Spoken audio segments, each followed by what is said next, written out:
This is just like the beauty of Sonic Frontiers songs. They just kind of went fucking hard as hell and did like these crazy songs for these big ass Titan fights. And I think that's so cool and fun. And it made Super Sonic feel like the coolest thing ever. Not important. Let's get the show started. The following stream is scheduled for mature audiences and contains coarse language that may not be appropriate for young viewers. If you are under the age of 18, I'm also asking that you do not financially contribute to the stream. Viewer discretion is advised.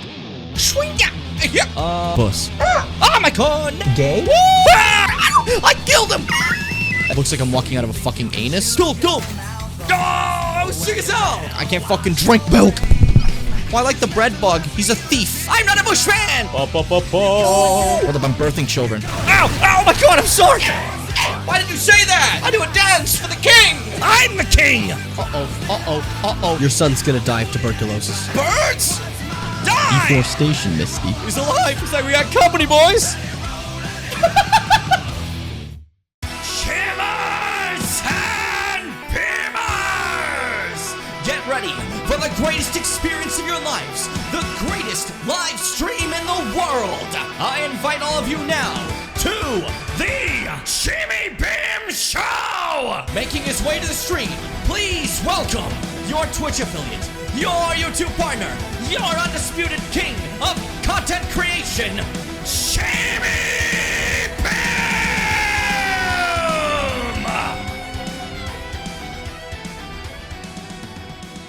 Hey. I just appear. Sorry, that was dumb as fuck. I just wanted to say hi. How are you guys doing? Hope you're feeling well. That's it for the stream. I just wanted a quick hello. Just, there's no stream today. I just want to say hello. I just want to see how you guys were doing, yeah. That's why I got, like, the whole, like, intro ready in the songs. It was for fun. It was for fun. We like to have fun out here. We like to do a laugh. That's a joke, by the way. There is an actual stream today, and I hope that's understandable. I am... Gamers, I'm gonna be completely honest with you. My brain is wiped, right? Not in like a, oh man, what am I doing way, but like I can't keep like a thought straight way, you know? Like I'm not at lack of energy or like I'm not feeling dumb. My brain's just jumping, you know? It's jumping to a new thing. Ralph, enjoy that. That was for you. Welcome to the Jimmy Bim Show, starring yours truly, Jim I Bim, is how it's actually pronounced. So thank you. I would thank you to actually say it properly next time. Today, we're gonna be playing some Elden Ring, which should be the end of the base game of Elden Ring. And the next stream should all be, like, DLC related. Which means, this holy Saturday, Friday, wow, again, for an example, this holy Friday that we are on right now, is the last stream we have of this week, because my stream weeks start on Sunday, as you know. So, this Holy Friday will be the last week for this Elden Ring thing, and then our next week's schedule should be Elden Ring just in the beginning, and then we're moving on. It's time to move on. Let me do the Radigan pose. This is what he does. Look how, like, my sweater makes it look like I have, like, a lot more mass. I'm large. I'm distracted entirely. Implying we can move on from Elden Ring. I mean, not like emotionally. I mean, more like I want to play Mega Man. You know how it is. You know, you understand. You understand.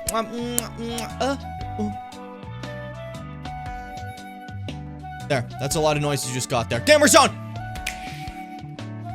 I'm ready. I'm ready to go. Put me in, coaches. Put me in. We're playing Elden Ring. Put me in. Put me in. Put me in. Launch the game! Put me in! Get me in there! I'm gonna fight. I'm gonna kill. Everyone who's in my way will be destroyed. I think I remember you ending stream, but I don't remember what happened. You weren't there. You fell asleep like 3 hours before that. Don't lie. You were like literally the moment I started stream, you're like, going to bed. Because you were like, you said you were gonna watch. You told me. You flat out said, hey, Jim, I'm not here to watch your stream. I just noticed, since you started the stream, that this is very not Sonic. I'm going to bed. I was like, okay, Seth, if you hear me in your dreams, you are legally obligated to give me $700. That's the truth of it. And that was what we agreed on. You shook. You shook through the screen. I remember that. I would never lie to you. I don't tell fibs. I'm not a liar. Anyways, Mikkela's Haligtree, where we stopped last time. Very perfect spot to think, I thought, to stop. Now we can properly explore this zone. I thought he was going straight down. And say just fell ever so slightly. I feel bad when they fall over. I feel like I've done something wrong, you know? Like, these guys are just... I was gonna say just doing their duties, but there he goes. Alright, well... you're just beating the shit out of them for no reason. You're right, actually. I need to get my reps in. We just started playing. I gotta get my swing reps in. This one's dangerous. And even you know that fits. You could try to spin it any way you want. But that one right there is dangerous. Also, they got ants on their tree. A little bit of infestation. And, like, I'm cool with, like, if you kept them as pets. But it's clear that they're not pets. Because a pet ant is normally very easy to train. For those who don't have pet ants, it's pretty simple. You tend to just go, like, and they just, like, they listen, you know? And they'll, like, formulate a line around you. And, like, you can use them like a conveyor belt, right? But, as you can see, those ants did not listen to a thing I said. Bit of a problem. Leading to, some gripes between me and the ants together. And now I'm not really chill with them. I wouldn't say so, at least. I would say, in fact, we're far from it. Far from it. I got very distracted. Look how pretty the Haligtree is. This place is beautiful. I love the design of the Haligtree. It's so different from what you'd expect because, like, when I first heard of Haligtree, I'm like, it's probably gonna be very similar to, what's it called? The Erdtree, right? But you look, and obviously, yes, the Haligtree's not doing too well because it's split open, so it's kind of like, you know, autumny looking. But, like, who's to say it wasn't like that from the get-go, right? But also, like, the design of the stuff, like, the stuff around the Haligtree is not the same as Leyndell. It's its own thing, and it's beautiful. It's lovely. And then, obviously, yeah, you have your mushrooms from rot, but who doesn't have that? That's fun. That's fun for everybody. People love that. The communities across the world love the rot, you know? It's what they say.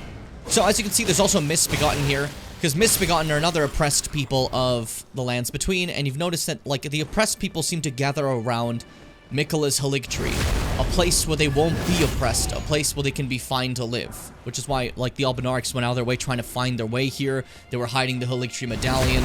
This meant everything to them, you know? A very safe, nice land, you know? Well, yeah, obviously some dudes rotted here, but, like, you know. For the most part, this place is, like... It's good. This is a good place to be. You know, this is where you want to be.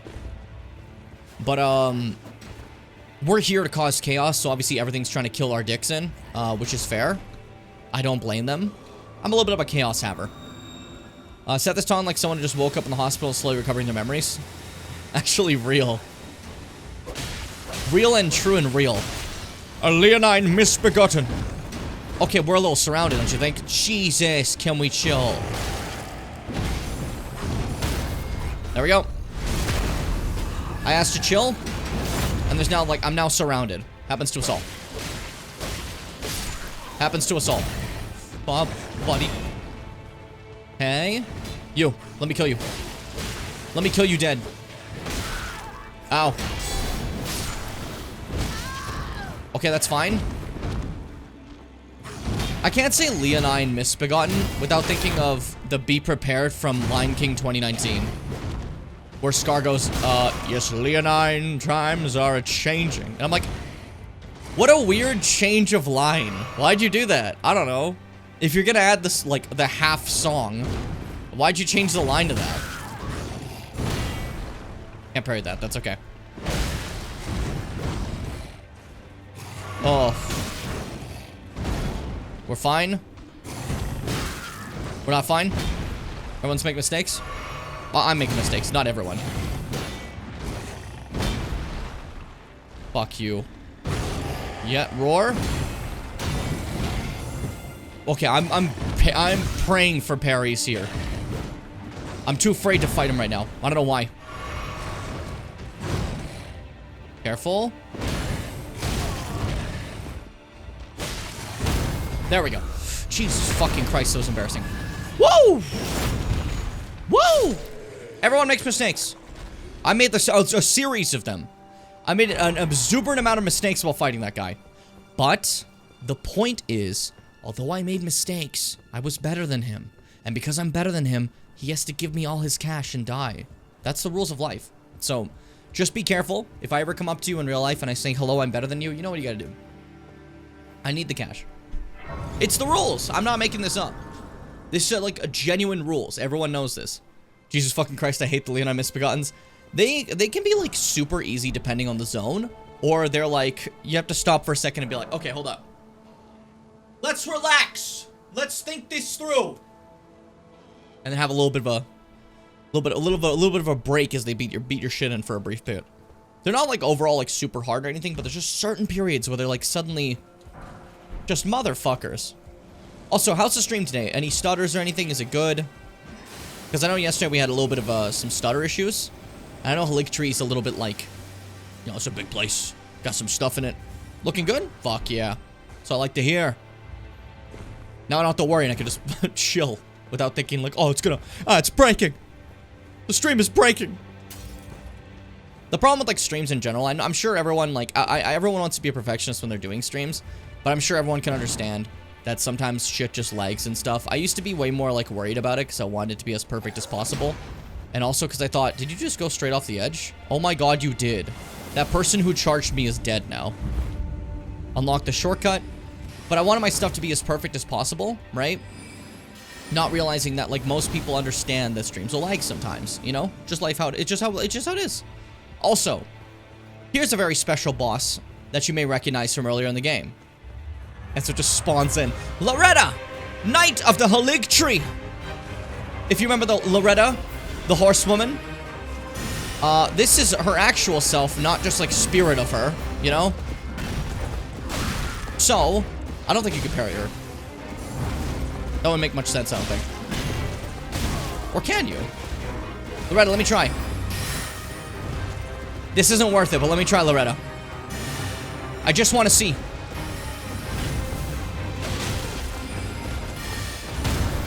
Yeah! So it just gives you an opening, okay. Oh, yo, Loretta, it's over. It's over, Loretta. Oh, shit. That's so funny.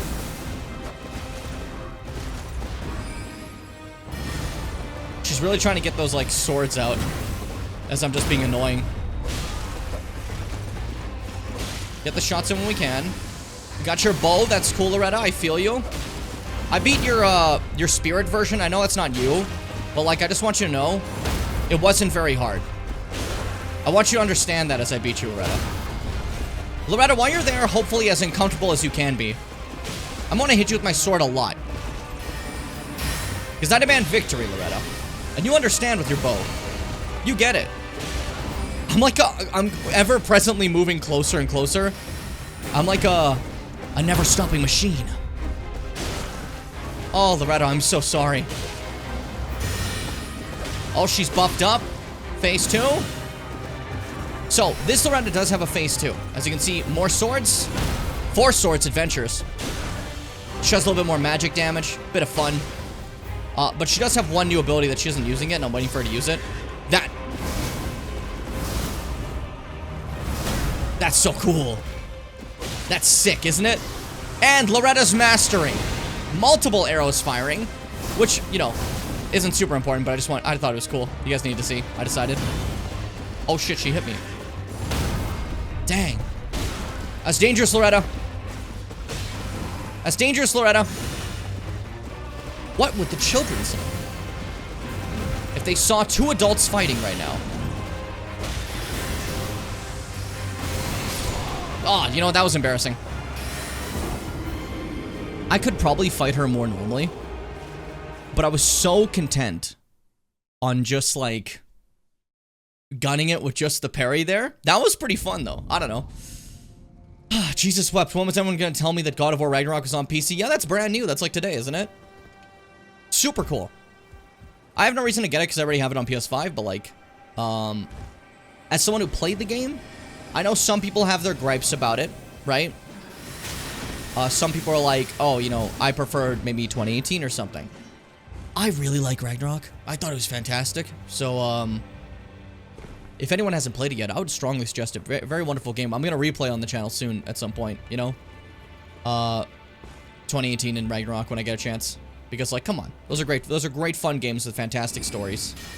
I remember, Fitz, you were so not into it. You had no, like, care at all. Because all you knew about God of War was, like, the earlier ones, and you just didn't care for that.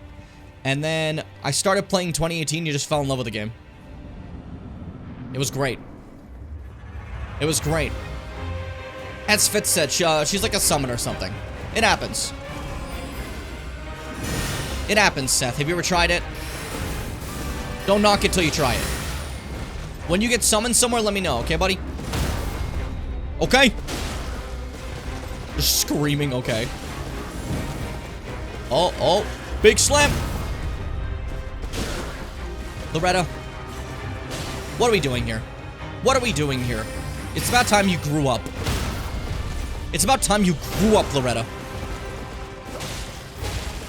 Times are changing. Leonine times are a-changing, Loretta. And you know this to be true. Careful. There we go. Not gonna let you capitalize off that. Apparently you're not gonna let me capitalize off that. That's fine. I'm gonna heal. I didn't really do that much last fight. Ooh! Ooh, Loretta! Heaven forbid! Loretta? I didn't expect that from you. You shocked me today, Loretta. There we go. Buff yourself, that's fine. Should have parried that, that's okay. I'll just shield it. I don't have a lot of magic shield, but it's fine. Okay, I had a feeling that wasn't parryable. I can confirm now. I can absolutely confirm. That's embarrassing. I'm kind of like just testing out things about this fight. I could just fight her normally because she's not exactly a difficult fight. But like, I want to see like the parry strategies and stuff, how it works. It's not super beneficial to parry her compared to other bosses because as you see, it only leaves like an opening for one hit as she'll then recoil backwards, right? Which obviously does not make it a very great opening, but I don't know. I figured it'd be fun to try. Which, I normally just suggest blending Loretta. Works really well. Just attack her with everything you have, you know? Fuck Egg Golem. Yeah, it's fair. Yeah, it's fair. Never seen her do a hop backwards without casting. I guess if you just pressure her forever, she just starts being like, fuck. Okay, dude. Enough, dude. I'm gonna go through God of War and God of War Ragnarok after I finish my Red Dead. Oh, that's another one I'm gonna replay.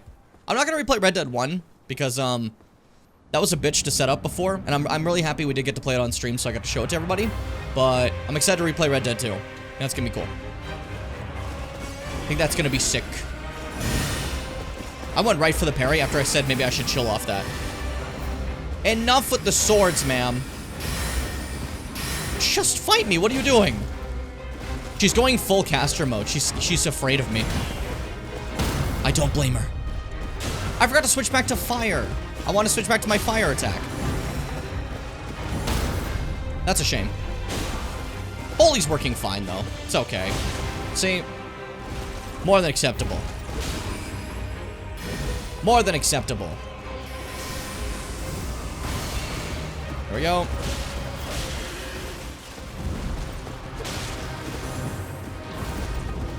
There we go again. Stagger. Big hit. I'm gonna say big hit, not big head. I mean, to be fair, I'm gonna be honest with you, Seth. I was agreeing with you on Egg Golem. I find Egg Golem incredibly easy, but that's just me. There's a fight I think is like really awful in that game that you haven't gone to, and holy shit. That one is suffering. At least for me. Not saying it is for everybody.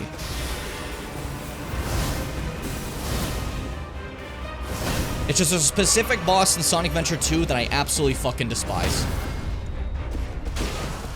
And I love its theme. Its theme is incredible. But the boss fight, it's just a little janky on some certain, movement boxes that make it a little difficult. Who would have guessed? Well, right into that. That was genius, Jim. Great move, buddy. Ma'am, stop using the same attacks. Very rude. I know those are different attacks, but I can lie and pretend. Why just let you hit me? Just run!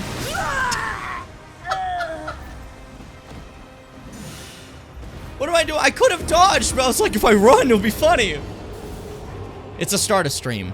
This happens every time at the start of stream. I get a little bit stupid, I feel, you know? I got the hang of it with Sonic eventually, but I'm really not used to the jumping. It's super fucking soapy, and he likes to bounce off the geometry. Yes, absolutely. But, like, for some reason, my brain just connected with that one. I just got it in my brain. It was fine. That being said, though, Sonic Adventure 2, it's a fantastic game for its time. When you play it again, nostalgia can carry a lot of the things, but you stop and realize this game is great in spite of how bad it is, if that makes sense. Because there is a lot of stuff. There is a lot of stuff in SA2 that is actually quite bad. But bless it, you know? It's bad, but it's the bad I like, if that makes, you know? It's bad, if that makes sense. I just stopped talking. Man, I'm out of it today, huh? I said it before that coherent thoughts are not really gonna come out of me today, but hey.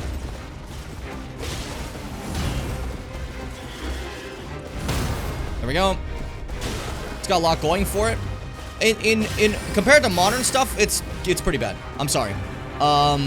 It's crunchy and bad in gameplay aspects compared to other different interpretations of stuff. And I know you're a big Sonic defender here, but you gotta open your mind, Seth. No, I'm joking. I'm not saying it's overall bad. I'm just saying, like, obviously those parts of it, they're just like, this just sucks. You know, this is just not good. I don't think there's a single fan of the Eggman Tails levels. I'm sorry. And the constant beeping and what they are. They're kind of like the worst part of the game. When it comes to Sonic and Shadow's actual running, that gets, like, improved way more in later games. And to be way less janky, and you can actually follow the speed of the character a lot better. The jumps are a little less floaty in the future. The treasure hunter levels were a cute idea. And then you just get really sick of them. But again, it's beautiful in its own way, so you still are really pleased about it the whole time, if that makes sense. Like, for an example, I love Sonic Heroes. Sonic Heroes kind of fucking sucks. If I can be real with you. And I say all this as someone who would love to play SA2 like every day if I can. I love that game. But, like, I can recognize when things have changed for the better in gameplay-wise stuff, you know? I think I do miss, like, when story was more, like, just fucking ridiculous, like SA2. You know, yeah, fuck it, here's this space colony arc in Maria and shit like this. You know, like, that's way more interesting to me than, like, other stuff in Sonic, you know? Like, just out of nowhere, wild bits of lore they just throw out there with the world almost fucking... It's, like, bizarrely serious, you know? But, yeah. That's my take on the situation. But yeah, Seth, you're just a big Sonic defender. You'll read, like, a comic and be like, I don't get it, this is ridiculous. And then I'll read a Sonic comic and you're like, this is cinema. This is absolute peak cinema. Careful. Decimated. Embarrassing. Fuck. Hey, hold up.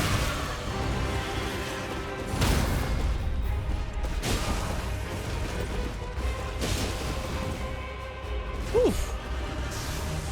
And big shots, dodge. Dork get hit by all of it, that's fine. I like how you yell dodge, yeah, no big deal. Good night, Loretta. GG. That could have been way better if I fought her more normally, but I think that was a more fun way to fight her. I enjoyed it. And she gives me 200,000 runes, are you kidding me? There's Loretta, dead for good. We'll never see her again. Rest in piss. And she gives us a new spell, which is Loretta's Mastery, which is firing all those arrows at once, which, by the way, can be so good in PvP. If you ever want to fuck with people, grab Loretta's Mastery, right? Target on the guy, turn like this. aiming your shot this way, right? It'll fire, and then go phew, and blast them from a distance, and it'll be hard for them to dodge. Fucking hilarious. Absolutely hilarious. Even Riders is janky and a nightmare to learn. Here's the thing. I really respect what Funky said there, just like, we're mortal enemies. But, I will say though, in regards to that whole situation, when it comes to Riders, this shit's hard. As a kid playing Riders, I was like, what the fuck, dude? It's a lot, like, Fitz has a point about, like, the kind of, like a nightmare to learn. It's definitely a nightmare to learn. But when you get to it, it's great. But, like, that's the thing for a lot of old games, right? If you give someone who's used to modern games, older games now, a lot of times they're like, what the fuck am I playing, dude? I love Metroid Prime. You know how many people try Metroid Prime, they're like, what do I do? They just threw me in here! You know, but it's great. I love it. It makes me happy. Is it normal for the camera to freak the fuck out when fighting other playable characters? Yes, that's Sonic Adventure 2. That's what I mean by it being kind of, a janky nightmare mess that's not that great. You have player fights and the worst shit ever. You tell me right now that the best Sonic the Hedgehog fight you've had is against Shadow, where you just go, I'm the coolest. And it just does that over and over again until the fight's over. I feel like SAT2 is probably the most engaging Sonic game I've played to recent memory. I think you're just broken. Again, I love SA2, but like, I just like the idea that like, God, yeah, this gameplay is the most enriching. And it's like, the running levels are the same as other ones, but a little worse. The treasure hunt levels are their kind of own thing. And you're gonna, I'm sorry. One thing I will not defend. I love Sonic Adventure 2. I will not defend those Eggman Tales levels. I hate them. I do not like them. They bother me. And again, as with adventure games and Heroes, I do still love Riders. Grew up trying to play keyword trying. Yeah, that's the thing. Like, I love all these games, but I can point out the flaws in them because I love them, you know? But, I don't know. That's just me. Obviously, it's like, you know, people's opinions, whatever. But, like, Sonic Adventure 2 is old, clunky, and marvelous, you know? And that's kind of the beauty of it. But there's a lot of games that are old, clunky, and marvelous, and that's part of the fun, right? I wouldn't say, like, overall they're bad.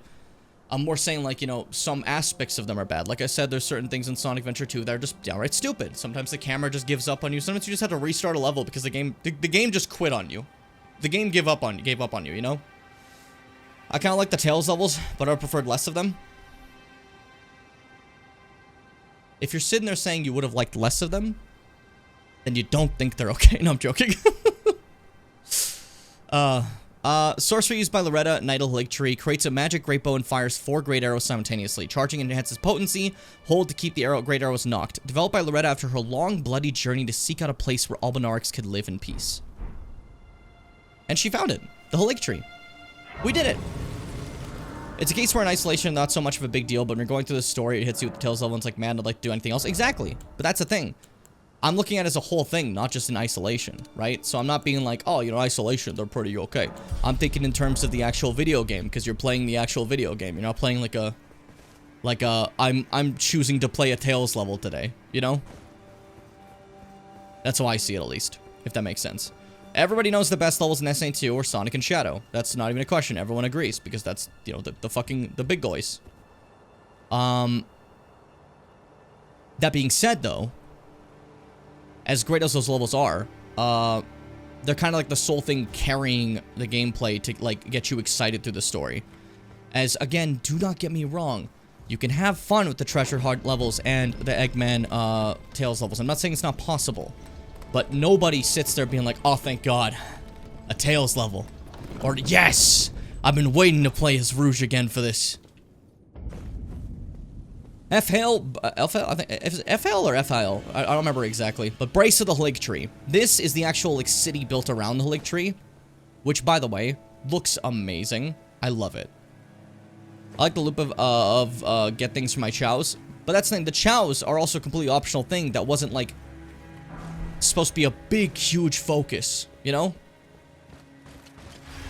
Everyone agrees Chow Garden's peak, but that's not, like, the actual game, you know? That's an extension of a game mode from Sonic Adventure 1. More so than something that Sonic Adventure 2 has, like, a special thing for that, you know?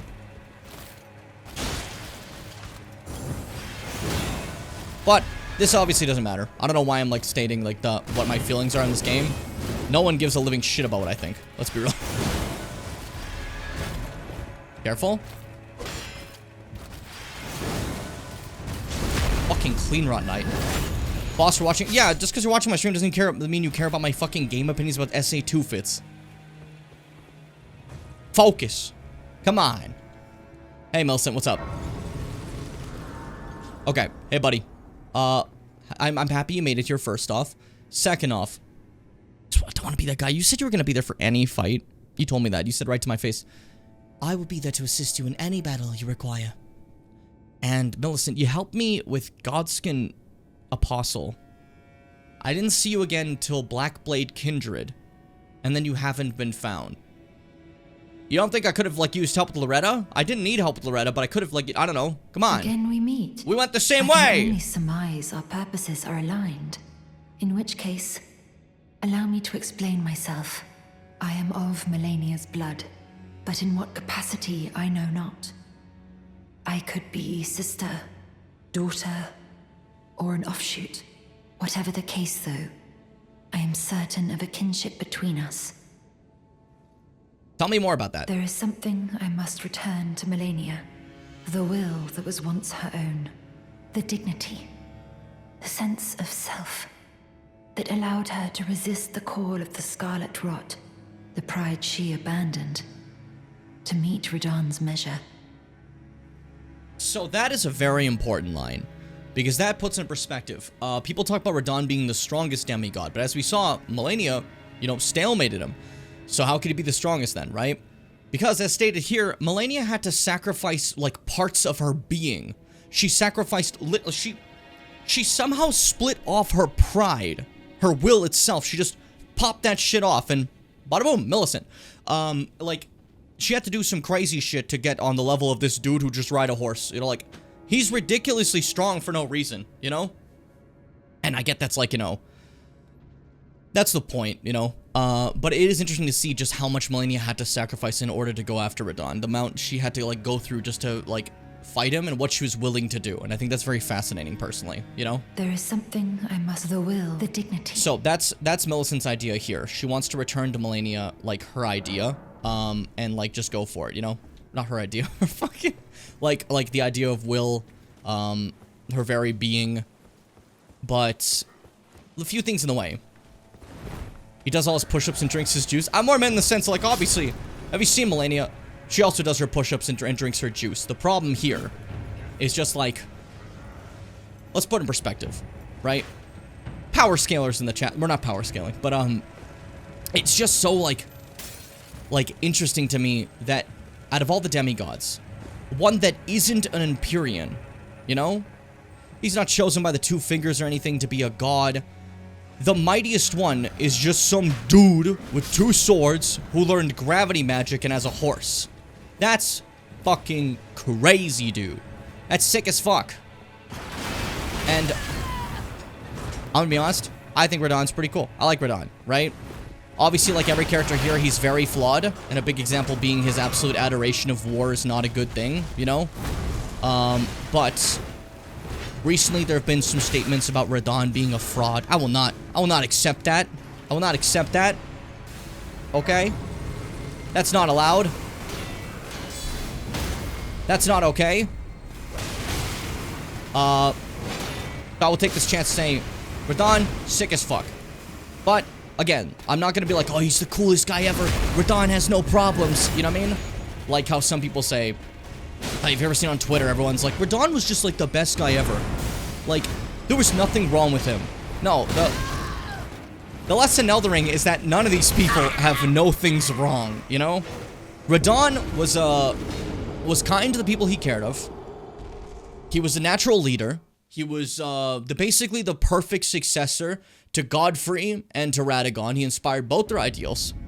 But because of that, he also glorified the conquest of Godfrey. He glorified the war. And he loved war, you know? And if you love war, you're probably not actually the best leader. You know what I mean? Just like how, like, we've done Ronnie's questline here. We know what she's all about, right? Her ends are incredible. Her idea that she's working towards is great, you know? But she goes through some fucked methods to get there. Like Godwin having to be assassinated and living on as this soulless husk that never dies and just keeps going, you know? It's wild. Remember how mad at Milena you were in the dunk playthrough? Listen, I didn't know the story.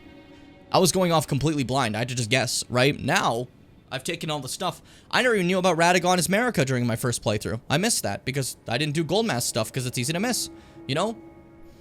But, what's it called? When it comes to, sorry, look down there. That's so cool. That's so cool. Also, big pit of rot. Don't worry about that. When it comes to this game, though, and the lore, like, I've obviously gotten a lot more knowledge of it now compared to when I first played, because, again, I was completely blind, and finding that all out entirely on my own is, well, I'm not good at it. You know what I mean? I can only do so much. I can only do so much. I briefly thought, actually, no, that would be a spoiler to say that. I'm trying not to spoil anything. We'll get to something. I'll talk about more of my initial lore aspects before. You know what I mean? But, what's it called? Fucking Kindred of Rot. I hate you guys. I hate you. You're the worst. But, yeah, also, reminder also for anyone, while we're talking about lore stuff, no spoilers for later stuff in the game, as, again, this is supposed to be a playthrough that's supposed to be for people who haven't seen Elden Ring, who can get a chance to see the full story without someone walking in being like, remember when this happens at the ending? You know, like, I just in case. Just in case, like, anyone doesn't know that. Normally I have a pinned message for that, but we haven't had it in a bit. I don't know if we have one right now, but maybe I'm stupid. I can't see it. There we go. I want to rest here. There is something we have to do. In order to continue Millicent's questline, I have to do the worst fight in this game. Fuck all bosses you think are hard. Fuck all, like, things you think are, like, it's bad, you know? But, like this specific situation is the worst thing in this entire game, okay? Oh, this boss is the hardest thing I've ever fought. No, it isn't. The hardest thing you've ever fought in Elden Ring is this exact area I'm going to right now. Fuck that guy, shit. Actually, no, wait, let me go switch my ashes first. I forgot about that. I meant to switch back to my fire. I'm still using holy accidentally. I got too in my head about doing it all the time and it being annoying. Why would it be annoying to have a pinned message? I'm so confused. Like, it just goes in the top. Don't worry, dude. You gotta stop getting in your head about stuff. Just fix yourself. Easy. Alright, Flame Art once again. And we're good to go. Damn, it's just that easy. It's just that easy, Fitz. Let me see. So I'm 563 with Flame. Is it the same with Sacred? I'm assuming they're pretty similar, but I have to see. Well, yeah, the fact that, like, if he's able to stay hovering over Leonard for that long of a period of time, he's got to be always constantly using mana. But it also makes me wonder, do demigods even have a concept of that, right? Obviously, when it comes to sorcery, the absolute best is Ranni. I'd imagine that she's even past Renala. Renala's incredible, but Ranni is literally able to conjure up a prime version of her mother as a defense mechanism. That's fucking insane. When you think about, like, that as magic power. 560. So, dude, my fire one's actually a little bit stronger. That's funny. I didn't think that. It's just a tiny bit stronger. 560 to 563. That's great. Yeah, it feels like the demigods probably just have infinite reserves, you know? It makes sense. I think I found the worst, oh yeah. There you go. Have fun. Yeah, to be fair, you were also judging Sonic Adventure 2 without finishing it. So good luck for the rest of it. As I'd say, you finished the more balanced campaign. It's not a joke. I fully believe the good campaign is the more balanced campaign. The evil campaign, for me at least, feels like it was less balanced. It's a little bit more crunchy. It's a little bit more clunky. As much as I love the shadow levels. Let me like that. You can like things! I'm just simply saying. You're like fucking Defense forcing me to finish the thing. You're like, actually, Jim, I think you're so wrong about saying that this part's bad. You haven't fucking played the whole game. What do you know? Come back in 10 years. Anyways, this is where, this is gonna suck. Because this is a mandatory fight for Millicent's questline. A giant, ulcerated tree spirit in a lake of scarlet rot. Oh my god. Let's do our best here. Take a second. I'm gonna get rotted anyway, so I'm gonna try to do the thing I do where I get rotted outside, which lets me have a little bit more of a rot situation. I'm also saying Ronnie's very strong because, one, again, I talked about, like, that power of sorcery that she held. Two, there is no other character in the game that you talk to, blinks, and kills you immediately.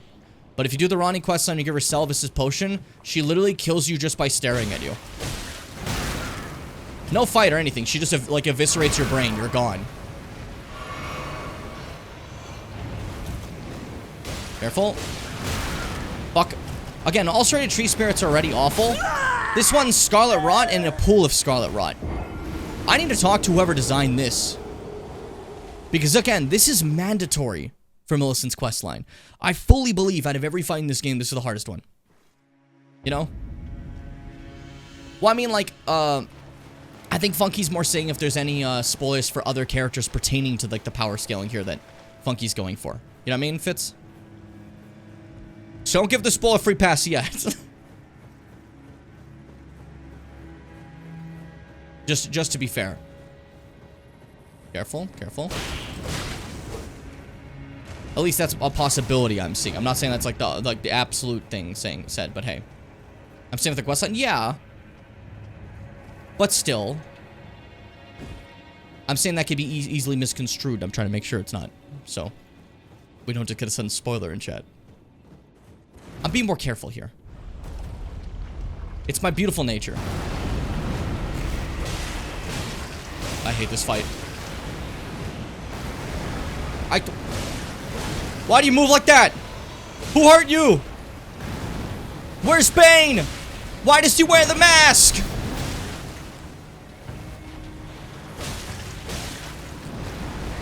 Come on. Oh boy. Why do you gotta move around so much? Why do you do that? I keep saying why, but like, I'm allowed to question that. Did you see that shit? Ugh. Ugh. Stop, stop, stop. Stop moving away. I don't have time to fight you. I'm on a time limit. You're not on a time limit. I don't even know what I'm fighting.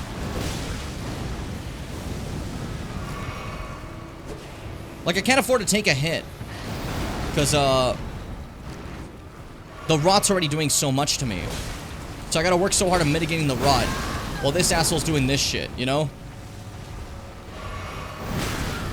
Fuck, dude.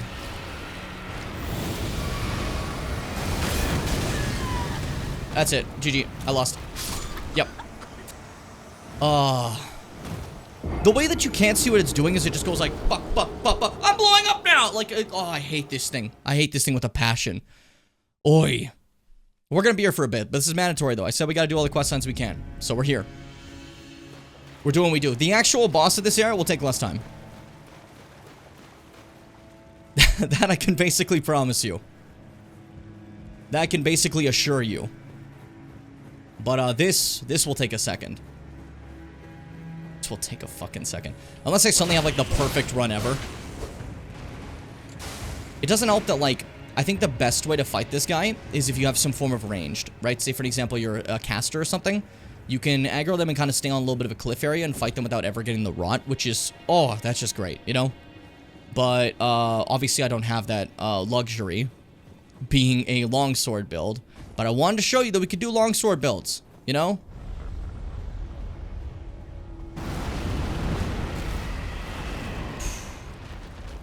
Can you come this way? Maybe outside of the rot? Yeah, there we go. I'm trying to lure him out. Yep, doing something. God, I don't like how your head moves. Like, don't you think it's fucked up that you just do all that? Look at that. Jesus, well, it's up here. There we go. So I was kind of hoping for. Not a lot of space to fight, but... And there's a cliff right there. So I could have picked a better... Oh, fuck me. Are you fucking kidding me? It's back down again. Alright. Careful, Jim. That almost knocked me straight off. Be very, very careful. Be very quiet. I'm hunting wabbits. Why is Elmer Fudd in my head? And why was my first instinct to try to blame Seth? Seth has never mentioned Looney Tunes once. Careful. Oh, this time you didn't want to come up, eh? Ah, that will go through. Okay. Careful. Oh, okay. Fucking hell. I didn't notice it was doing the thing. I should have paid attention. We're fine.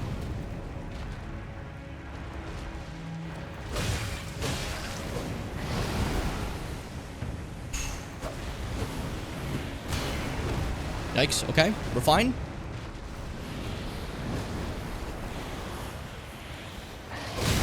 Shit. I get that assumption about Ronnie's death blink, but outside of the plot demands that you cannot kill or fight Ronnie, I don't really see that as her magic being more powerful, especially since her spells that can build madness and the canon should be one-hit kills. I mean, just because you can't fight Ronnie doesn't mean that, like, disqualifies that as being an example of power. Nothing Ronnie has done has shown that she's by any means weak, and she's supposedly supposed to be a successor to her mother's power, the strongest sorcerer that ever lived. You know? When it comes to pure spell stuff, that would be the greatest. Well, Frenzy's kind of its own different thing, usually incantation-based, not spell-based. Like, when it comes to the idea of sorcery, Ronnie is supposed to be kind of the supreme. And I thought I was dead. She's also a big deal because, you know, Empyrean. As she said to us, the only Empyreans are her, Mikola, and Melania. The potential to be a god. And I feel like you gotta at least be somewhat strong to have the potential to be a god. In some way. It doesn't have to be brute strength, but I'm saying there has to be like some form of level of power, I believe. I was trying to get out of the way before it did that. Dang it. Woo!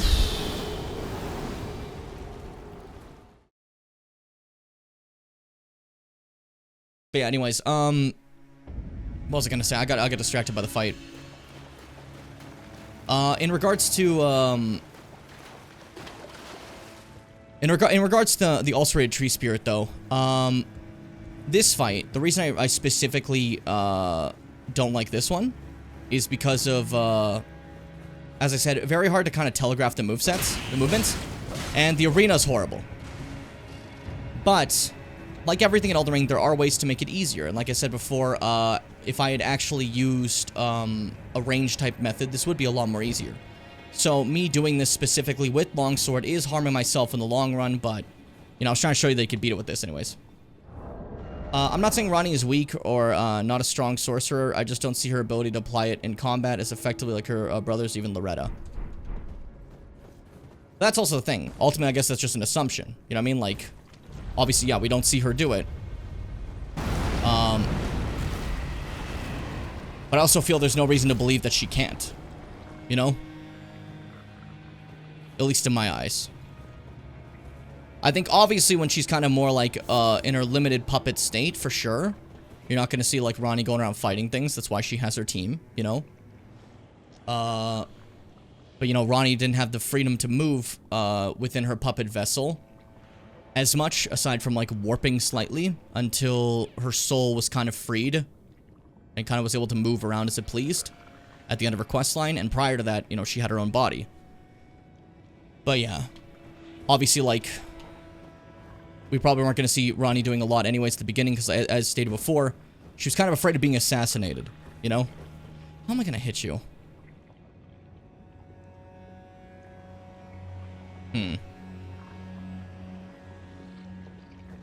I could have tried fighting directly in the spum again. I think that was my best attempt. Like, I don't want to, but if we're being honest, it was my best attempt.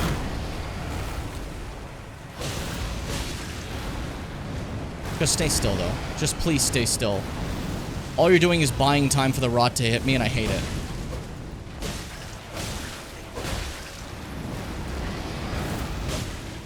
More than a little fucked up. Jesus.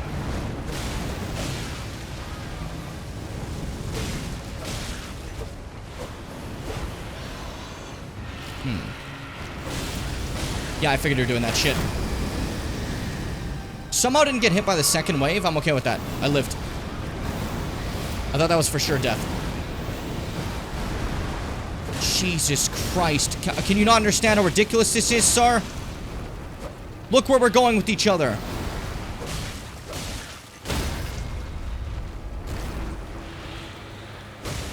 Oh, I fucking fell. That's okay. Horrible position for that.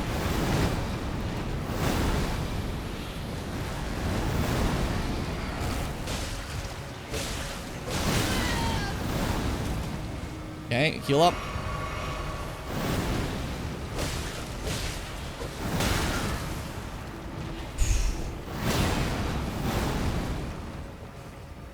Heal up again. Heal up a third time. Where am I? I need a bigger gun. I got so distracted. Woo!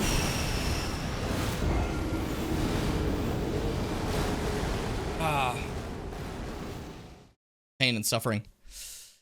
But yeah, when it comes to like that whole scenario, ultimately, I'm not like trying to say that like power scaling is a necessary thing in Elden Ring in the slightest. Everyone has different power sets and stuff. I was more simply mentioning the fact that like Ranni is a pure sorceress and is deemed as like basically the bee's knees as when it comes to that, you know? And that she's powerful in her own right. And I was simply just trying to say I don't really understand why she would need to be like lesser than in regards to sorcery to other people, because other people already have more stuff anyways, you know? Radahn doesn't have to be necessarily a better sorcerer in regards to other certain stuff or better at using spells. He uses gravity, yeah. But he's ultimately, like, it's that mixed with his brute strength and his sword ability that makes him mighty. You know, if it was just his gravity, it wouldn't be that big a deal. TBH. Alright, come up. I'm just gonna work in a beer all day. I'm losing my mind. Also feeling like slightly, you ever have a moment where you suddenly just feel slightly, like, not good? Like, ill? That's me right now.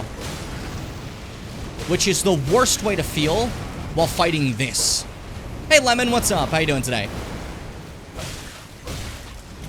Always great to see ya.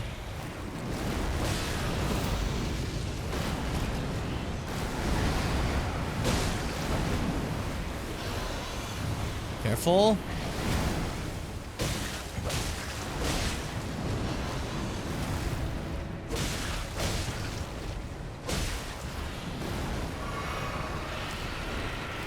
Fuck.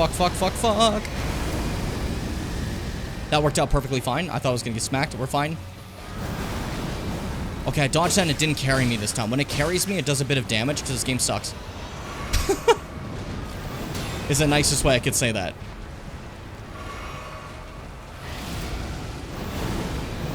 Fuck. That could have been really bad.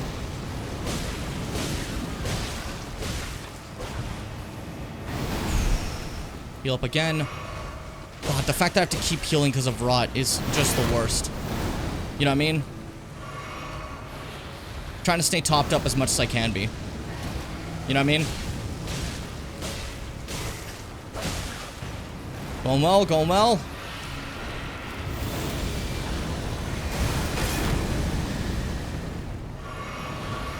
Heal up, fuck. The haymaker. Double axe handle, sorry, that's not haymaker. My bad. How dare I mess up any sort of moves? Get right up next to it.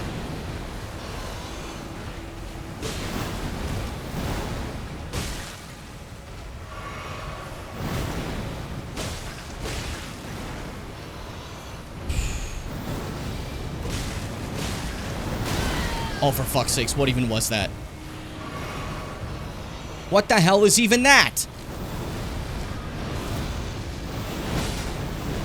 Oh god. I couldn't see what was attacking me for a second. I got so scared. Oh, let's go. So it's not just for Millicent. You also get a golden seed. Which, incredible thing to get if you want to, you know, get your flasks up more. That was my last flask too? What are the fucking odds? What are the fucking odds? I don't know why I used to preserving bullets. I was just gonna go back to the grace anyways. Completely stupid of me, but let me grab that item over here. Oh, I hate that thing. That is my absolute least fight in the entire game. Like, by far. But you can get a great grave glove ward if you fucking want that. Good job. Drainage channel. Oi. That sucked. That sucked a lot. That was awful. Woo! I'm ready to go. We're good. Now back up to where that was, because first you have to clear the, you have to clear the thing over there, and then we're actually going to take a brief little break to go all the way back to, the Church of the Plague area. There's something that, wait, no, Church of the Plague, why would I go from there? Sorry. To Celia under snare. Because there's something I need to say. See, not say. I need to fucking, man. I got like lightheaded from that. 2 seconds, 2 seconds. If it's cool with you guys.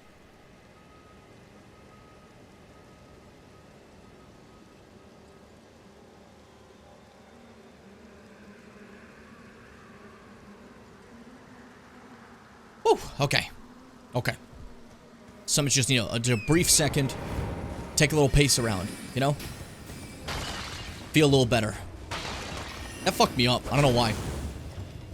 No other fight's gonna fuck me up like that, but something about that one. It boils my brain. It boils my brain absolutely. You know? But yeah, as you said before, Funky, the camera was absolutely... absolutely fucking me up there. You know? But if we walk all the way back over here, hey, Sage Gallery. Remember him? He gave us a needle for Millicent. Oh, I didn't notice you there. Welcome. How may I help you? My apologies. He's so normal. Though. He's so normal. You hardly needed to see me like that.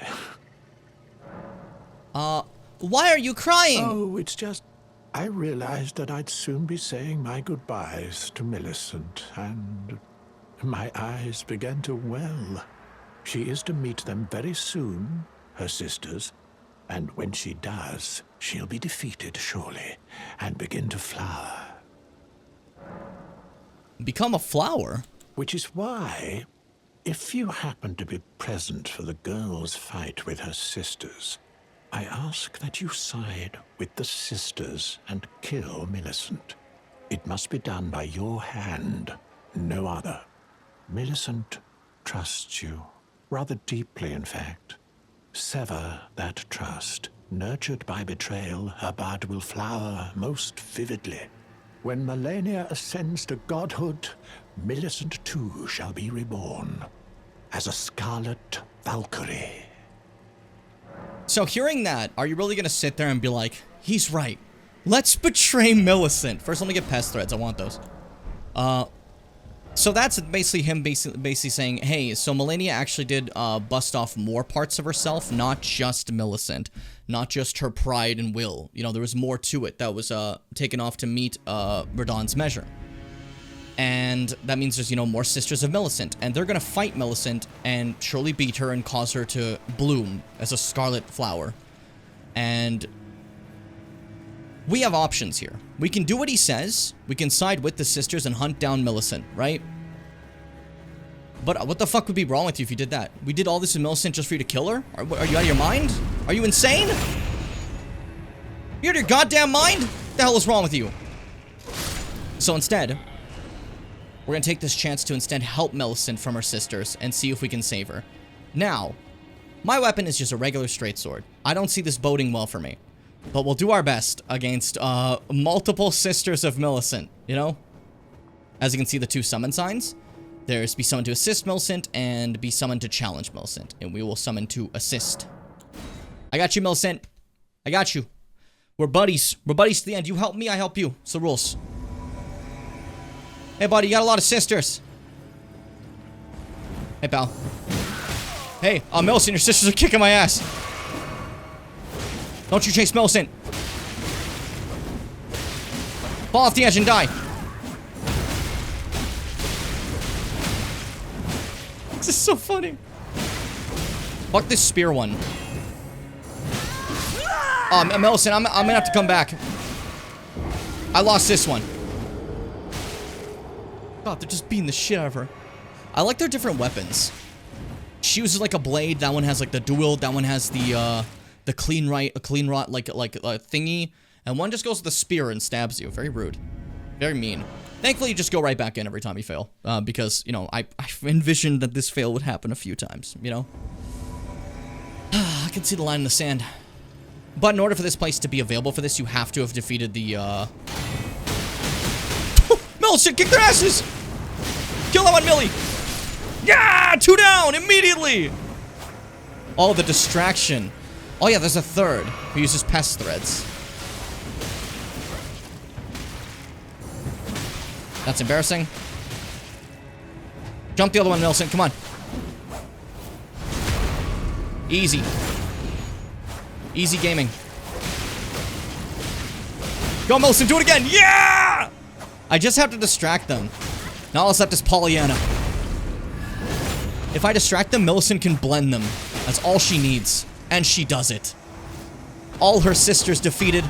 Millicent, the strongest of them all. It's just like Millicent's sisters defeated. I don't know, it's so funny to me. Yeah, you killed her sisters. Good job, buddy. Work hard. But we get the Rotten Winged Sword Insignia, which actually would be quite helpful for us. I'm not gonna lie. I don't need this extra bit of stamina anymore. I've been getting my stamina up quite a lot, so... This greatly raises attack power with successive attacks. And as you notice, I just keep kind of going like, wah, wah, wah, wah. And if I, that would be good, you know? A talisman depicting the raised prosthetic blade in honor bestowed upon the Valkyries who served the goddess of Rot, greatly raised attack power with successive attacks. The 4 sisters were born in the swamp of Aeonia and came to the lake tree under the aegis of Gowry. And yet, these buds were doomed to never blossom.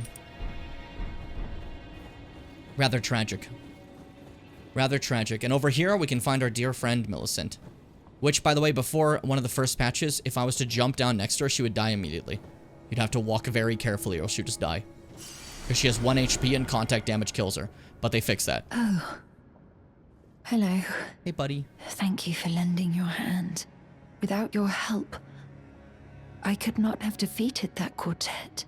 I feel as if I've been in your debt from beginning to end. Thank you. With your help, I was able to live as my own person. If only in passing. But this is where things end. I paused to even tell you, but I took out the needle myself.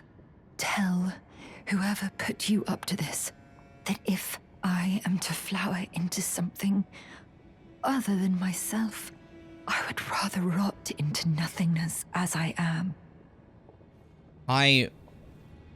She's so cool. Please.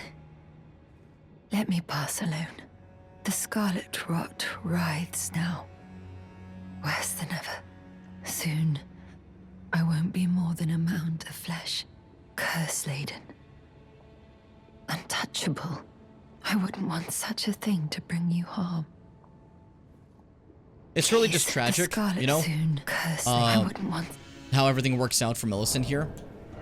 She was ultimately just a pawn in Gowry's schemes, and then, after getting to live as her own person through Gowry's schemes, not realizing that it was ultimately manipulation until the end, she's like, well, you know what? I got to live as myself, now I get to die as me too. And I like that, I don't know. It's rather beautiful. And when you reload back in, Millicent has passed away. And we get back the unalloyed gold needle that we used from her situation.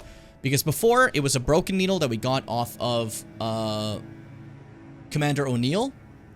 It was a gift that Mikla was making to try to lure away outer gods to make sure that he can get the Scarlet Rod off Melania, right?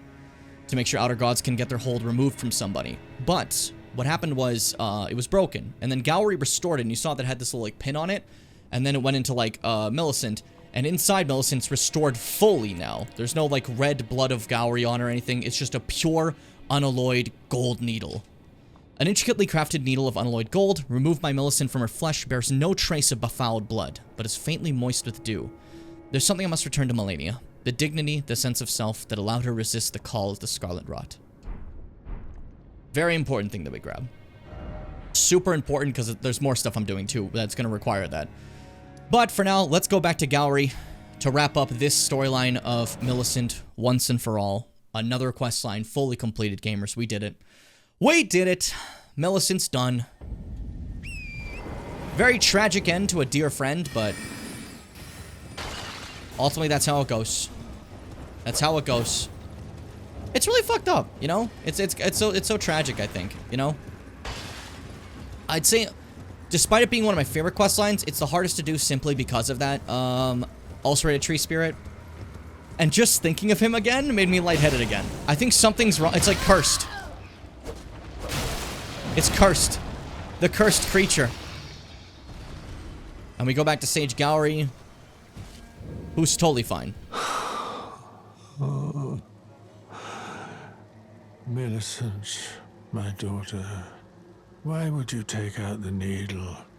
You were so close, so very close to becoming the fairest of all flowers. Would you disown us too, as your mother did? We children of the Scarlet Rot. As you can see, Gallery is not just a random guy who knew Millicent. Gallery is basically like an embodiment, an emissary of the Scarlet Rot, kind of similar to how we've been talking to Shabriri with the Frenzy Flame. Millicent, Melania, do you detest us so utterly? Basically how they deny the acceptance of the Rot. They're trying to kick the Rot away, and these guys are like, hey, just rot a little bit. Just rot, you know? Melania, but, you detest... And now for like a little bit of vengeance. Fuck you! I blew up his chair, too. Now, he just fully died there. Gallery kind of, like, is immortal. If I'd killed him previously to this, a Kindred of Rot body would have fallen down instead. Because Gallery kind of takes over Rot bodies and chills around. Like, that's not someone I could just kill, you know? That's not like an easy, just like, oh, I just gotta kill that guy. What's the Flock Talisman again? This is greatly raises potency of incantations. A talisman bearing an icon that depicts a mass of masked figures. Greatly increases raises potency of incantations. The figures represents a flock at prayer. Their firm belief that the intangible, inspiring even the solitary founder of their religion. What is faith if not an affirmation? But there you go. That's the full end of Millicent questline. We did it. Now, I have to enter focus mode. I'm gonna have to enter focus mode. We're gonna sit down.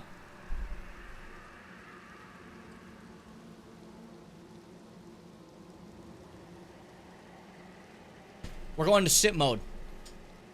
We gotta focus. We gotta focus. It's time to get locked in. Get ready to go, because we're going back to the lake tree, and there's more stuff to do there. And this is where shit gets interesting. This is where shit gets tougher. Emmy, hi, welcome. How you doing today, bubby? Hope you're feeling good. I'm feeling lightheaded. I don't know why. Today's just been a lightheaded day. It's probably the vapors. God, the brace of the lake tree is so beautiful. I just love the way it looks. It looks so cool. But, now that Millicent's questline's done, there's nothing really left here for us aside from just ending this area. I will say, this area is pretty big and there's more to see. But I don't like to look at it. Like, I don't like to go through it. I can go down there to fight all the enemies over there and stuff, but it's not necessary. It's basically just a lot of enemies and some, like, extra items if you want them. But, there's no, like, cool questline extra thing or anything like that, so we're just gonna move on, you know? For the time being, and I'm gonna grab a, Oh, I went to the wrong way. Shit. That was embarrassing. Okay, hold up. I can get back up, right? Do I have to warp back up? Ah, I fucked up. Yeah, okay. Oh, hello. I didn't think this guy was right here. Cool. Now hit me. Hit me. Stupid. Don't listen to what I say. Don't ever say if I say hit me, don't actually do it. You're gonna fall for it. You know better. Why'd I let him do that? I watched him do that. I stared right at him and I just let him do that. I love the humors are unbalanced thing fits. It always gets me. It always makes me chuckle. Seth, what's your favorite SA2 level so far? Out of curiosity. If you have one. Because you're not through, the, like, obviously the dark story yet. But I am a little curious. Because, like, obviously, like, you know, Escape from the City is, like, a classic, right? Everyone loves Escape from the City. Fitz, what would yours be, favorite-wise? I'm curious. Now it's kind of getting in my head. I'm thinking about it. I know for most people, it's probably going to be one of the Sonic or Shadow levels.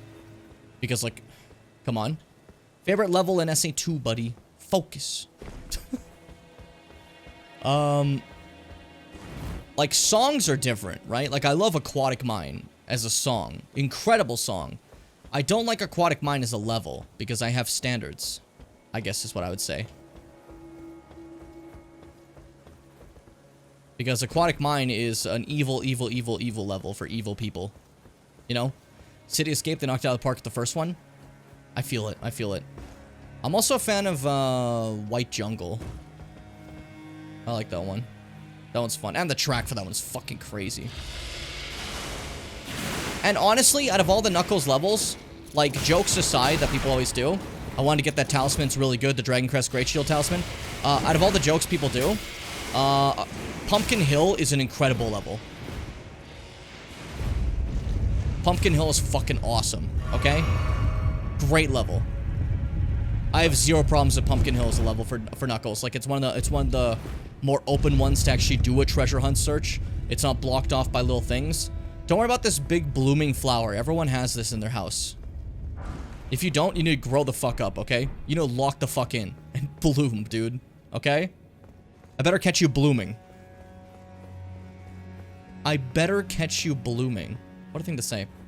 Honestly, the way it's huge and open makes it a really good use of hover. Exactly. Exactly. There's no unlocking things. There's no weird, like, segmented sections. And I think it just works a lot better. Because Aquatic Mine is segmented into more, like, tight areas. Knuckles' first zone is, well, like, some of the areas are a little bit claustrophobic, I feel, you know? And I don't really care for, like, the space levels, you know? Pumpkin Hill overall is just, it's great. I love it. Big win. Aquatic Mine sucks. It's awful. And that's, like you said, the track is amazing. I fucking love it, you know? Let's take a dive in Aquatic Mine. It fucking rules. But that being said, as a level, oh my god, I hate it. Especially when you don't know where the breathing thing is yet. So you're like, what the fuck do I do? He's drowning! Knuckles is drowning! I'm gonna get shot here, aren't I? Happens to the best of us. Why am I even going this way? This is a random extra thing that I just decided to go to. Not like I can listen to the track because, yeah, the drips. The fucking drips. Fucking hell, dude. Fucking hell. I got distracted. I was walking around because I was talking about Sonic, but now it's time for something big. For a lot of people, this is considered the hardest boss in the game. I'm one of those people. While I said the last thing was a harder fight, that was not a boss fight. Didn't have a health bar. To me, this is the hardest fight in the game, but I love it. I really do like it. Some people might say a later boss is harder. I respectfully disagree. I find that boss beyond fine, but that's just me. Maybe I'm just built different.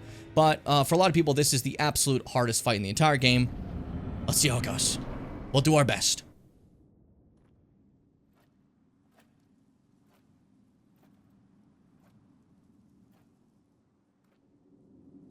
There's where Miquella was within the Illig Tree, attempting to break the curse of forever youth. Torn away from that Illig Tree, no longer there. Stolen.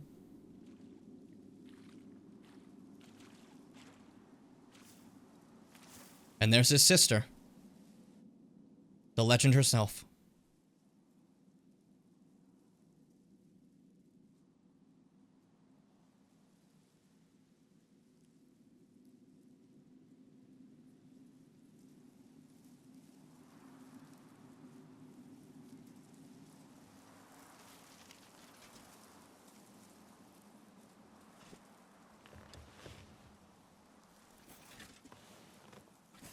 I dreamt for so long.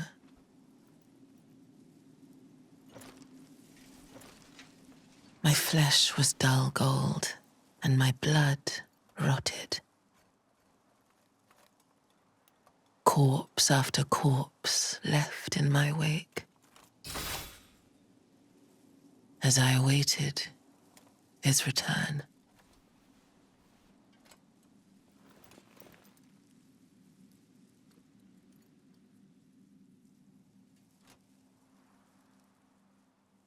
Heed my words. I am Melania, Blade of Mikola.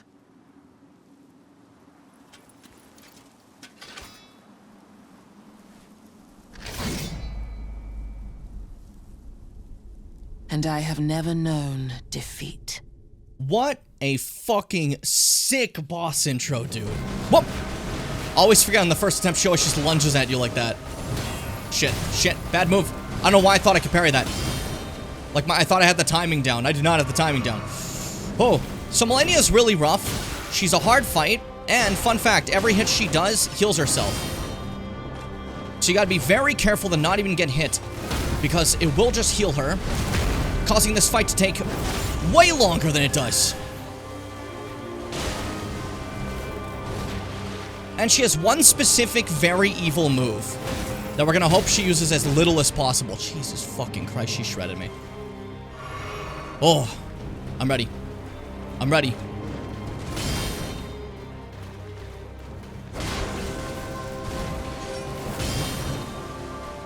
Whew. Gotcha.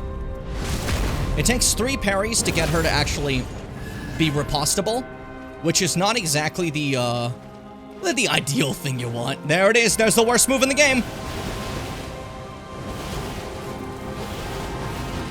Whoop. Okay, there we go. First one dodged. Basically, every time she does that, it's a coin flip or if I'm dead or not. I'm just letting you know. There's a very likely chance I will just die every time she does it. I'm so scared of her. Why did I just go for a parry there? This one. There we go. Woo! We're gonna be a little rough. Happens to the best of us. Sometimes we're rough, you know? Ah. No more! No more! Please! Woo! Okay, cool. Woo! What next? Oh, I like this move. Oopsie daisy. Back up. Oh, why did I just... Wrong button. Wrong button. What, again?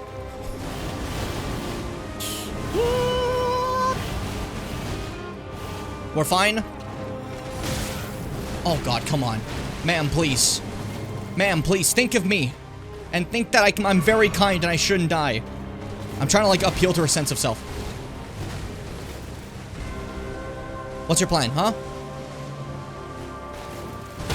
Fucker. Fucker. Woof! Woof! Fucking... I don't care what she did. I support women's wrongs. I like that line. That's really good. Fuck you. How you make your dodging waterfall dance look easy? If you have distance, it's not the worst thing. If she does it next to me, I'm basically doomed. There is a way to dodge it. It's very frame perfect and precise, and people who are way better than me can do it consistently. I can do it maybe once, if I'm lucky. But there's a way to swirl around her as she does the waterfowl dance and not die. Very fucking tricky for me. I don't like that. I've tried it a few times. I even practiced it, and I still can't get that one. Hey, buddy. Fuck you. That's her grab attack. That will fuck me up if that actually hits. Hey, look at that. Exactly what I said. Still somehow living, baby. Still in this. Still in this. That's why I mean, like, it being a fucking heads or tails game. If she fucking gets waterfowl next to me, I basically have to say good might. Good might? I have to say good might. I have to say good to the mites. I wasn't close enough for that parry to go off. That sucks. I'm running really low on flasks. That's not good. Really rough first attempt. Wait, I have a fucking mimic that I haven't used all game. I keep meaning to use it. I have no problem using the mimic. I love Freddy, you know? I still haven't used him. Oh, fuck. I definitely find this first phase to be, I think, harder than the second phase. Personally, that's just me. Uh-oh.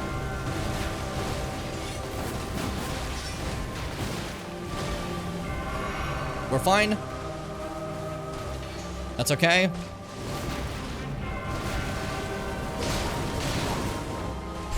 All right. Wait for it. Are you gonna do waterfall again? That's what I'm a little worried about because of the health bar right now. Come at me, yes. Oh, I love when you do that. I love when you do that. Thank you, thank you, thank you. All right, now, ma'am, I think you're gonna do the thing, but I don't know if you're gonna do the thing. Kill her. No, I thought you she was gonna do the thing. Oh, no! Blade of Mikkel. Damn it.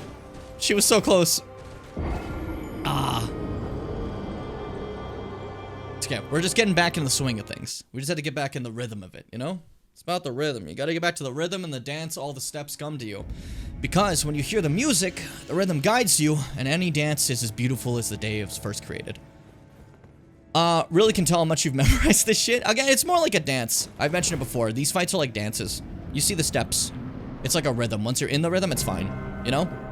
But when you're out of the rhythm, even if you fuck up once and you're out of the rhythm now, it's over. It's not over, but like, it's where you start to make a lot of mistakes. You know? Like, if you panic after getting hit, which I do a lot, then, okay, well, now I just lost it, you know? So you gotta try to avoid that. Also, I'm using a fire weapon. We're standing in water, not a good call. As this game does work like that. Fire damage does less if we're standing in water. Not my brightest move, to be honest.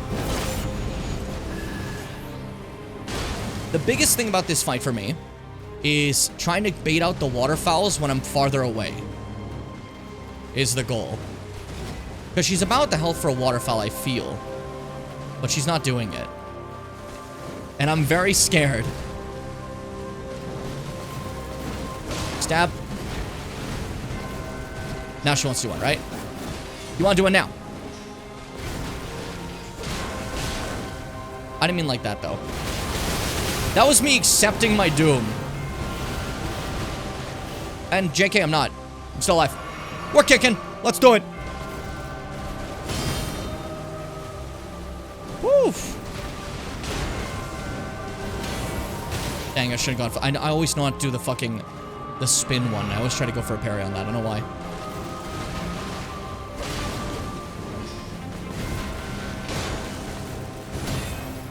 Dang, that one can be done. I'm getting greedy with these. I'm getting too greedy with these. That one's always easy.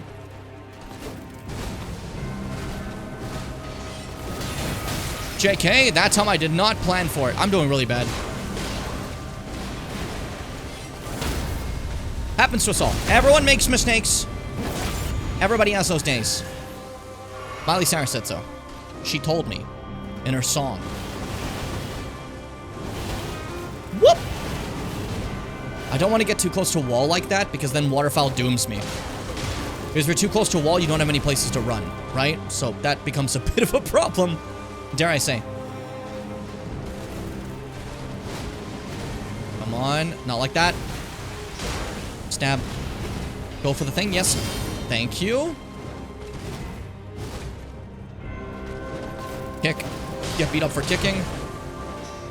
Dodge forward this so I can roll and attack you at the same time.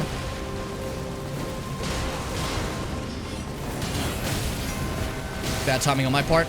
Everyone makes mistakes, like I said. Hold up, I'm just drinking. We're chilling, we're chilling, we're chilling. It's okay. We're chilling. It's fine. Let's relax. Me and you. Just hang out. Oh, shit! Emmy, thank you so much for the gifted sub. Funky! Enjoy the ad-free programming. And the emotes. And me getting my shit rocked in. With no disturbances. Oh my god.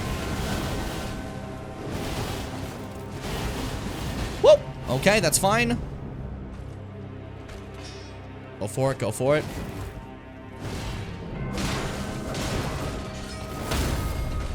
Yikes. Yikes, yikes, yikes, yikes, yikes. Okay. Okay, okay. This way? I figured my first few attempts might be a little rough, so I apologize if it's, not up to code. But also, a reminder, this isn't like some, like, try-hard playthrough. I'm just trying to be like, I am Melania, Blade of This isn't Mikola. supposed to be some sort of like very aggressive try-hard playthrough, so there will be occasions, if I ever feel like it, I will use like Mimic for an example. I've been meaning to, I've just been kind of forgetting to the entire playthrough. I like the Mimic. I like having, what's it called? The summons and stuff, you know? So if anyone's like against that, I'm so sorry, but that's part of the game, and I think it's a very great aspect of the game personally.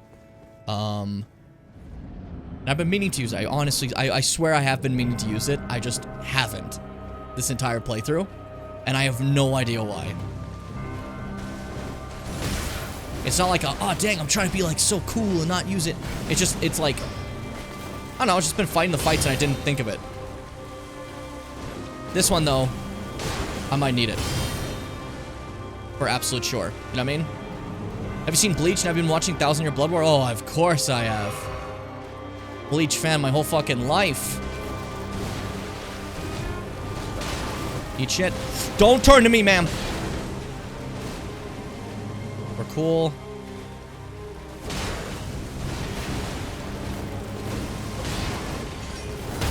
But yeah, this is the fight that I see like a lot of streamers start losing their fucking mind on. Totally fair. When I first fought her, hard as balls. But it's one of the ones I go back to.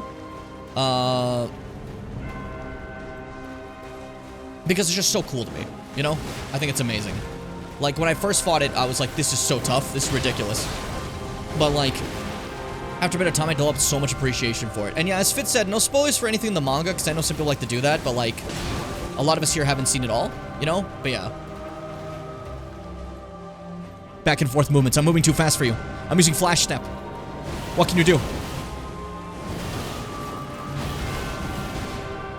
There we go. There we are. Dodge that, stab you in the tummy. So I'm not calling it a tummy when I'm just like stabbing you with the sword. Feels a little bit like rude, you know what I mean? Feels a little bit mean.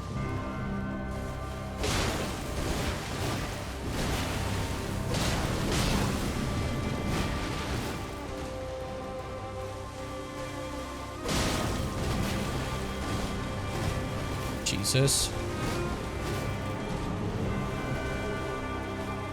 One thing about this fight is you can watch all aspects of her from her legs to see what she's gonna do, because like the whole body switches depending on what she's going for. So if you know the patterns, it's kind of it's interesting. It's like watching your dancing partners, like, you know, you watch the feet to see where the movements are gonna go, right? It's the same thing here. But Melania also has this thing where there's another part of her dance, which is her sword.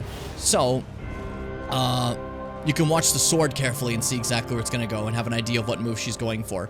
I'm trying to be a little bit safer here, so I'm going for more parry safe ones to actually try the parry on, rather than being a little bit more aggressive, I'd say, as I have been.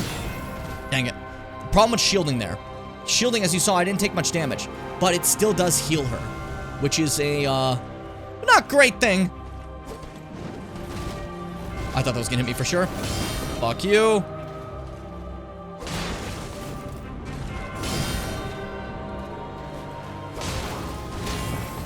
Stupid move. Stupid move again. God damn it, Jim. Be smarter, buddy.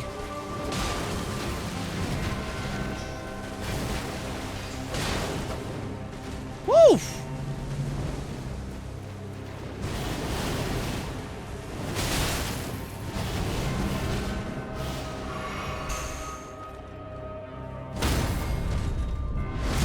We're fine. We're cool. Yeah, Seth, you aren't an anime guy. You're a Sonic guy, which is basically just like anime, but with hedgehogs. So like, you have the vibe. You're like, so you're good, you know? Careful. We're cool, we're fine. I keep thinking she's gonna waterfowl any second now, so I'm being a little bit careful. It's a sudden just slowness to her movements that's always worrying, you know? Shot! Shit. Woo!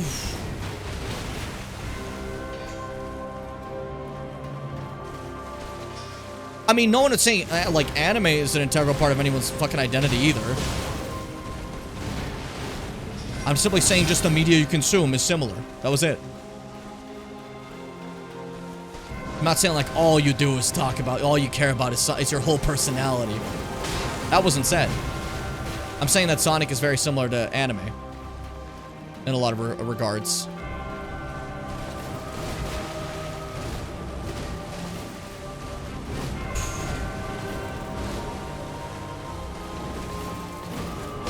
Fuck. I keep thinking waterfall's coming. I'm so scared. Until it's out, I feel like I can't, like, be calm.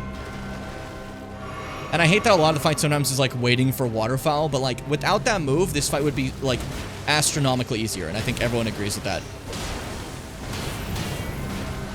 Like, I don't even mind the healing she does to herself. It's just waterfowl. But without the healing, I could probably block more of waterfowl. Which would make it more, approachable. There we go. Now, this is where I back up, because she's for sure gonna fucking do it now. I just gotta be closer, and she's gonna try it, right? Millennia, please. There we go, I fucking called it. Ma'am, read you like a book. Read you like a goddamn book. I love when she spins away like that. That looks so cool. That looks so fucking cool. Alright, phase 1 done. Oi.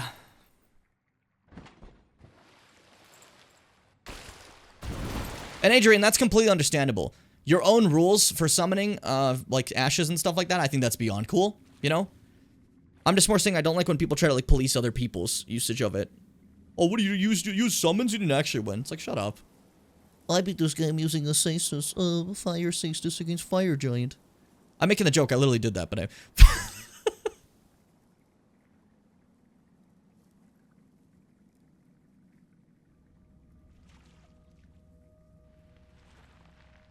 Wait.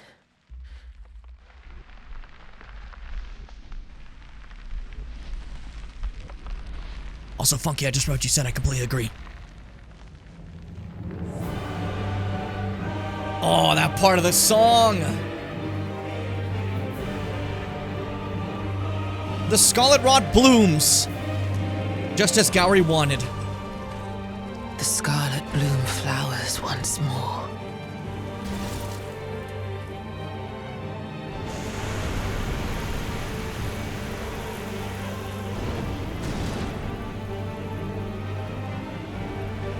You will witness true horror.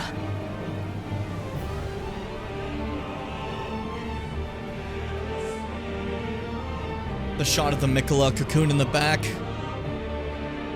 Now, rot. Alright, here we go. Sick fucking, like, hair butterfly wings. Time for the true phase 2, where this fight gets into a different fight entirely. Melania, Goddess of Rot. Let's do it. For the first time this playthrough, Freddy! Let's kick ass together, brother. As one. What are the fucking odds? I'm fine. I'm okay.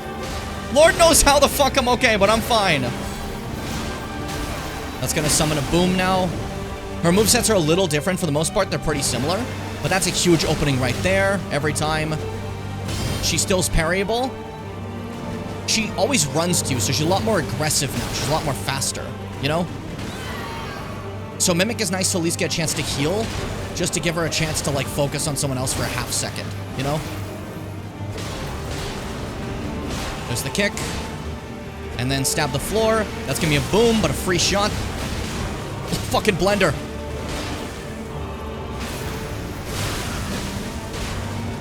Woof. Woof. Hey, ma'am. And then she's gonna jump immediately. She no longer is open during that part. A lot of things that were once openings are no longer openings. She adds an extra layer to it. And the opening comes after. Like, that's a big boom now, and it didn't used to be. I want to be full health, just to be safe. Oh, that's not an opening. Shit. She did the slash instead of the stab. This is the scariest move. The Melania clones that pop out, I think they're just beating the shit out of Freddy, but I gotta be safe because she was coming for me. I didn't expect it. Oh, this is so fun. Okay, she's doing that again. And that's basically the end for Freddy, I think. For sure. Yeah, Freddy's gone. That's okay. I just need a little bit of time to acclimate to this phase, I feel. JK, I'm dead. We're fine. Woo! Up again. No, she's just gonna do the boom. Okay. Go for the... Nope. Do a move I like. Not that. That scared me. Gotcha. Woo! Woo! This track is so good. Up. Down. Up again. Down again. Opening. Fuck you. I did the close fucking range dodge of the waterfowl. It came to me in a dream. Oh shit, okay. We're doing this. Woo! Woo! Come on, Melania! Show me what you got!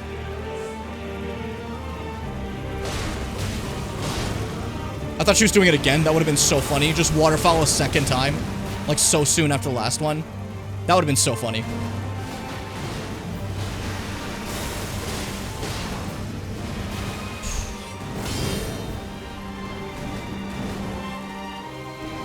No, come on. Let your flesh be No fucking way. That was close. That was close. Whoa. I should have just gone for the hit at the end, but I didn't want to greed. The greed would have saved me. I would have won. You want to finish parry? That was not a finish of the parry. I was more just didn't want to be greedy. It was I was worried that if I went for the greed, she would have immediately jumped for the waterfall instead when I did it there. She instead waited to do the waterfall later. I think that was pretty good though, right? I think that was pretty acceptable. Like I said, I definitely find the second phase easier. It takes way less time to get through. Because of her constantly attacking, there's more openings all the time instead of having to wait for her to do something. And she starts with less health. She has a lot of health at the beginning. It's a lot to get through. You know? It gets to be a little much. Right now we're having a very physical fight, though. What the fuck? We're just like beating the piss out of each other? Alright, that was fun. But yeah, I guess that's like my biggest problem with phase 2. I just generally think it's very long, you know? It's very long. Fuck. Careful. Hopefully this isn't gonna take too much longer. That would have been totally fine. I feel a little bit bad that I fucked that up. Hopefully you guys aren't too pissed about it. And if you are, I don't know. Calm down.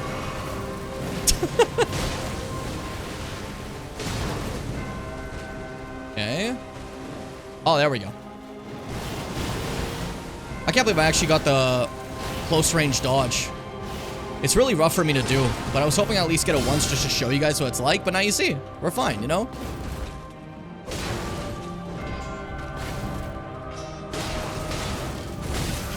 Dang it, I went for it. Ah, that was stupid. That was stupid. Can't believe you're fighting a millennial. Shut up.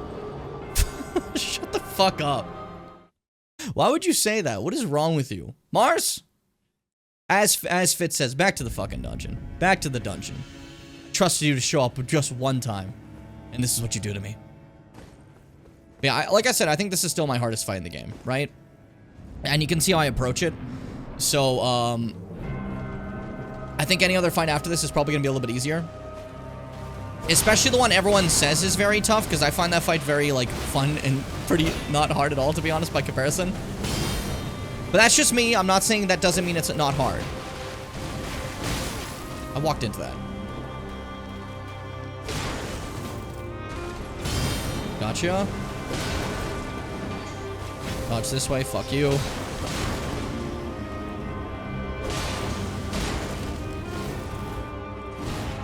Follow every motion.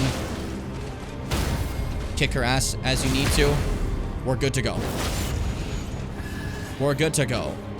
Wait, she's gonna do waterfall for sure. Yep. I was gonna go for a charge attack after that, but I'm like, wait, she's gonna get up and do a waterfall. I saw the health bar. There's certain levels. She doesn't do waterfall until like a certain checkpoint. If she's too high health, she just straight up will never do it. I just let her hit me with that. Oh yeah, let her hit you twice, buddy. Get back that health point, huh? How about it?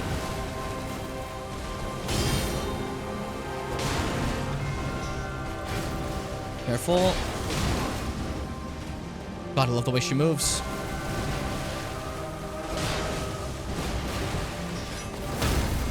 There we go. I like walking into it, make sure I get that parry. Feels great. She's probably gonna waterfall again, but maybe I can get a hit in like that and then back up. She didn't waterfall. Interesting. She'll do it after this. Or she just won't do it. You're scaring me, Melania. Stab. Waterfall? I keep thinking it's coming. I'm scared. I'm scared. This freaks me out. She's walking so honestly. She wants to do it. You can see that. The problem is, in Phase 1, Melania is a reactionary fighter. She is not a aggressive fighter. In Phase 2, she's an aggressive fighter. She's always coming after you, right? Whereas Phase 1, she counters. If I attack, she moves. See? So to get her to keep fighting, you have to fight back. So for waterfowl, if you're trying to bait it out, you have to hit her. The problem is, close range waterfowl is a death sentence, you know? So it's actually better to have some sort of ranged option, even if it's like a fucking throwing knife. Just something to throw to try to trigger the waterfowl. Because after every waterfowl, she takes a little bit of a break to not do waterfowl for a while, you know? Just in case anyone was curious about the trivia of Melania. Careful. That timing was a little rough. I almost fucked that up. There we go. Now this is definitely going to do waterfowl now. Yeah, like I said, that whole idea of doing that definitely, it is very interesting to see that they like the idea of a reactionary fighter and having to bait out moves for that. You have to think a little bit more ahead. And like, yeah, Bolt of Grand Sex was definitely a great idea. Another one is let her just do waterfowl. The first time she does waterfowl, her freezing, what's it called, immunity is not that high. So you can actually get a freezing pot and just chuck it at her. It'll immediately proc a freeze and drop her out of waterfowl. Waterfowl, sorry. But it's only the first time. You'll need more freezing pots after that. You know? But it is really funny. That if you ever just need like a free, like a moment. That would be it, you know? Oh, this is really bad. Yeah. Melania, Blade of Mikola. My predictions are going bad for that. Like I said, though, ultimately this fight, I definitely think that this first phase is a lot tougher for me. Once I get to the second phase, it flows a lot nicer. I like a quicker fight. The longer it goes, the more my brain scrambles itself when I fuck up, you know? And the first phase is a very long fight. And I generally don't, like, for a Mimic strategy, for an example, I don't find it as useful to bring out the Mimic for the first phase as compared to the second phase, where you can just kind of go like, fuck you, fuck you, fuck you, over and over again on her. It's pretty funny. It at least gets the edge off to make the rest of the fight feel like, okay, I've chilled out now, I can just fight you normally, you don't have that much health left either, it'll be okay. You know what I mean? Stab, stab. Parry. Stab. Parry. GG. I like GG, that just takes her whole health bar. Dude, fucking 1986 damage? Holy shit. That's when Seth was born. Careful. Oh yeah, for sure. Mimic can be a liability. It's more so in this fight. I find Mimic less to be. Not this fight. In second phase, sorry. In second phase, I find Mimic less to be a liability. Because of the fact that Melania is so aggressive. that she's constantly fighting and doing less dodging. So you can just kind of both hit her a bunch of times, and she will do some heals. But when she does those heals, what normally occurs, at least in my experience, is they'll heal her slightly, and by the time Mimic's dead, at the very least, she's below half health in the second phase. Meaning that the rest of the solo fight is pretty solid, you know? In this phase, there are a lot of chances she might just kill the Mimic and just heal all the way back up to full in that time. So you just kind of stop and go, why the fuck did I bring out the Mimic? Not my greatest idea. But of course, that also depends on what weapon you use. Because there's this one playthrough I did where this, I had the Godskin Noble is blocking a big greatsword of Black Flame that does a ton of damage over time if it hits somebody. And if you and your Mimic just keep spamming that weapon art, Malenia just dies. It's very aggressive. I think that was definitely my easiest fight I ever had with her. You know? Hey, buddy. Hey, buddy. Yeah, the peeler too. I was thinking about I was thinking about the actual greatsword itself because that one also does it. But the peeler, you can just sit there and spin into a black flame tornado. That fucks her up. Completely ruins her.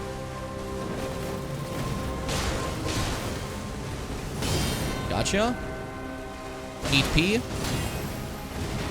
I gotta stop going for that one. I never get that one reliably.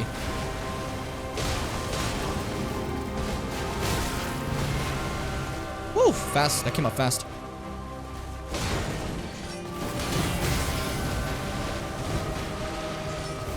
That's one of the best parry options when she does that attack, so I'm always a little embarrassed when I don't parry it, if that makes sense. She's gonna go for it again, right? Kick instead, okay. She's probably gonna do waterfall soon, I gotta be careful. Like now, maybe. Nope, okay. Go for some sort of lunge at me, please. Not like that. One I can parry. Ah, she's just doing waterfall, okay.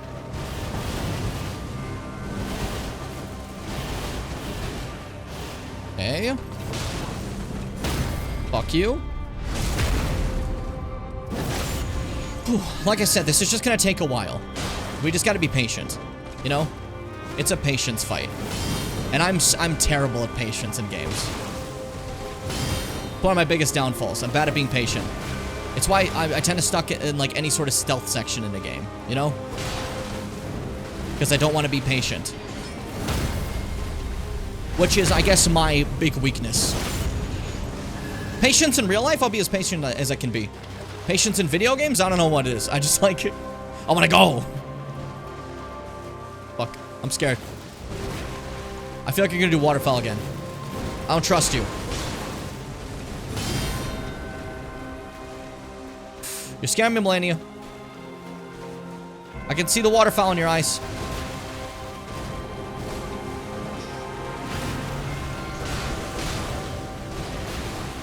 Careful. Kick. Woo!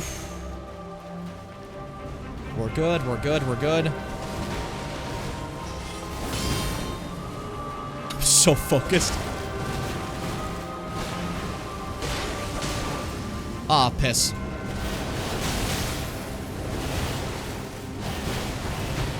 Okay, almost did a perfect dodge there from close range.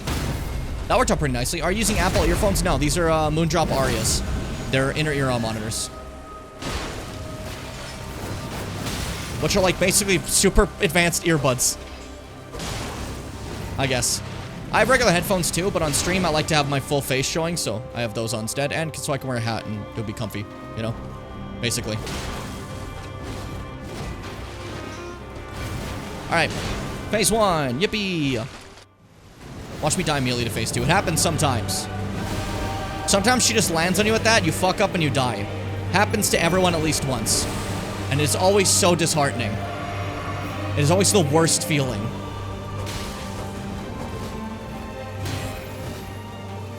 Careful. Hey, my friend's stabbing you. How do you feel about that? Shit, she just immediately does this move? What do you mean? Okay, die lift. We're fine.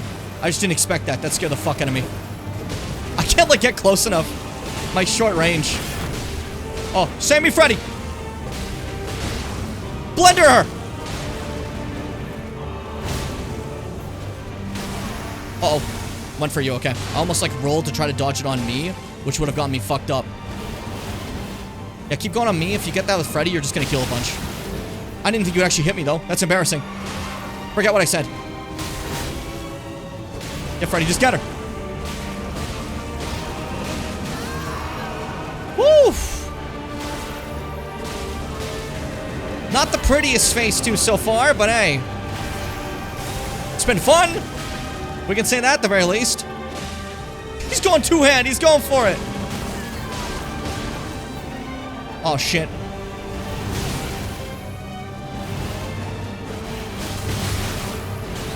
Okay, okay. Whew.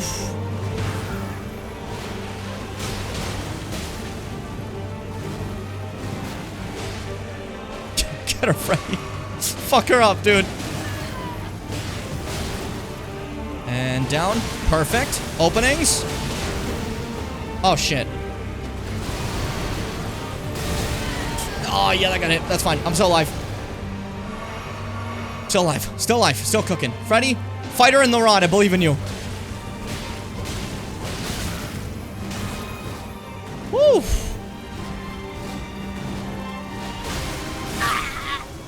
Freddy, no. That, I was scared. I thought that was going for me. Stop going for his corpse. That was my friend that you're trying to eat the corpse of.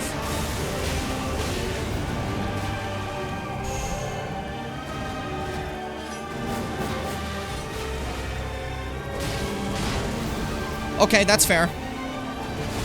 I was just thinking you should do that too. See, if I tell her that I want her to do that, she's gonna think that she should keep doing that. And she's like, oh, that's a good idea. We'll trick her. That's sure to work. Fuck you.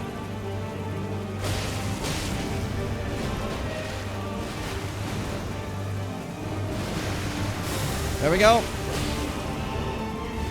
Woo. Parry again. Go for that again. One more time, please. That rush attack. I love that rush attack. Or just let me kill you. Opening? Opening? Do you have an opening for me? Run for it. Die! Your strength. There you go. Extraordinary. GG. The mark of a true lord. Millennia's Great Rune and Remembrance of the Rock Goddess. That fight, one of my favorites. Dear Mikola. Oh, dearest Mikola. My brother. I'm sorry. I finally met my match.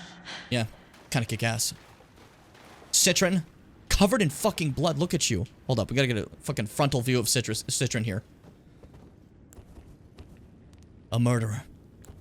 Dude, that was fucking crazy. That was so fun. Take care, Funky. Sleep well. It was Great Avenue. Woo! She just wants to be your friend, don't hurt her. I mean, that's how we do friendship here. Sometimes you're like, hey, I want to be your buddy, and I stab you repeatedly. It's just life, you know? It's life, and that's okay. Anyways, now, there's a bloom left behind from Malenia after she did bloom in the fight to become the Goddess of Rot, as we saw, and we defeated her. If I go to this now, after, what's it called, getting the unalloyed needle, as it says, return to me to Malenia, I'll take that needle, bring it here, and you get Mikola's needle. And a Somber Ancient Dragon Smithing Stone. We have plenty of those, so that doesn't matter. And Mikola's needle. There's another bit of lore right here. Where the fuck is it? I missed a whole ass needle somehow. That's embarrassing. Isn't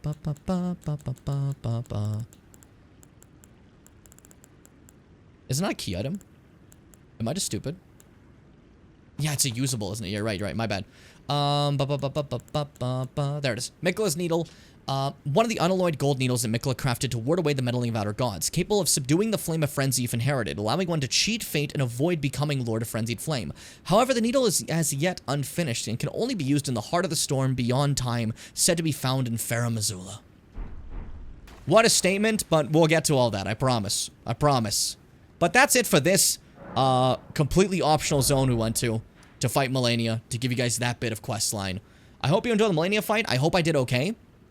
I can always be a little bit rough on that fight, so I wasn't sure if we did it right or not, you know? Mistakes happen. Mistakes happen. You did amazing? Thank you. Thank you.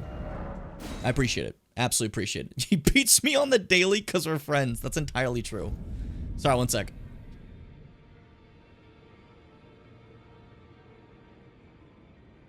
Sometimes I can use immersive just to quickly turn off my cam.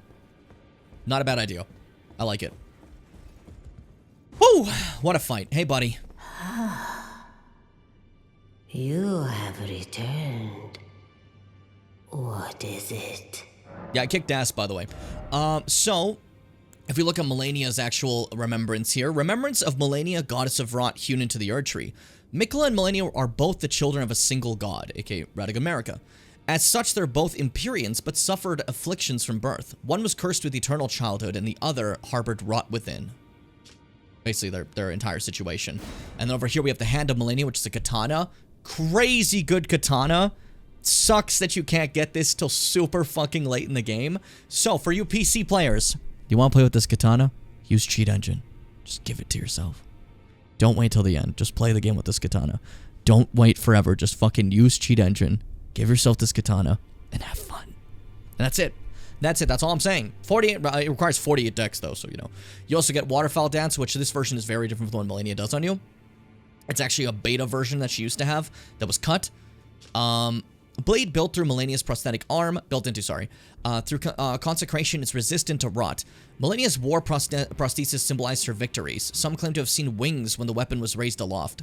Wings of fierce determination that have never known defeat. Unique skill, Waterfowl Dance. Perform a series of one-footed leaps in the manner of a waterfowl to unleash a swift yet graceful slashing combo. Repeated inputs allow for up to 2 follow-up attacks. Fucking cool. You also get her incantation, Scarlet Aeonia, when she blooms, you know?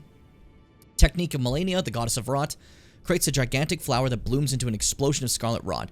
Each time the scarlet flower blooms, Melania's rot advances. It has bloomed twice already. With the third bloom, she'll become a true goddess. And we were there for that third bloom. Third bloom wasn't enough for us.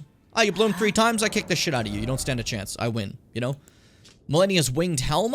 A winged helm made of unalloyed gold, worn by Melania, Blade of Miquella. Melania awaited Miquella at the foot of the husk. My brother will keep his promise. He possessed the wisdom of the allure of a god. He is the most fearsome Empyrean of all. So, Melania saying that Miquella is the more fearsome one is fucking wild, eh? Armor made of unalloyed gold, same things before. Same as that. I just want to see if there's anything else about it. But no, it seems to be the same. Can we get our armor? Can we, like... I don't imagine we can actually use it. It's only 15,000. I thought there was going to be more runes. Oops. How about this? 25,000. I could buy it at least, for sure. Because I haven't changed my outfit in a bit, and why not? Just get Melania's, you know? I'm not going to go for the helmet because, you know, Citron. Citron is wise. Citron is strong. But if I can grab the other pieces, that would be great. And I don't imagine I can wear the full thing, though. I imagine it's going to be too heavy. But maybe I can wear at least part of it? I can definitely wear this part. Now, can I wear the feeties? They're actually lighter. Shit. I can actually wear the full thing, can't I? Oh, let's go. And just like that, Citron is ready to go. Let's go. Let's go. How's our shield looking? Do we have anything that maybe, like, I want to switch? Do I want to go back to Kite Shield, maybe? Or are we, like, cool with this one? I think we're cool with the Magic Scorpion one. Hasn't really been a problem, you know? I could go for, like, the Carian Knight Shield if I want that look instead, you know? Let me see for an example. Because, like, this one, maybe it'd fit a little bit nicer. Maybe the Kite Shield would fit a little bit nicer with this look. What do you think, Scorpion or Kite? With this look. That's my question. I still like Scorpion? Okay, cool. That means I don't have to do anything. Just making sure. I love when I don't have to do a thing. I love when the answer is don't change anything. Like, I put a poll about the Bimbits channel in Discord. And if you guys wanted the Bimbits channel to be the YouTube Shorts and the Bimbits, or just the Bimbits, and you guys were like, oh, both. And I'm like, cool. I don't have to do anything. That's already what it was. Awesome. I love when the result is, Jim, you don't have to do a damn thing. Oh. It's lovely. It's absolutely lovely. Now, before we wrap up, like, the base game, we probably should do the other secretive boss that's hidden away that we've been to before, right?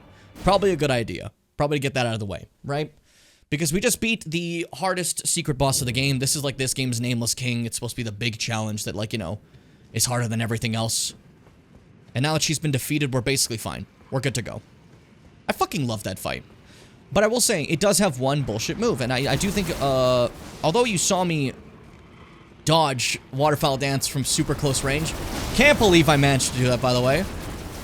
I said, hey, fuck it, let's wing it and let's try it. The method that, like, sometimes works. Let me see if I can do it. And I got so fucking lucky. But, that specific thing is so hard to dodge. And you have to plan for. And it makes it feel a little bullshit overall. You know? Anyways, yeah, a bunch of bloody dudes here in the Mogwin Palace, you know? Of Luminary Mog. But, overall, this isn't a very lovely place. There's that guy, you know? It's just gross. And you kind of stop here and you're like, all of you fell for this MLM? Like, it's hilarious, though, because what the idea here is they will join this cult with the idea that this will be the new dynasty. It hasn't made any steps to become the new dynasty. They're just kind of sitting underground and like, yeah, we're gonna be a big deal one day. They're not doing anything, you know? For an example, they literally have, like, fucking outfits to say who's a noble and who's not a noble. So people have already started noble families, and they're like, yes, one day my family will be a noble when this is the dynasty. It's like, when it's a dynasty, look, what the hell, you guys are so sure. Nothing's happened. It's very funny. But we gotta complete a quest line as well. So right here, invade White Mask Vare's world. You remember Vare? Good guy, called us his lambkin. We didn't listen, we came here earlier than he told us to. So let's go pay him a visit.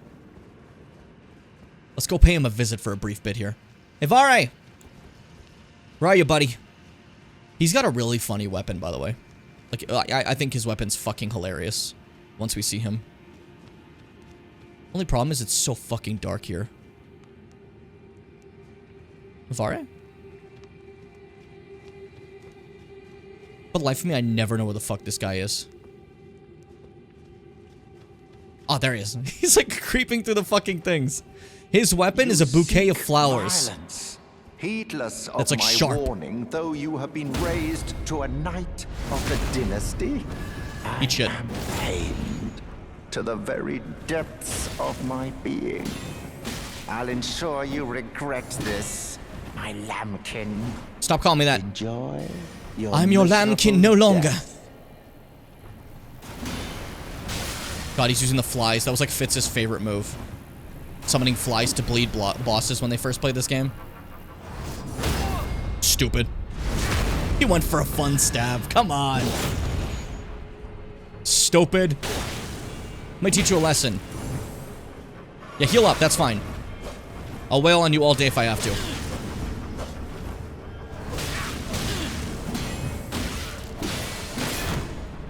I'm dead.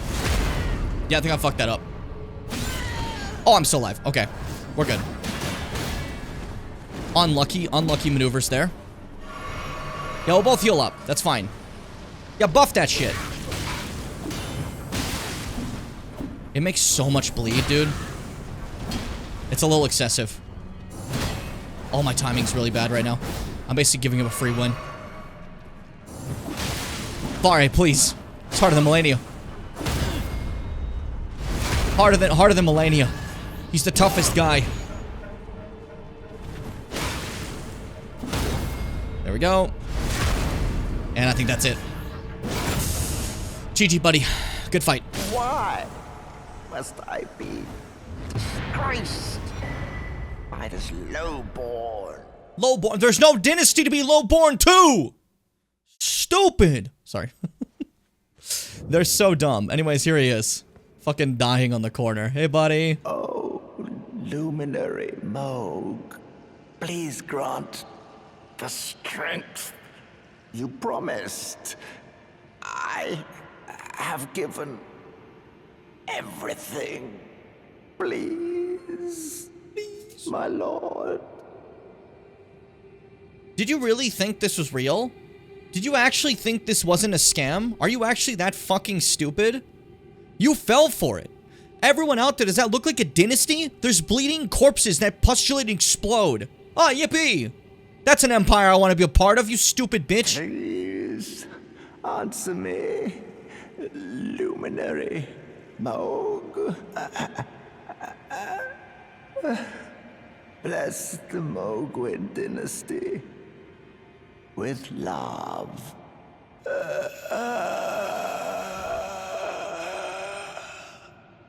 Well, at least this dumbass died believing. With love. The way he said that. Alright, Vari's bouquet. We got it. We got it. Fucking dumbass. What a stupid motherfucker.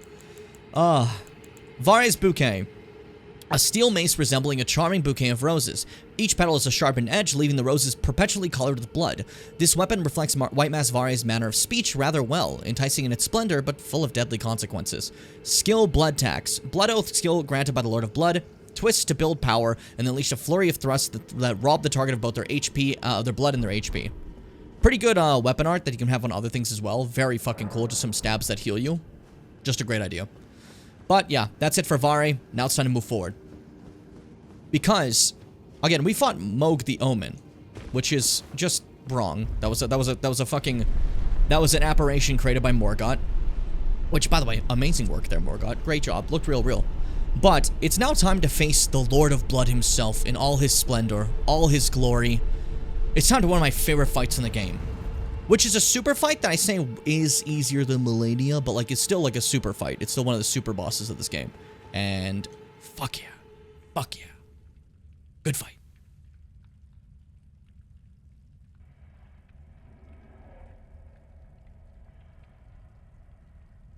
Oh yeah, by the way, that's Mikola. Mog kidnapped Mikola in his cocoon. It's normal. He's good. He's fine.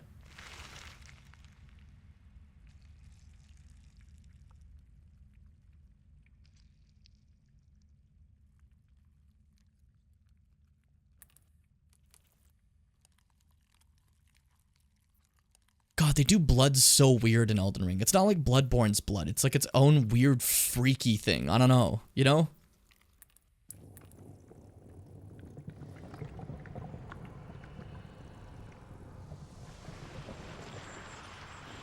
Yeah, he was just in that. As one does. He is the Lord of Blood, after all.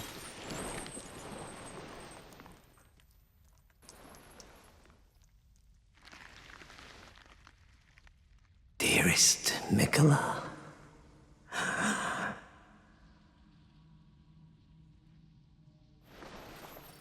you must abide alone a while.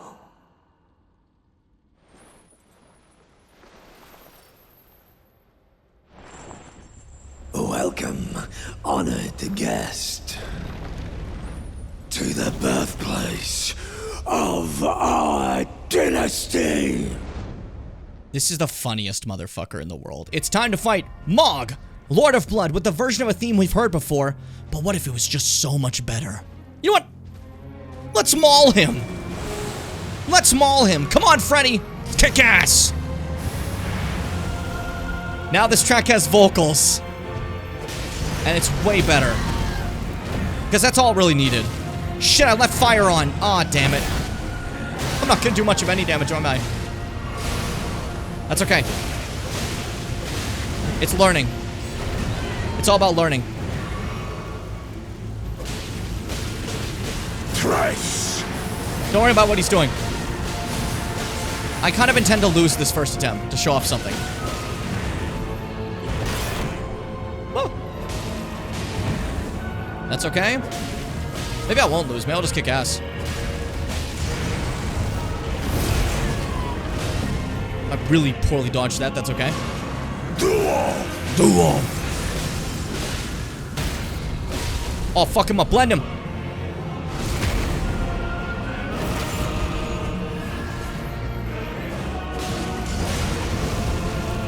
God, this song, dude. I like the way you say Trident, Seth. Onus. Onus.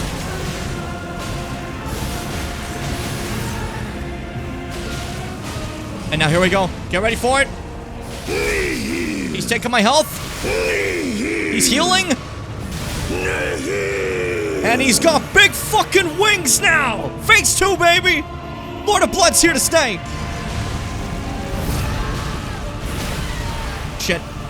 Now his trident leaves behind blood flame everywhere it goes. He's truly awakened, blessed by his goddess of blood. Mogwyn the Lord fights for realsies now. God, the way blood builds up just by getting hit once, like, it's a slow, constant build. Woof!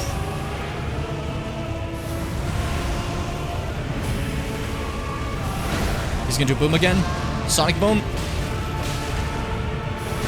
Stop going for Freddy. You like me. Me and you are friends.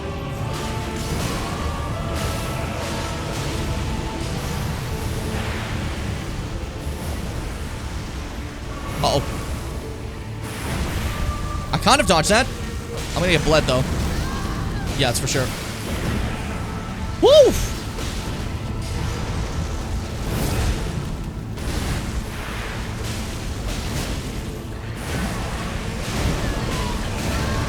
Oops. Embarrassments. All around. Me, I mean. Not like... I'm not calling you guys embarrassments. God, this song's so good. Freddy! No! How dare you kill my vassal! For that, you will suffer the greatest death imaginable. I missed every shot. You'll suffer the greatest death imaginable. Oh, that's embarrassing. Yeah, I'll do it. Is mine and mine alone. Oh, I love this fight. Now, I will also quickly say, this is a thing a lot of people don't know. I'm going to go last Sight of Grace because I do need to switch to a weapon that is not fire, which he's very resistant to. I'm going to tell you right now. First off, incredible fight. I love it. Second, this place is broken. For those who don't know, the Mogwyn Dynasty, this area, is famous for being the one area in the game that is consistently busted. It literally is broken, to explain. As there is a way to jump across the geometry here from this spot and go around and get to the outer borderlines, fall through the earth, and unload everything in this area, killing them immediately and giving you a ton of runes. If you have spawned in Mog like I have, you can kill him that way. At, like, the start of the game. We're not going to do that, but I'm saying it's very funny how broken this specific area is. Because although it's over here, where Shifra is, I used this glitch back when it existed. You used to be able to make Torrent hover and just walk in the sky. So, using that glitch over here, I walked all the way to the Mogwyn Dynasty to find that this isn't in the same map as this. These are actually two separate instances. You may see it from a distance, but they're not the same map. As the Mogwyn Dynasty is its own kind of special different map, which is kind of obvious considering it's one of the few things in this game that, like, you can only get to by warping. You can't get here otherwise, you know? But yeah, that's your little Mogwyn, history lesson. You're welcome. You're all much happier now thanks to me telling you that. You're all so thrilled about me saying that. Alternatively, also, I've now grabbed a specific thing that we got back when we, did Yora's questline, if you remember. We received a physic tier, a very specific physic tier. Purifying Crystal tier, which purifies the Lord of Blood's cursed and mixed physic. This means that when Mog does his Nihil, it will not do as much damage to me this time. The Nihil will be, livable. Instead of me having to chug through it, you know? Just a little extra thing. That I think is pretty cool. Pretty neat. I'm ready for it. Round 2. Again, like I said, love this fight. And this time we're definitely getting him. But as you can see, it's a great deal easier than Melania. And they do yield about kind of similar souls. So I don't know if you saw when I beat Melania, she gave me 480,000 souls. Absurd amount, you know? Mo gives 420,000. So they're both like giga bosses that give you a ton of souls, but they're like... Yeah, you can obviously see the hierarchy just based on how much souls you get, you know? So let me actually do this, and then heal my health with that physics, so I always have that little buff of protection from the Lord of Blood's power. And that should be good. There we go. Let's do this for real, buddy. Me and you. Real damage. Real graps.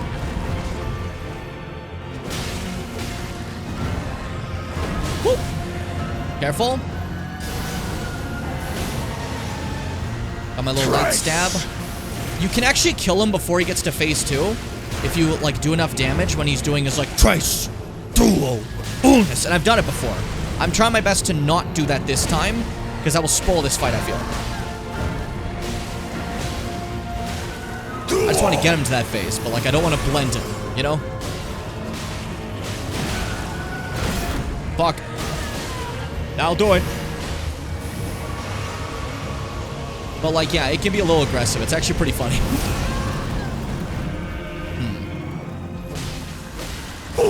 Unis, now go for knee heal. Come on. Oh, we can use your knee heal. Won't be as much healing for you. See how it like breaks my tier? Now it's broken. It didn't do that much damage. We're in the face. That's so cool. I love that. A little bit of exploration actually gets you more set up for this fight, and I think that's wonderful. On my first playthrough, I didn't have that. I just had to chug every time.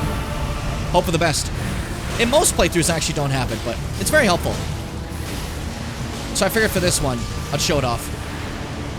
God, the fact that the ground can cause bleed is rough.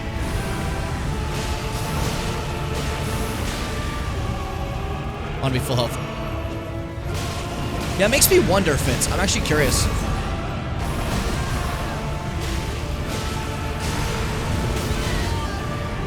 I don't really know what Eleonora's plan ultimately was, but in the end, she did get stopped by us after killing Yura. Light! Fuck.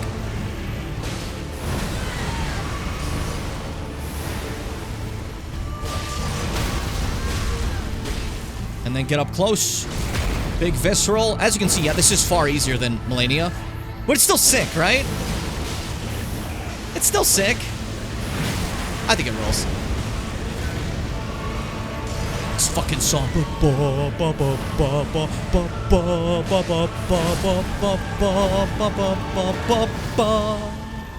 Oh, it's so good. Oh shit. Oh shit, I'm in the gravestones. Fuck off. I'll listen to your song a little bit longer. He's so cool. Oh, look at that. Like that fucking silhouette with the wings. Good night, buddy. Oh shit, he betrayed me. He betrayed me! No more. I can see it as clear as day. The coming of our dynasty. Morgwyn.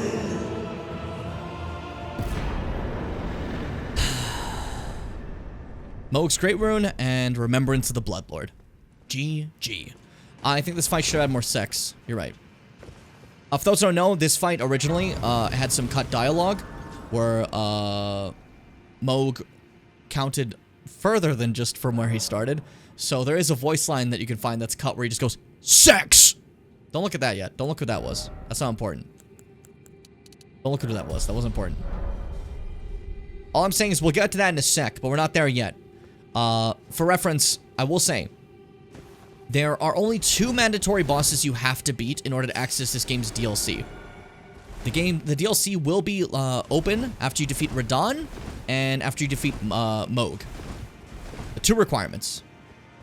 As I will say, over there is the entry to the DLC. We're just not dealing with that yet. We got other stuff to do. I understand why they cut it, but man, it would have been really funny if you just go, sex! That guy looked wild. Yeah, right? I saw him for a second. That was sick as hell. Fuck, I guess it's just time to do story now, huh? We just gotta move forward. I have basically done everything else I can do for the time being. Yeah, okay. Okay, gamers. Time to actually just move forward with the story. What? My fucking mouse took over. That's weird. Did he count from 10? I don't remember. I think he may have counted from 6. But I don't quite recall. It's been a minute. Wait, fuck. Before I do this, actually, let's look at the Mohg lore for the stuff we can get from him. If that's cool with everybody here. I know some of you fucking hate lore. Seth specifically has always mentioned that he despises any of the story in these games. Fucking hates them. Let's see. Mohg. Remembrance of Mohg, Lord of Blood, hewn to the Erd Tree. Wishing to raise Miquella to full godhood, Mohg wished to become his consort, taking the role of monarch. But no matter how much of his bloody bedchamber he tried to share, he received no response from the young Empyrean. Scary thing to read. But as you can see, Mohg wanted to become Elden Lord, the same way that we're trying to become Elden Lord, where to become Elden Lord, you have to be the consort of a god, right? And he wished to ascend Miquella to that role, as like how Marika is right now, and how Radagon's the king consort, so therefore he's the Elden Lord, you know? But Obviously not working out. Mogun's Sacred Spear, incredible weapon if you ever get to play the game with this. Oh my god. It was one of my best playthroughs. It kills everything. Because you have the Nihil move as your Ash of War. Destroys everybody. Would you win if there was a Lime boss? Oh, for sure, Lemon. I forgot to answer that a while ago. Trident of Moog, Lord of Blood, a sacred spear that will come to symbolize his dynasty, as well as serving as a weapon, is an instrument of communion with an outer god who bestows power upon accursed blood. The Mother of Truth desires a wound. Blood Boon Ritual. Raise the sacred spear and pierce the body of the formless mother. Stab up to 3 times, creating an explosion of blood with each thrust. This skill will coat the armament with blood flame for a while. So this idea is the formless mother is all around us, and you pierce her body to create the blood, and that's fucked. Isn't it? Blood Boon. Sacred incantation of Moog, Lord of Blood. Thrust arm into the body of the formless mother, then scatter the blood flame to set the area ablaze. This incantation can be cast while in motion. The Mother of Truth craves wounds. When Moog stood before her deep underground, his accursed blood erupted with fire, and he was besotted with the defilement he was born into. Very interesting. So that was that's his outer god he's kind of, like, working with. You know, he can also get his outfit, Lord of Blood's robe, attire of Moog, Lord of Blood, embroidered with an extravagant gold emblem on a black cloth, the dress of a luminary, the reigning lord and hierarchy of the coming dynasty of Mogwin. Or perhaps a raving lunatic. Basically, like, even that is basically just being like, yeah, actually, it's not gonna work out. You may have also heard my car keys for a second. You didn't. Shut the fuck up. If you heard that Dinu, you didn't hear that at all. There's no chance. Hey, Gideon.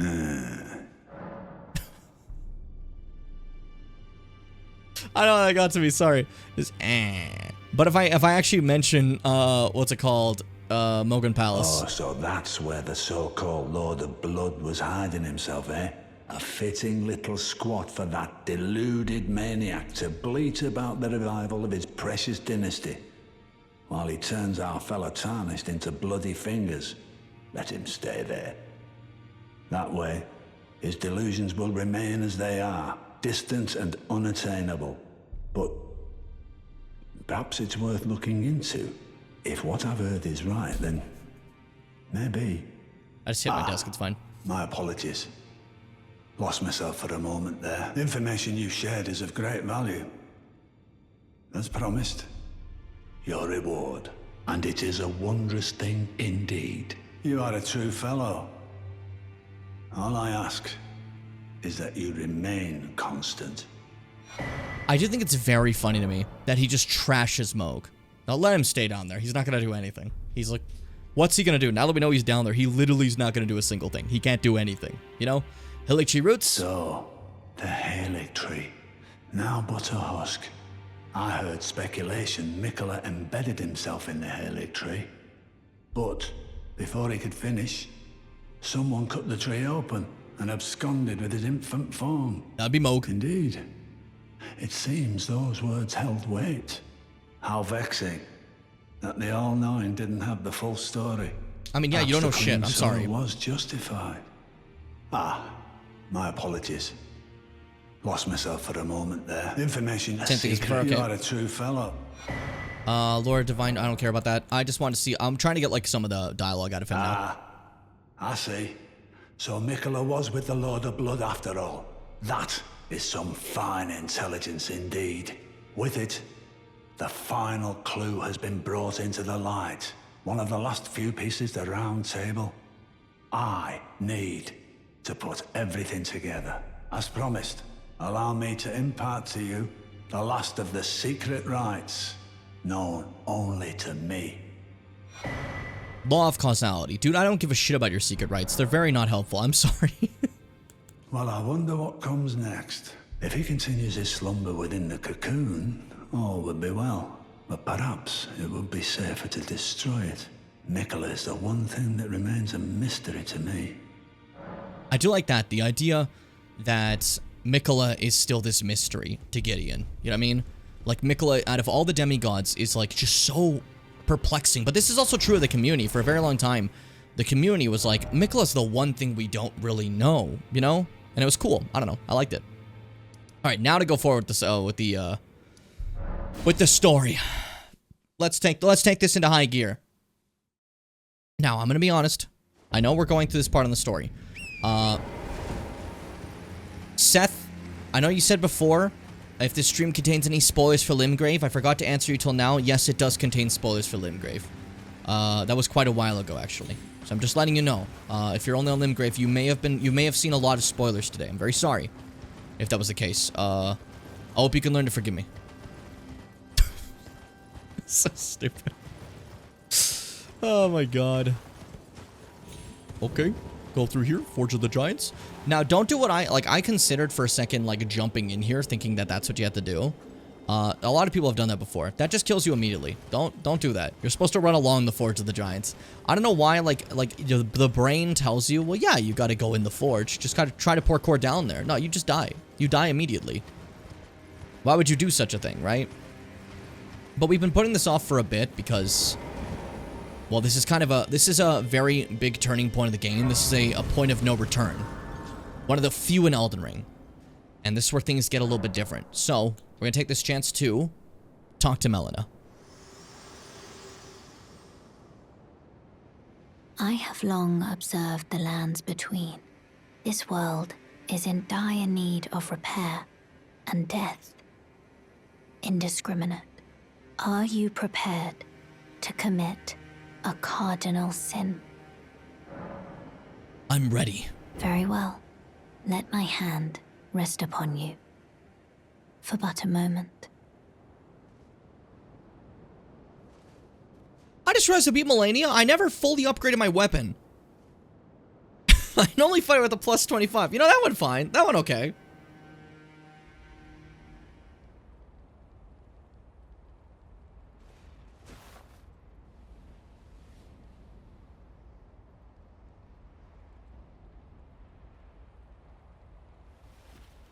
She put us to bed.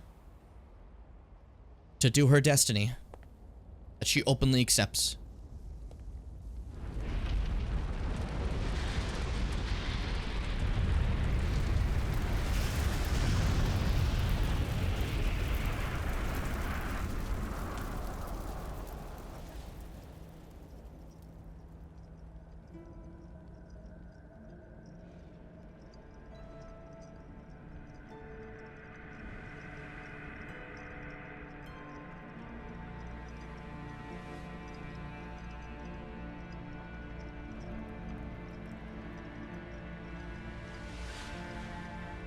O Erd Tree, you shall burn.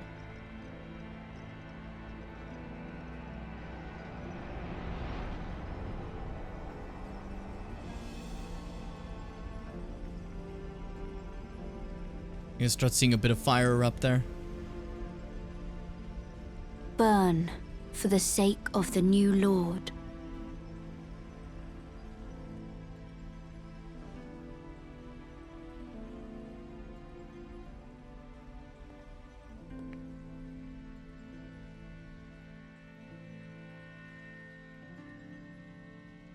Thank you for guiding me here.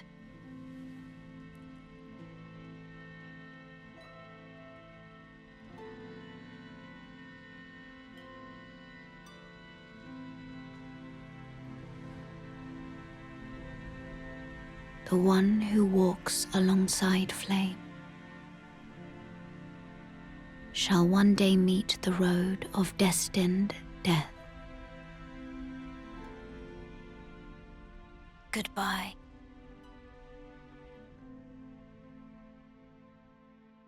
And that's the tragic end of our good buddy Melina.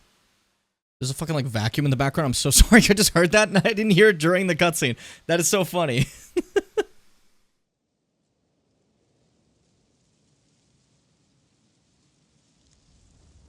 Oh, the chains on me are 2D textures. You can see that here. That's so funny.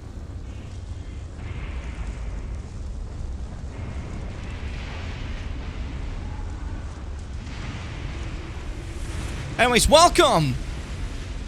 We're in a brand new place.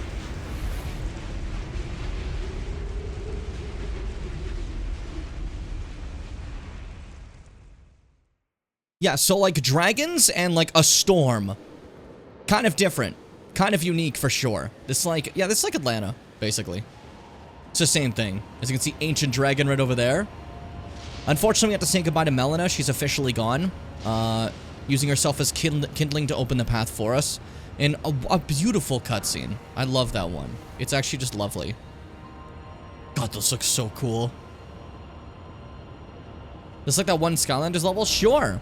But as you can see, this was here the entire time on this side of the map. I was just trying to never to draw too much attention to it yet, you know? But hey. We're finally here. And I had to go all the way here because this is where I start to get more smithing stone 8s and stuff that I can finally upgrade my weapon. Normally I just run here immediately, but Crumbling Pharaoh Missoula is the name of this place.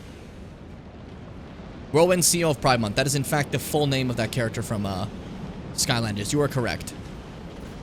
You are absolutely correct. So, Jesus, that vacuum is getting really loud. Sorry. If you hear that at any point, I hope it's not the most distracting thing. Really, really sorry about the timing for that.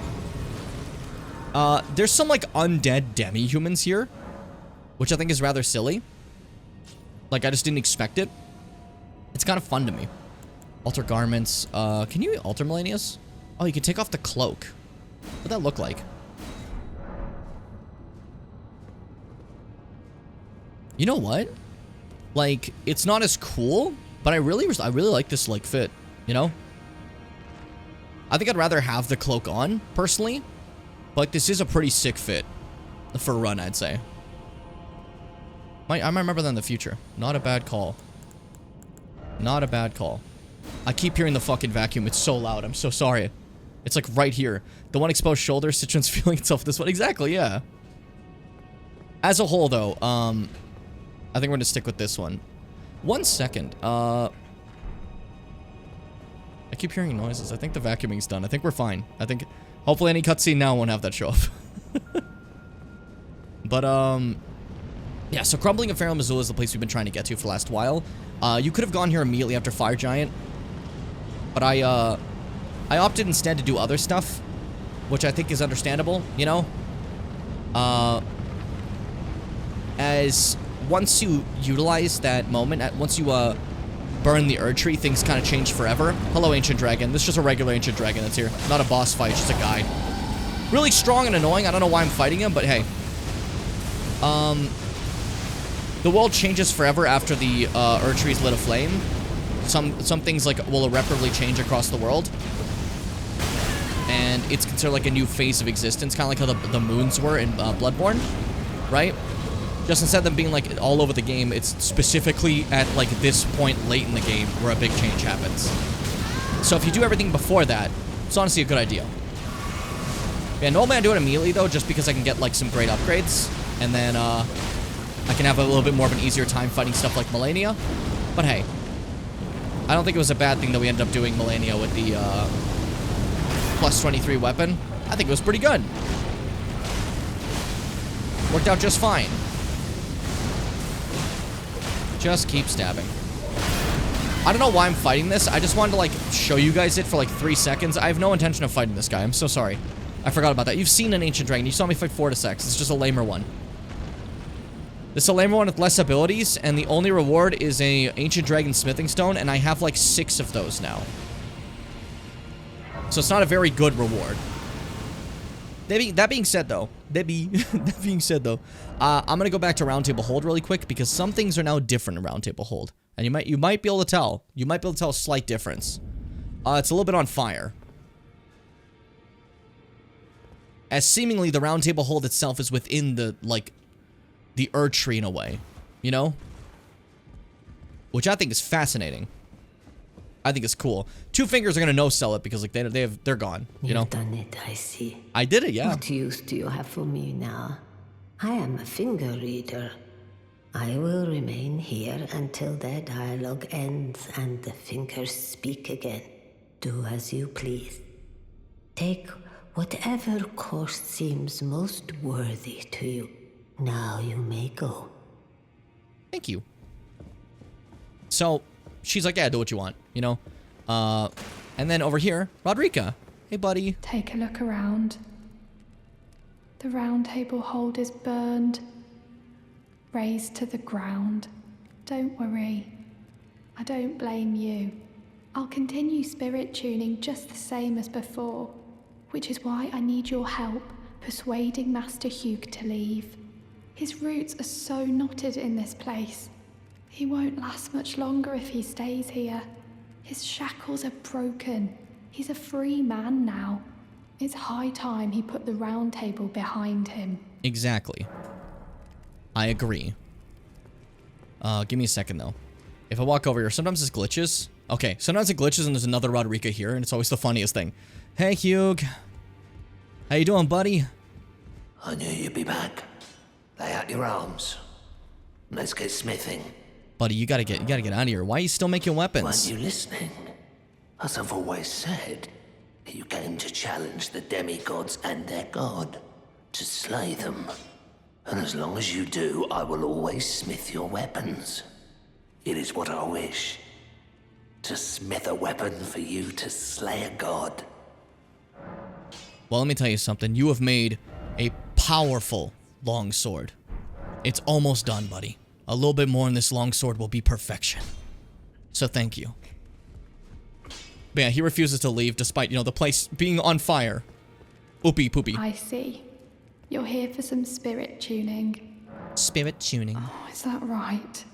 So Master Hugh won't listen to you either. You have my thanks regardless. I'll try and talk him round next time. I know he was given this great entreaty to craft a weapon which could slay a god. Though I can't help but think of it as a curse. Oh, it's for sure a curse. Put on him by Queen Marika. Another uh-oh from Marika. I'm not sure there's anything we can do. Well, we can stay with him as our buddy. At the very least. At the very peast. Like P, get it? That wasn't... Why did I say that? I'm sorry. Like P, get it? You hey, buddy. burned the Erd tree, didn't you? Yeah, it was funny. Then the Just round saying. table is soon to follow. No need to fret about that. The round table holds serve to put a tarnish upon the throne of Elden Lord. And if the Erd tree needed to burn for that to happen, then the round table must go as well. Yeah, totally fair. Well, Wait, there was a talk thing. My bad. I'll stay at the round table for a time. I must learn all that can be taken from this place and sear it into my memory. How could I call myself the all-knowing if I did any less? We talked about so much lore and stuff. I thought Seth was gone. So the sudden Hugh shocked me. I did like 2 bits directed directly to you. And I was like, shit. That means you heard them. That means you heard my bits. Shocked me. Wasn't prepared. I think that's everything else on the round table. Hold up. One more person here. That may officially move forward now. Let's see. Let me see. Let me pee. I was playing the worst shadow level. It's not great, is it? In this ash, I can smell the ancient storm. It reminds me of my first hawk. And it reminds me of... Same thing as before? Okay. Now, to continue this, I think I have to go over here. A lot of stuff has changed. Also, because I've burned the tree, the world is permanently different now. And by that, I mean, well, you can see it. The bits of fire on the tree even from here. It's not a lot, but like, you can see that that's the minor tree we're looking at, but you can see like past it, the fire from it, you know? On the actual Erd tree.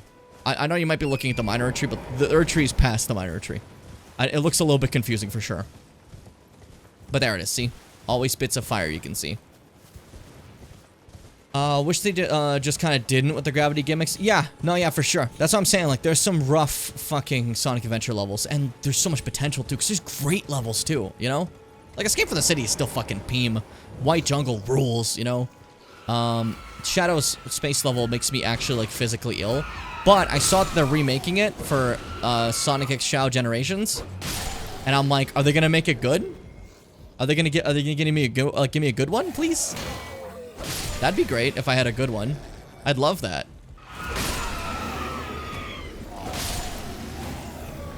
Because whenever they remake those things, they kind of edit the level to take out all the shit people hated about it, you know? Like if you ever played Generations. Alright, hey Kenneth, what's up, buddy? How's that archery looking? I must begin my search post-haste for a true and stalwart lord of the proper lineage to take the reins of Limgrave. I'm Okay, so you just say that. And what if I go here? So Sega's like, you know why that failed? There wasn't enough Sonic, too much Shadow. People hate playing a Shadow. Wait, what? I just got so confused with what you just said. I want the game to be good, so Sega is... Oh, okay, I didn't read the first part. That's my bad. That's my bad. That's my bad entirely. That's on me. Now I can do, can I? We're good. I tend not to port the Grace before Godric's Instant Check. I normally just sit over here over and over again, and it works. If I'm being honest. But, yeah, there we go. Yippee. Yippee. Just rest a few times and things change. Godric's corpse is still just left here, eat shit. But as you saw, Gostock moved, and Gostock isn't the only one who moved. Because now, the rightful ruler of Stormvale has taken her throne. And we officially have our own little collection here. Hello, Nephili! It's been some time. I must thank you for your aid. I told Father I would be with him no longer. I remembered the vow I took when I first became a warrior, so many moons ago. This land is much like the one from which I hail. I will call upon the storm to drive away the foulness that has settled on the winds. Good night, Mars. It was great seeing you for a bit. Again, I am Nephili Lu, warrior. Some call me by the title of Lady, but I remain the same woman underneath, though I have now abandoned my former guidance. I cannot express how much you've helped me. Ancient Dragon Smithing Stone. Should you become Elden Lord, I would gladly lighten your burden. So, if we're Elden Lord, we have a lord underneath to help us out too. You know, the Stormvale Castle ruler. Fellow warrior. I will remain to summon the storm, but your guidance and your fight surely lie elsewhere. So, she's now the ruler of Stormvale Castle. Like big bad Godfrey over there. And now we have the great Kenneth Hart. Ah, nice to see you after so long. Safe and sound, I take it, yes? Good. Ah, quite. I have indeed selected a new ruler. Lady Nephili is strong and just, worthy of the burden of Limgrave's lineage. Such is the sincere opinion of I, Kenneth Haight, no less. For the time being, I share command of the castle with my lady. But I plan on returning to my fort afterwards. He wants to be in a sport so bad. I can fulfill my old promise by raising you to the glory of knighthood. I hope it is just as wonderful as you imagine. Kenneth, I'm sorry. I think I might be a little bit past that now. Like, technically, if the hierarchy works out, if I become Elden Lord, I'm above her who's above you, you know? But I'll also be your knight, so it becomes a loop instead. That's a good idea. For the time being, at which time by raising, I hope it... We gotta make it a cycle, you know? Hey, Gostock, how you doing, buddy? Ah, you, is it? Haven't seen your mug in quite some time. As you can see, I'm the new lady's attendant. Freedom was worth squat. Besides, I like it round here. Lady Nephili's still fair of heart and countenance. Still, I have the lady's trust. Ow. So I can loot all the corpses I like. That's all he cares. He loves looting corpses. This is his favorite thing. Take a look at the goods if you fancy.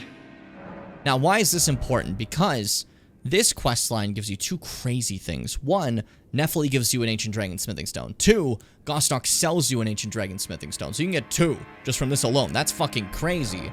That's wild. But that's this crew now. Stormvale Castle is officially under new management. Godric he's been dead for a bit, but now we officially have new rulers, and Limgrave is in far better hands under Nephili, you know? And she no longer has to worry about Gideon's dumb shit, you know? But while that's taken care of, that's about everything, I think? Now I could just move forward. Probably.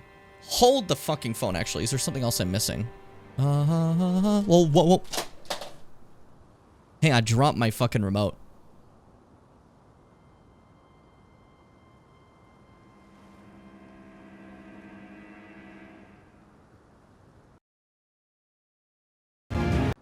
I hit the outro button, so you may have heard that for a half second. My bad. Everybody makes mistakes. Happens to all of us. We're cool. A lot of, like, fucking oopsies right now I'm making mistakes for. Now, so, before we move forward, Melena's no longer with us. And while that is tragic, that means I can now do something without pissing her off. Which, maybe sounds a little evil for sure. But that is entirely what I'm doing. I am here now to do... I want to get all the quest lines done. And this one would have pissed her off, so I had to wait until she was gone. Otherwise, she would have stopped me. So we're back over here with our dear friend Hayata. Go to the door ahead. After divesting yourself of your possessions, it will surely open, and the three fingers will welcome you. Okay. You gotta get full nude. I forgot our arms were just ripped, dude. I forgot we were jacked like that. God damn, I totally forgot. Alright. This door, as Hayata says, will not open unless you've divested all your possessions. Only after you've done that can you get this cutscene.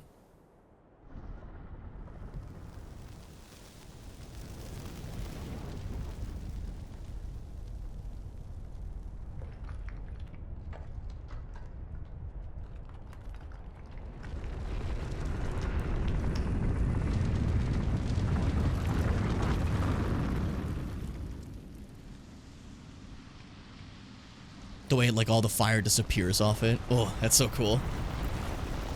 Hi, Three Fingers!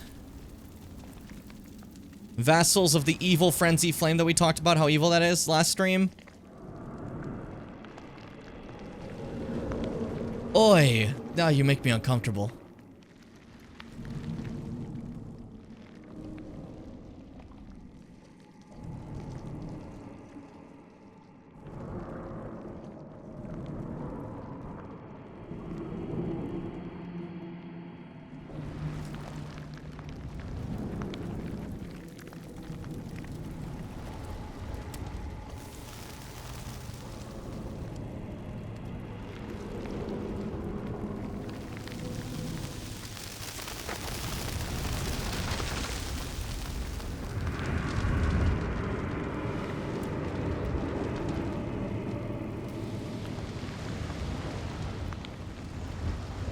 And so, the Three Fingers disappear after singeing your body and embedding within you the frenzied flame itself.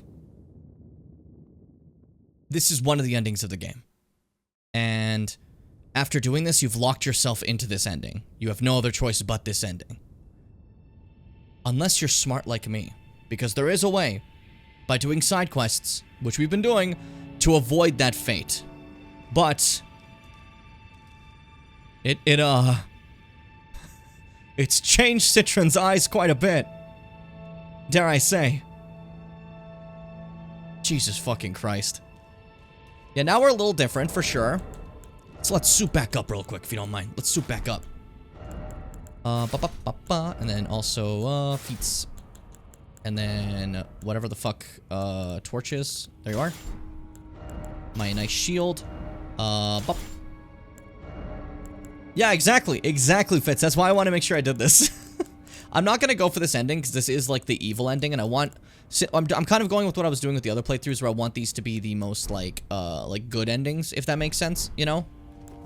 So, like, I'm going to go for the best ending I can, which means we're not going to pursue this ending. I just need to get the questline stuff from it, you know? Which includes, briefly, becoming oh so very evil. Hello, Hayata. I did it. The flame of chaos has nestled within you. Could you please rest your hand upon me? Burn me with the flame to make me your maiden. Yeah, of course. No problem, Hayata. Normal thing to ask me. Oh, it burns. My eyes. My eyes. They're melting.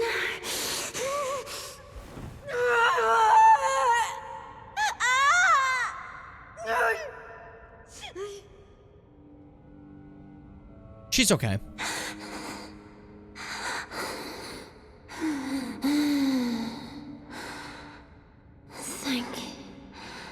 Thank you. I have touched them.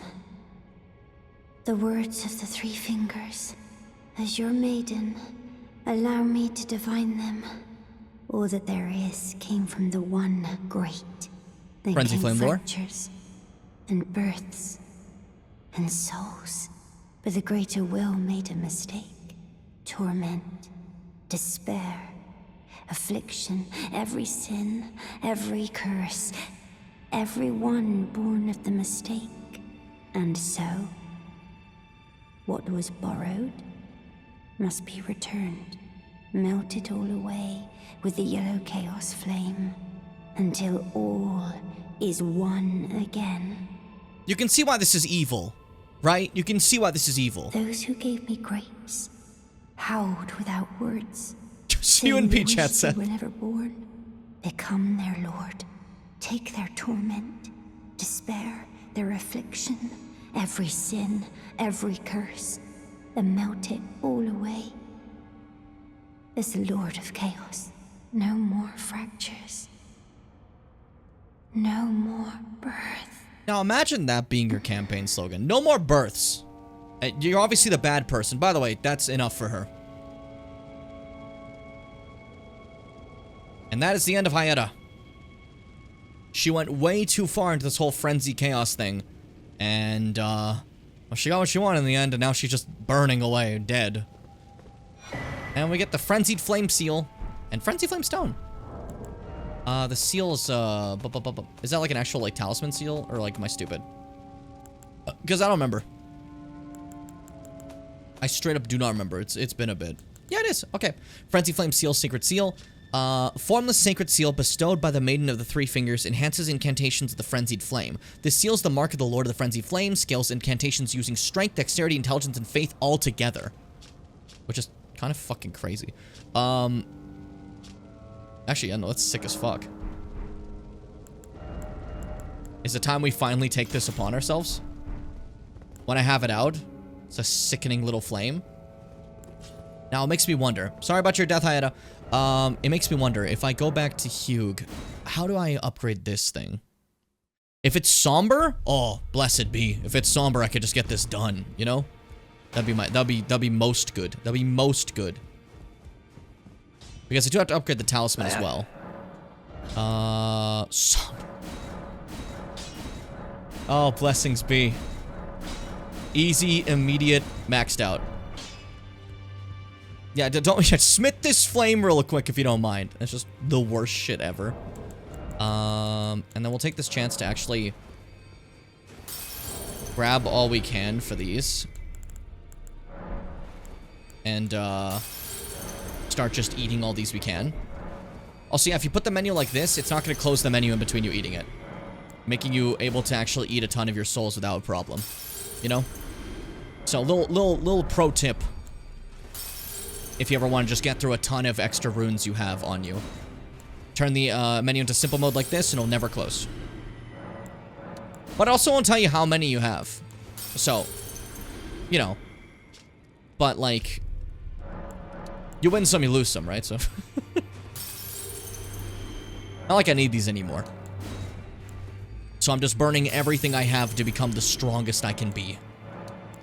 To become the mightiest. The greatest Citron using all my powers. And currently that power also consists of Frenzied Flame.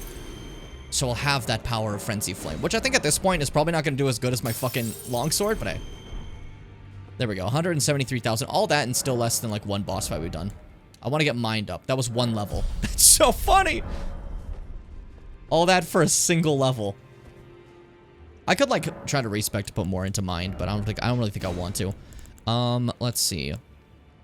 Inescapable Frenzy, no. Hellish Shabriri. I think Flame of Frenzy is what I'm gonna mainly use. Hellish Shabriri could like buff me technically with certain stuff, but I feel like this is gonna be, if I use any sort of frenzy attack, it's gonna be this.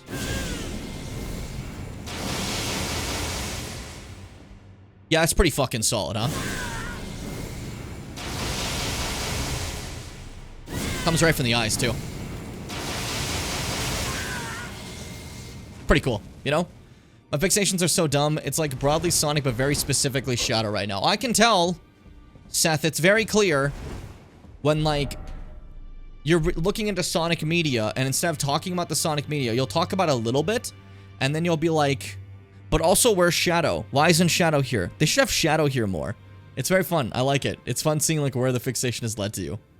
Led to you. Anyways, now that that's officially done, we can now move forward.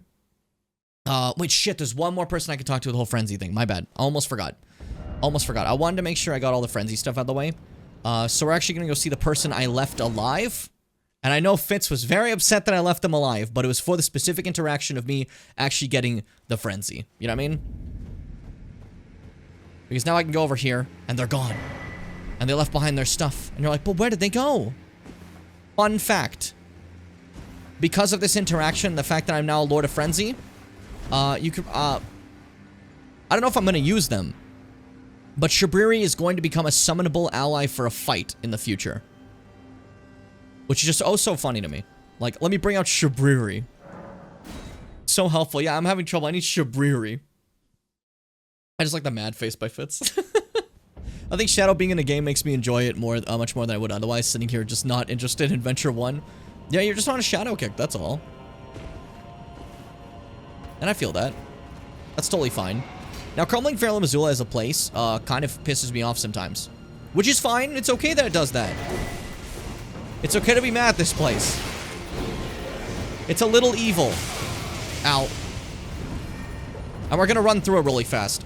I will also state that Crumbling Fair Missoula, important. This is a very important bit of lore about Crumbling Fair Missoula. This, as a place, exists outside time. So, like, timelines of things don't matter here. That's not how it works. Everything that has happened could still happen or already has happened. It's very weird. And a lot of that has to do with the smithing stones of the dragons, their stones themselves, their scales. Because those stones we get from dragons, right? They're specifically, like, time-based. Dragons have a time thing going on. It's very interesting to me. You know? I don't know, it's so cool. I wouldn't say I have a full grasp of understanding of it.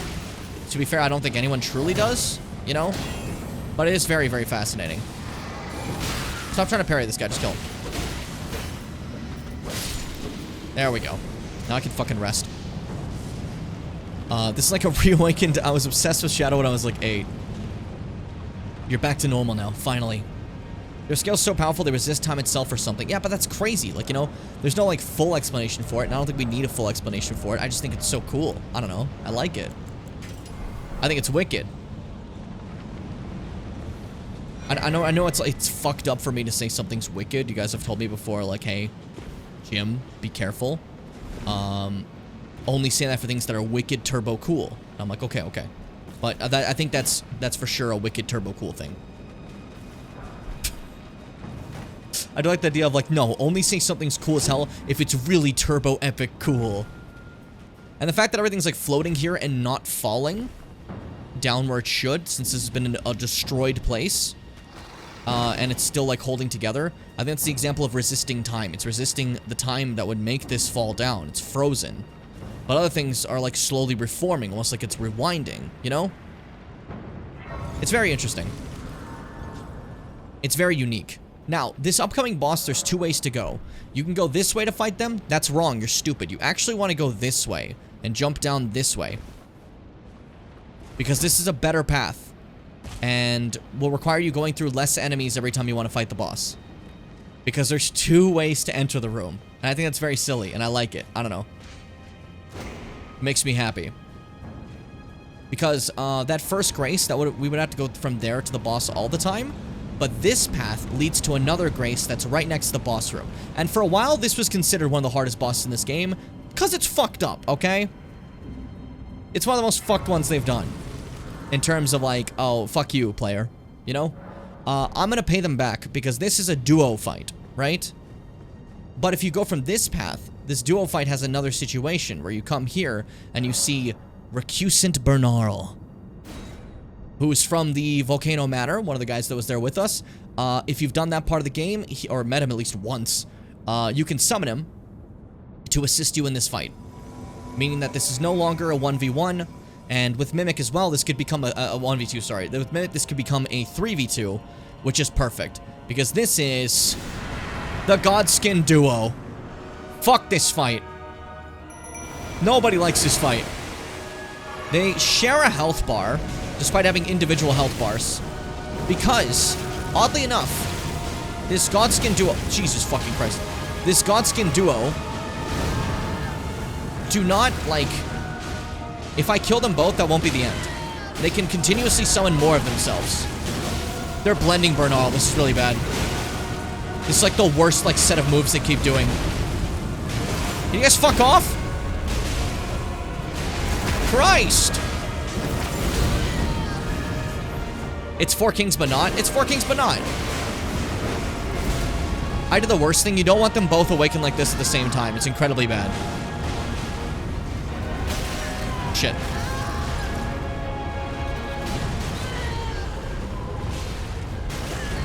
This is risky. Oh, we're fine. Jesus Christ. I like lagged for a half second. I got scared. All right, Bernal, stay alive, buddy. Dude, I'm dead. This is oh, they killed one. They killed the apostle.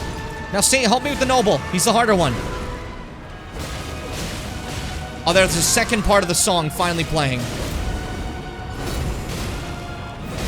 He's like buffing over there. Oh, hit his body while it's dead, and you'll get more damage on the shared health bar. Oh, I hate it. And now we wait for the next one to show up. There we go. Another noble?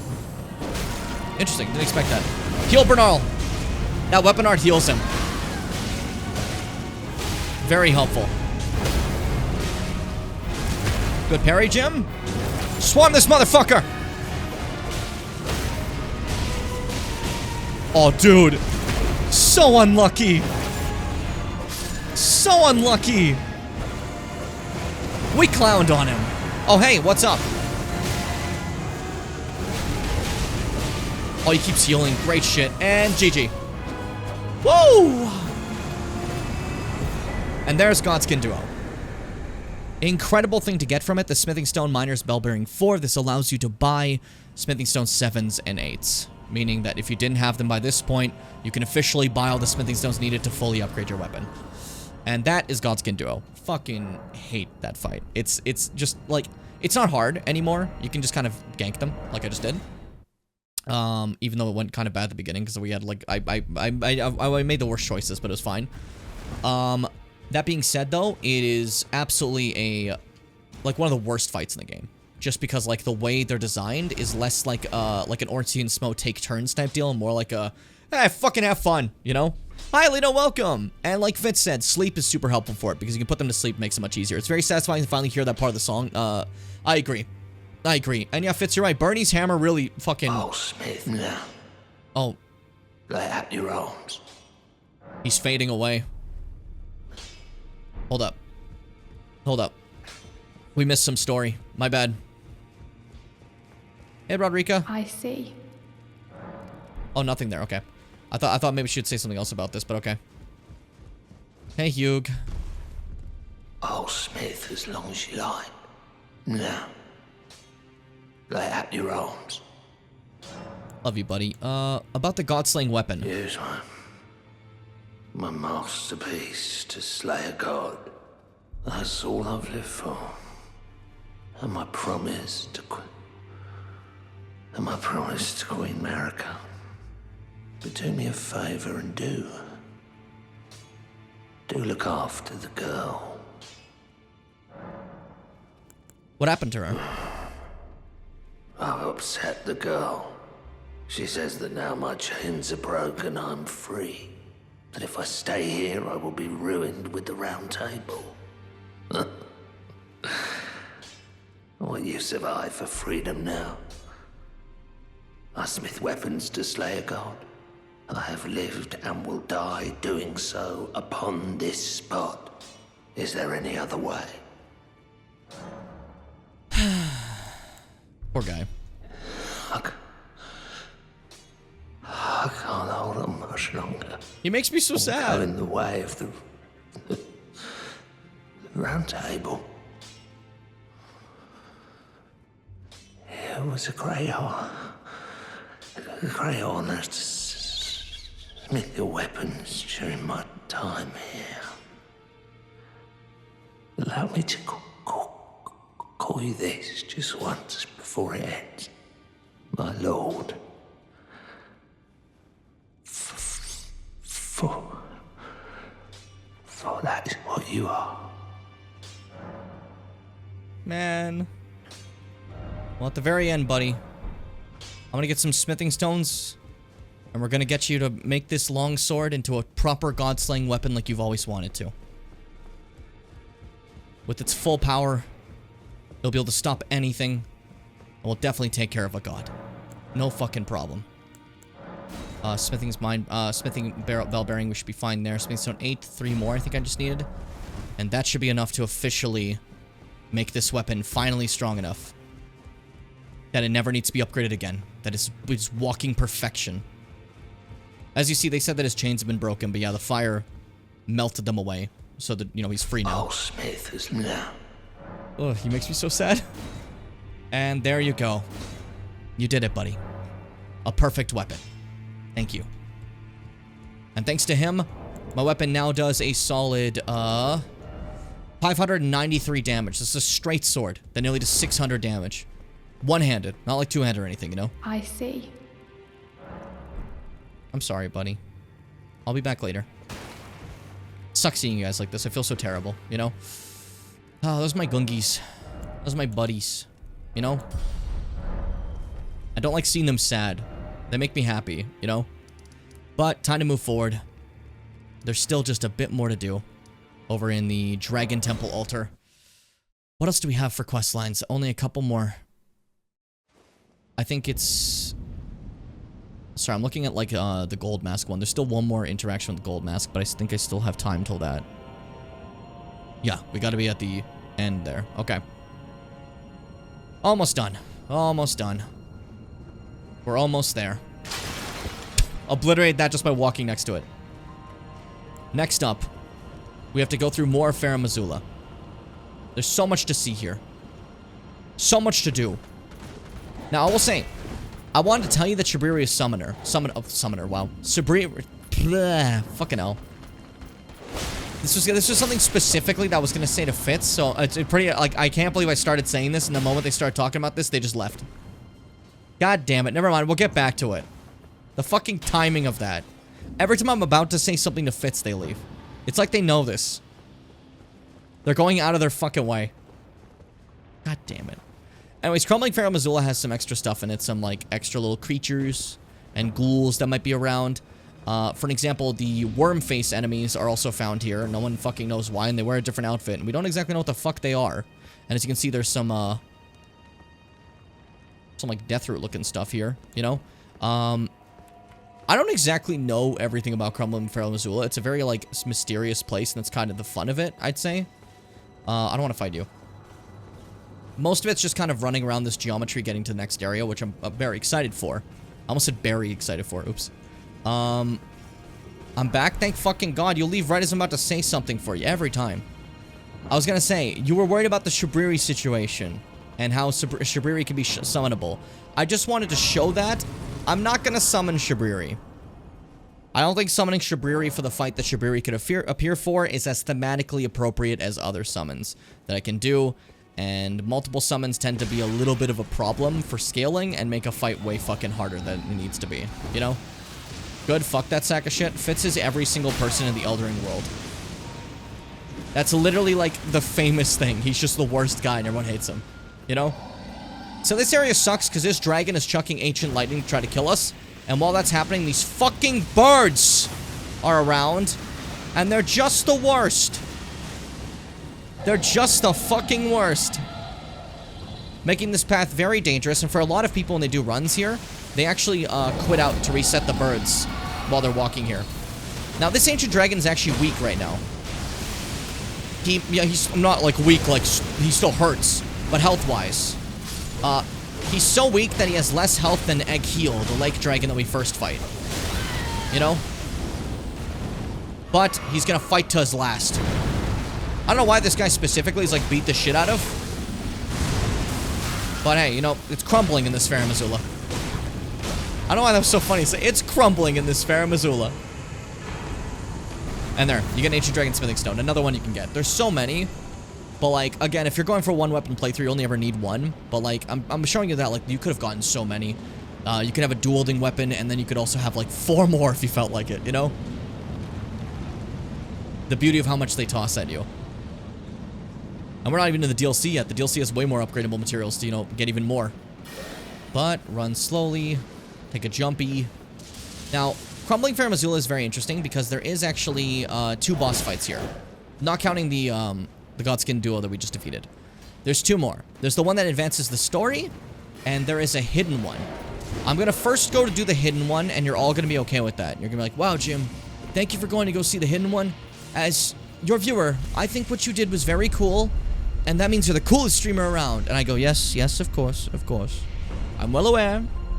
I'm well aware that I'm the greatest. Everyone knows this.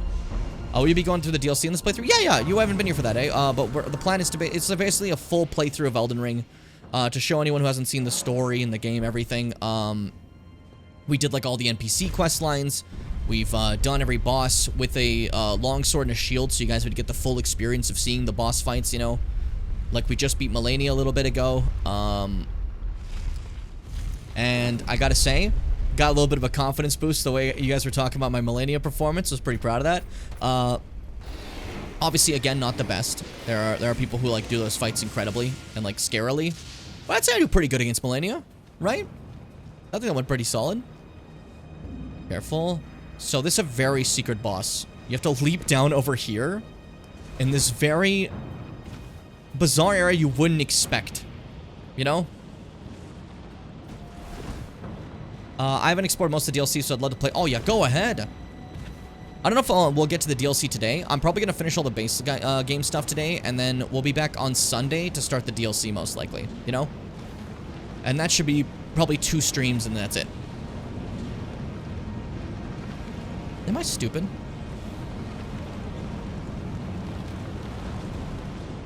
I remember a different thing I was supposed to look for. Hold up. Oh, now that I'm here, I just remembered something. My bad.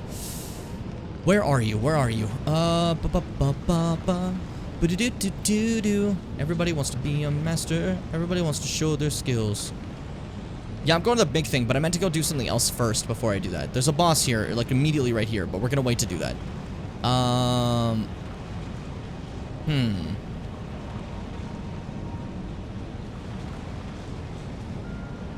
Yeah, I'm trying to figure out what the other thing is, Fitz. I don't remember.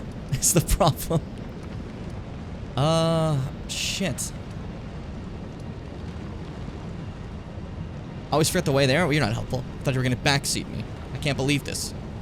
Because there's one other character NPC we've been doing the questline of that has their grand finale here. And I really want to do this.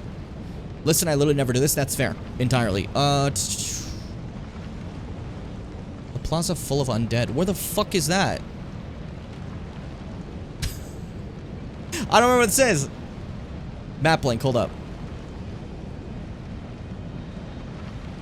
Okay. How the fuck am I gonna get there? It's like in this zone. Ish. Big-ish there, I'll say. As I'm not entirely sure where the fuck I'm going here.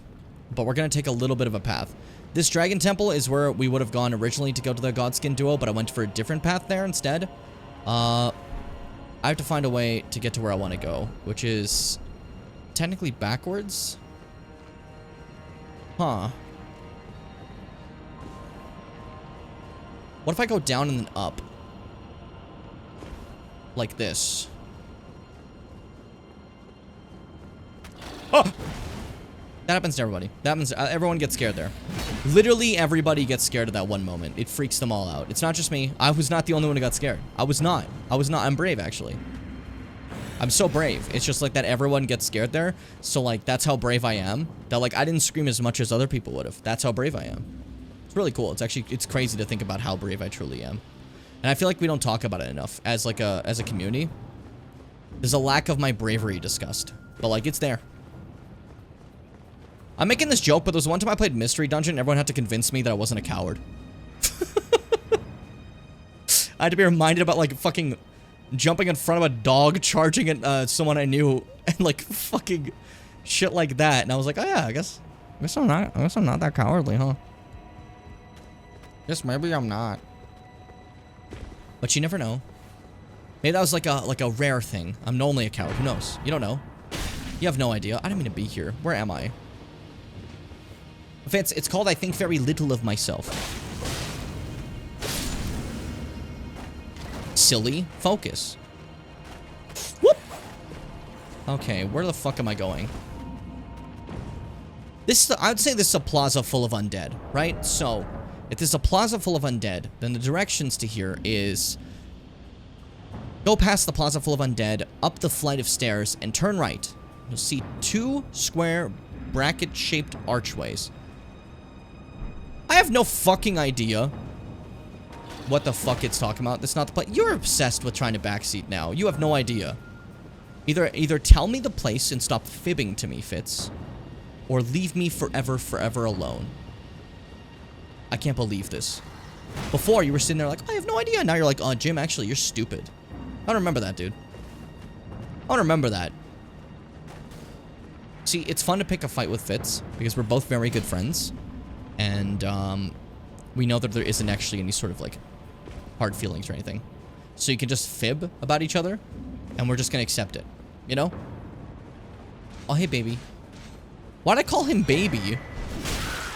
Hello, infant. Yeah, I don't remember what the fuck this is. I might have to, like, watch a quick little YouTube thing of it. I was trying to hope that I can get to this before Seth passes out, but at the rate this is taking, Seth's probably gonna miss all this. Sorry, Seth. Just trying to gun it while you were still at least in B chat, but you might miss a few stuff. You have the VOD channel. You'll be fine. You'll be fine. You're brave. Especially because now I kind of want to take a brief break to pee so badly. Oh my god, do I have to pee? Yeah, I gotta pee. I gotta do the one thing peers do. Woo! We call that the piss boy plunge. Hello? There we go. It appears the piss boy plunge was a little dangerous. A slightly dangerous maneuver. Not a lot of people know that. Not a lot of people know the danger of the piss boy plunge, but it can take you out. It can take you out, you know, if you're not ready for it.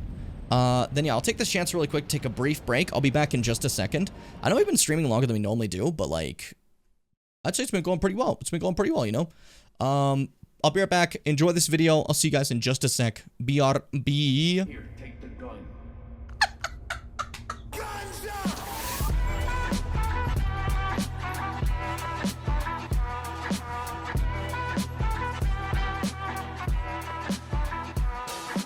Hey, it's me, Jimmy. Welcome to the first episode of our Alan Wake 1 playthrough. Now, ahead of time, I've never played this game before or, like, heard of it much. I know it existed. I just didn't know anything about it in the slightest, like, at all. Basically, I just saw that Alan Wake 2 was winning, like, a bunch of Game of the Year award stuff, and I was like, I wanna see what that's about, right? But I can't play 2 without playing 1 first. That makes sense, right? That just makes sense in my eyes. I should do 1 before I do 2. Yeah. Now, I didn't know what to expect, you know, because it is something I've never touched before. All I knew ahead of time going into it is it could be a little bit scary sometimes.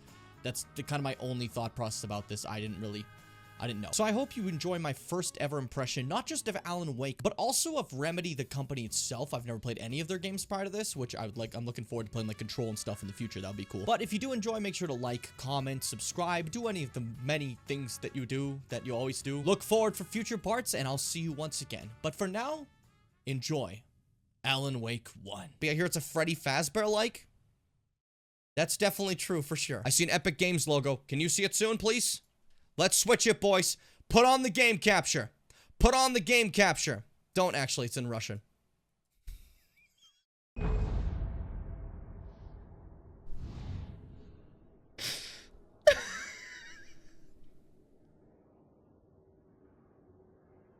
Okay, you can't see it, but the entire game is in Russian right now. Hold up. Oh, the fucking...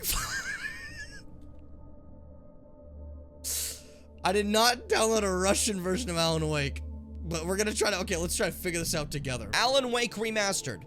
What's remastered about Alan Wake? Let's see. Let's see, actually, since we have no fucking clue. Game's cutscenes, quirky cast of characters, and majestic Pacific Northwest vistas have been enhanced for visual impact that matches an unnerving atmosphere on consoles and PC. Such as like visuals and stuff, eh? Reworked animations and cutscenes. Okay, so it's gonna look better. Hey Google, when was Alan Wake 1 released? According to Wikipedia, marketing and release, therefore, the game was released in Europe first, on the 14th of May 2010, and then in North America on the 18th of May, as originally scheduled, on the 23rd of November 2010, Alan Wake... Shut that up. You're talking too much. Can I get a in chat if you're ready? Don't do that. Don't do I think I hit frequencies that dogs in neighborhoods are barking right now. So yes, it began with a dream. Already kind of feeling this? Nightmare pattern. I was late, desperately trying to reach my destination, a lighthouse. For some urgent reason, I couldn't remember. I'd been driving too fast down a coastal road to get there. Fucking killed that guy! I'd seen the hitchhiker too late. That was like a fucking like Kamehameha out of the stomach. The man went boom. He was dead. I was convinced they'd put me in jail and I would never see Alice again. Alice is gonna be important. I don't know who that is, but they're gonna be important. Not how I expect this to go. This is cute. Look up to the light. Hello? No, I don't want to reverse my controls, please. Oh my god.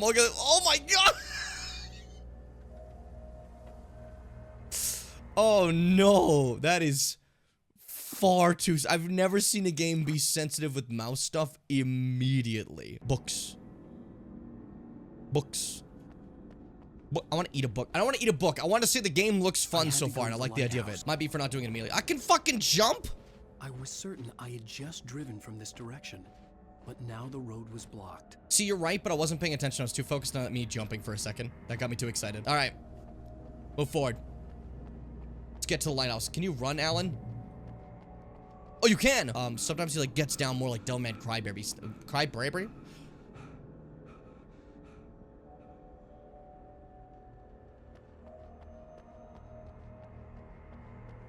What happened there? What went on there, pray tell? That was, yeah, that was Palkia's spatial rift coming at me.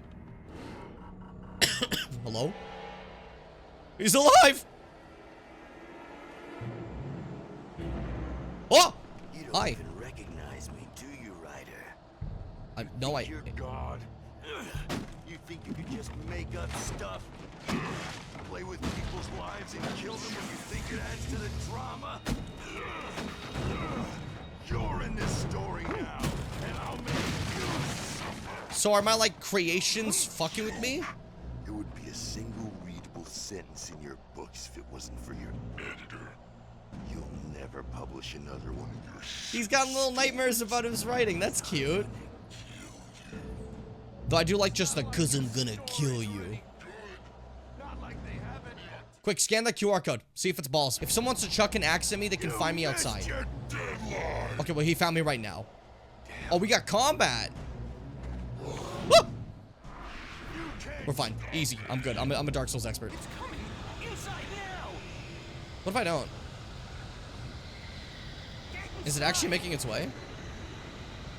If it's a moving tornado, what are you gonna shoot it? It's a moving tornado. You have a gun. Did it just force me inside? You cowards! It did indeed force you inside, Jim, but that's because you were taking your sweet time and letting that man die, which was just frankly unnecessary. I just sent that guy to hell. A little mean of me. Okay, now, let's think this through. Where is this person? How do I get to you? From the Dragon Temple Lift Grace. Do I have that? So Dragon Temple. There's a Dragon Temple lift here. I'm assuming. Which means that, like, there's something more to this Dragon Temple lift that I didn't know existed. Where the fuck is that? Humph. Humph, humph, humph. I'm doing a lot of humping today. That sounds... Okay, that sounded questionable. Where do I get to you? Give me a second here. A little Google. Trying to not say it out loud. So you don't get spoiled. Let me quickly see if I can mute this YouTube video so you don't accidentally hear what is happening. That works. Okay, so you go that way. Down through there.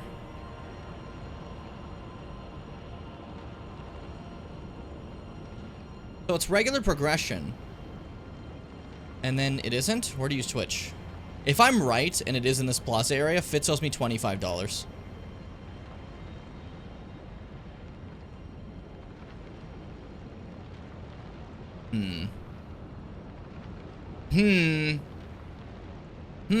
Looking more and more like I might be right here. But not exactly, because it's a little earlier. So Fitz, you don't have to pay me 25 bucks.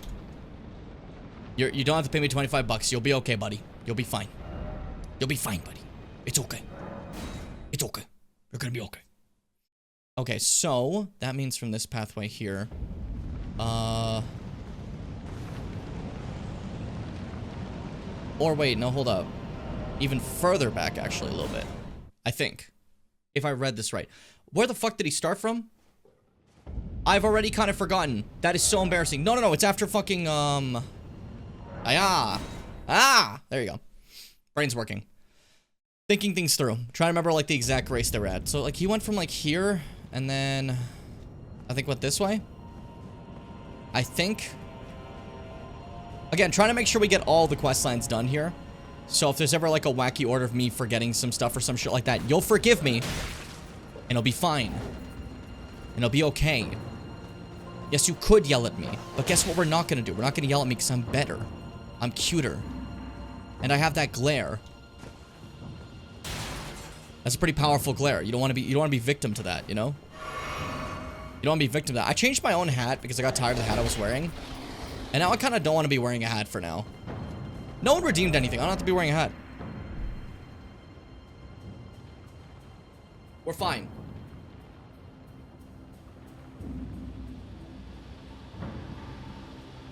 There we go. Acceptable. Woo!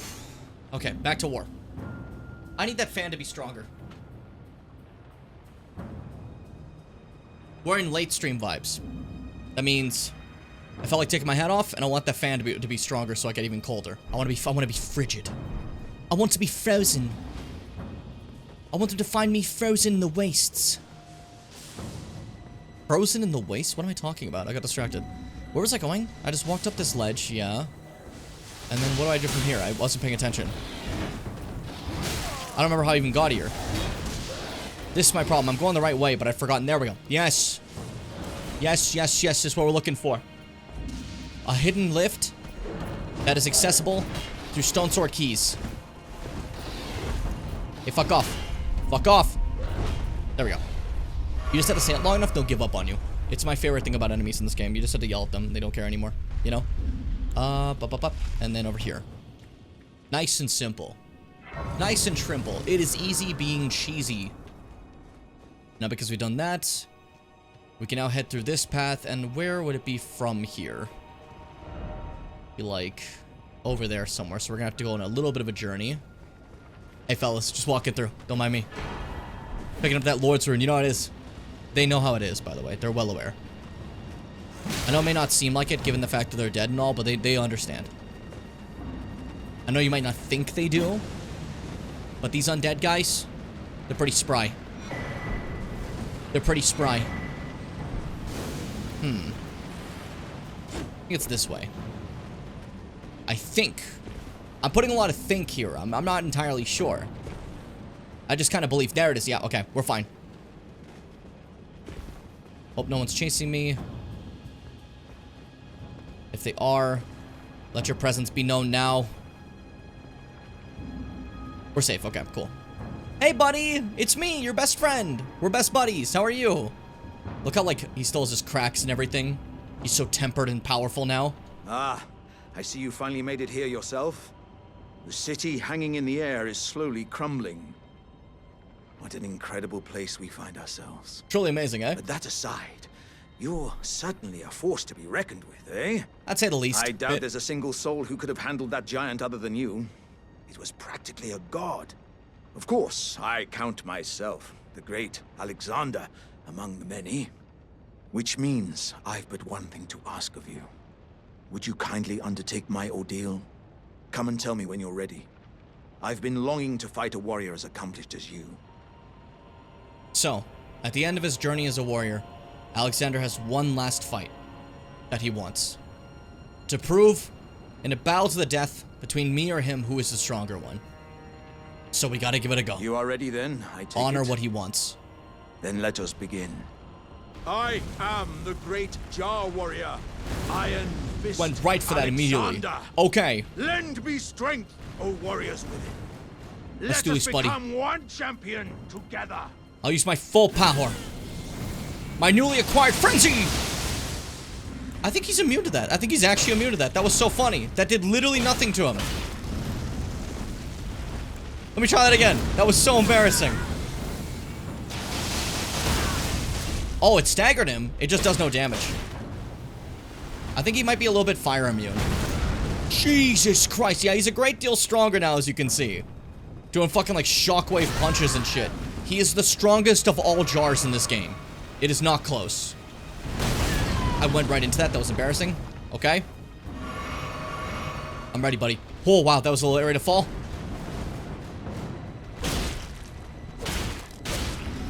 Keep it up, buddy. You want to fight me, you got to give it your A game. Everything you got, okay?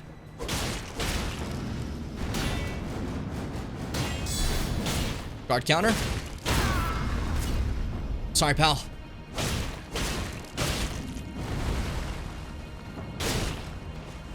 I gotta give it everything I have too. It's only fair.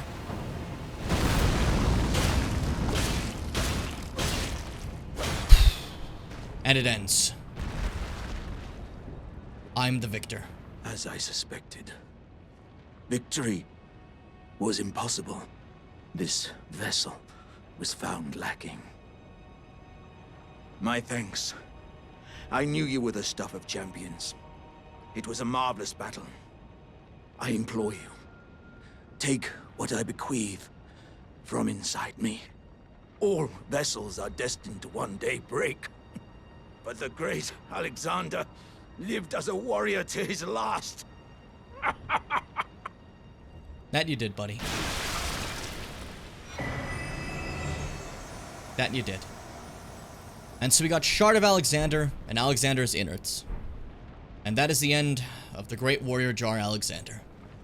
Bless him, praise him. He was our dear friend to the very end. Now, his innards over here, a keepsake of the warrior Jar Alexander, found at the core of the dead flesh that once filled the great jar. The jar contains dregs inherited from those who came from before. Thus, our warriors pass from jar to jar, carrying dreams of greatness. And then you also get a talisman. You could have gotten this by killing him earlier. You wouldn't have gotten the innards otherwise, but you could have gotten the Shard of Alexander, which is a great talisman that greatly boosts the attack of power of skills, aka like weapon arts and stuff, you know. Shard of the late great Alexander, well, the late, not great. I added the great personally, but a shattered warrior jar greatly boosts the attack power of skills. Scraps of stewed flesh cling to the shard, and tatters of ornaments can be seen mangled within the slime. Relics of a red-haired champion, it would seem. Bless you, buddy. Now, before we continue, we're going to take a quick pit stop over to Jarburg to wrap up yet another quest line, finally and for good, as we step within Jarburg and we say hello to Jar Baron over here. Hey, buddy. How you feeling? Oh, hello again, cuz. No, I haven't changed my mind. I'll begin my journey once I'm ready to go, as a warrior Jar, in search of glory. Well, here's Alexander's insides. Wow. Cuz, are these insights from Uncle Alexander? Thank you, cuz I'm a warrior Jar, so I need to be strong. I can really have them, right? I understand. I'll get strong. Strong enough. I deserve to have Uncle's insights. So, This is basically the destined nature of Jar Baron to become the best of them. You know what I mean? He has, he's been inspired by Dialos and being a true hero, and now he has the powerful insights of Alexander to forge even stronger with the lessons Alexander learned. This will be the mightiest warrior I Jar. don't think I'll see you again. When I set out, warriors are supposed to work alone. Goodbye, cuz. And thanks for everything. I'll never forget you, cuz. Never forget you either, buddy. And that is the beginning of Jar Baron, the greatest warrior Jar that ever lived.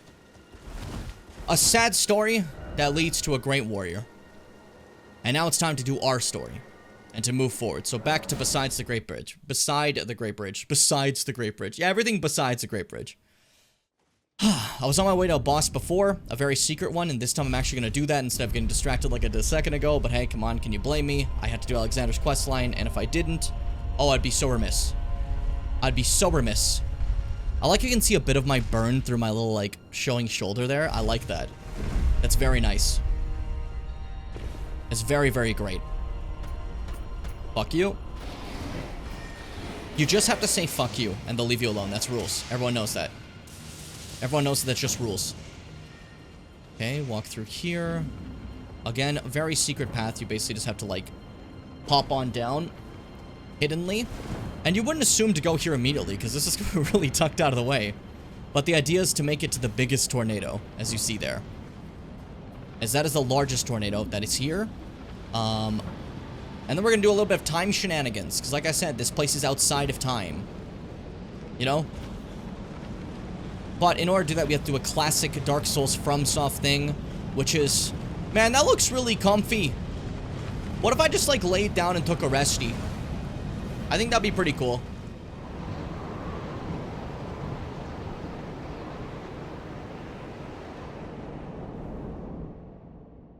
And time stops.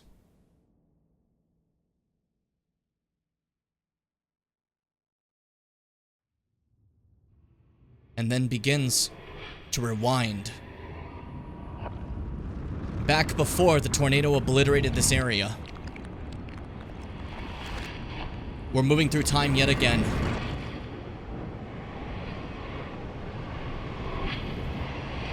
And we're going within the storm. So what was within this storm before it was obliterated and before time was where we are now?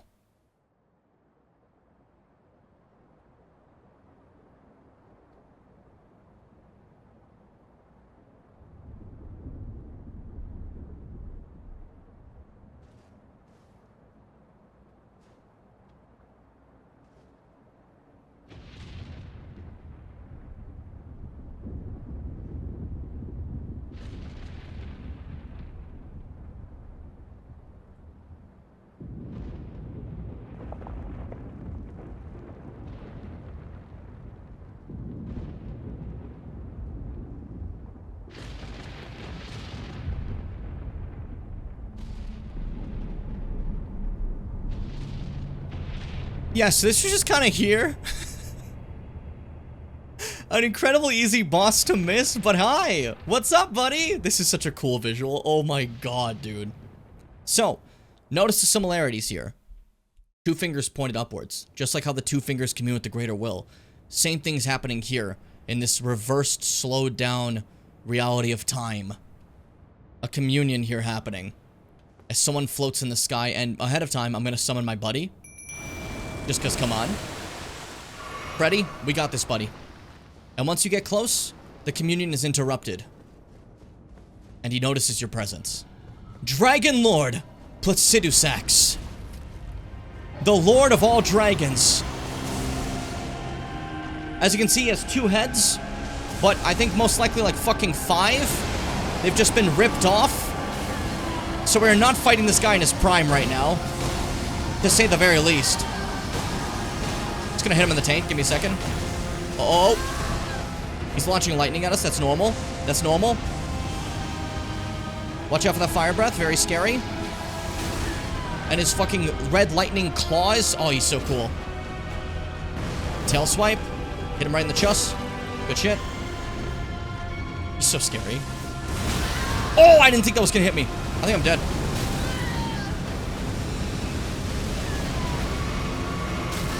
Okay, that could have been bad. Woo! Could have been really bad.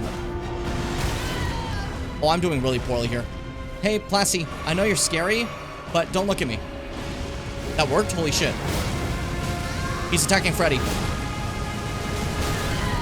I got some good shots directly in his chest there. Another. Oh, he's getting pissed. He's summoning more lightning. And I fucking stunned him. Visceral one of his heads. Oh, Plassy. Look at you. Look at you. Alright, that's all the fucking FP I had. No more skills. And he disappears. And the storm gets summoned. The lightning also has rain now. And he is the very lightning clouds themselves. So cool! God. Whoa. Alright, he's beating the shit out of Freddy. That's fine. I'll take my free shots.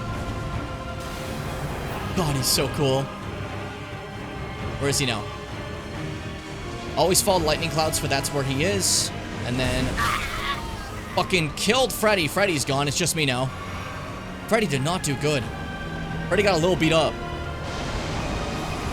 Yeah, you're gonna try to hit me. That's fine. I thought I was gonna dodge that. I just straight up didn't. That's embarrassing. A second time I fucked up. Listen, I'm not always great.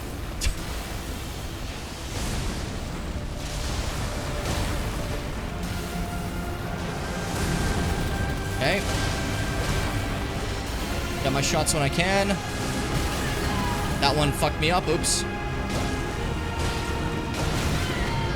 I don't even know what I'm gonna hit by. Classy, please, let's chill.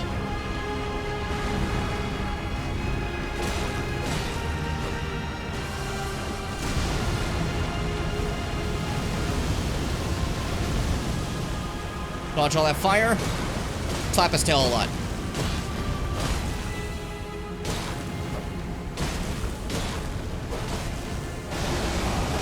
Shit, he's summoning more lightning.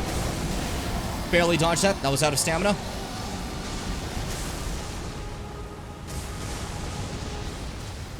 Where is he? Where is he? Where is he? Whoa! Alright, scariest move upcoming. Honest to God, scariest move.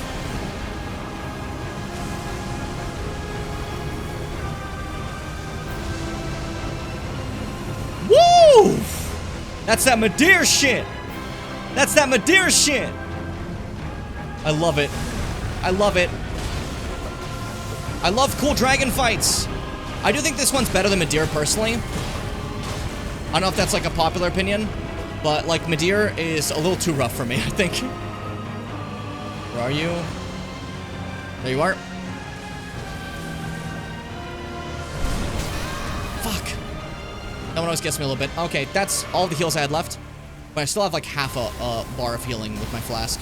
Not a full because I forgot to switch it back. Which is one of my flaws. I always forget to switch something, don't I?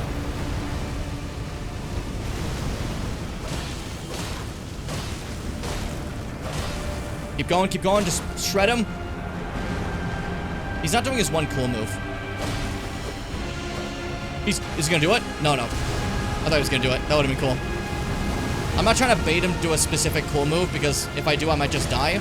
But I'll tell you what it is if he doesn't do it. Oh, God. Oh. I don't want to get fucked with that, sorry. That's risky.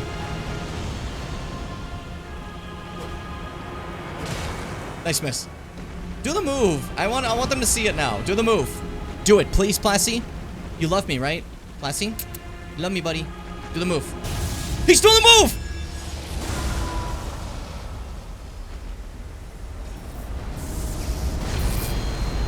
It pauses the music as he summons a lightning bolt that nukes the arena. G fucking G, Plassy.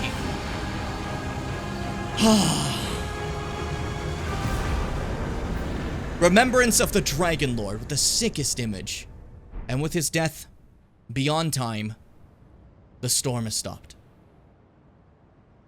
He was attempting to commune with the greater will, as you saw. Past time as he rewound time, basically. And we put a stop to that. But we're beyond time right now. And we're plagued with the frenzied flame. But if you remember something, a specific item once said, capable of subduing the flame of frenzy if inherited, allowing one to cheat fate and avoid becoming a lord of frenzied flame. However, the needle is as yet unfinished and can only be used in the heart of the storm, beyond time, said to be found in Farum Azula. Well, quell the flame of frenzy.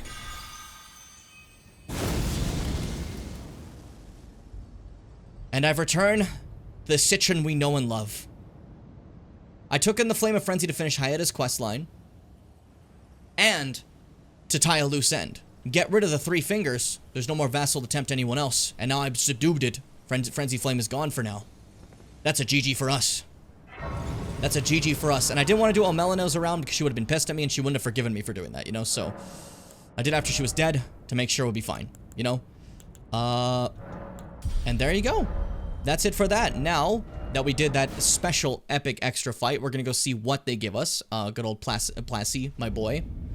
Yummy, yummy Plassy. But I think that did revert my eyes back to the red Mogwin eyes, and I want to go back to my proper yellow eyes. If that's cool. So I'm taking a quick stop to do that real quick. Okay. Detailed appearance. Alter body. No, it's alter face and hair. Eyes. Eye alteration. There we go. Perfect. Back to normal. Back to normal. We're good again. Citron's returned. No more frenzy inside itself. It's good to go. It's good to go. But now to see what Plassy would have given us. Out of curiosity. Out of absolute curiosity. What are you laughing at? What are you laughing at? Harder taskmaster. She said you were going to make her do more work, you know? But I just skipped that accidentally. Anyways, Remembrance of the Dragon Lord. Remembrance of the Dragon Lord Placidusax, hewn into the Erd Tree. The Dragon Lord, whose seat lies at the heart of the storm beyond time, is said to have been Elden Lord in the age before the Erd Tree. Once his god was fled, the Lord continued to await its return. So, Plassy over here was an Elden Lord.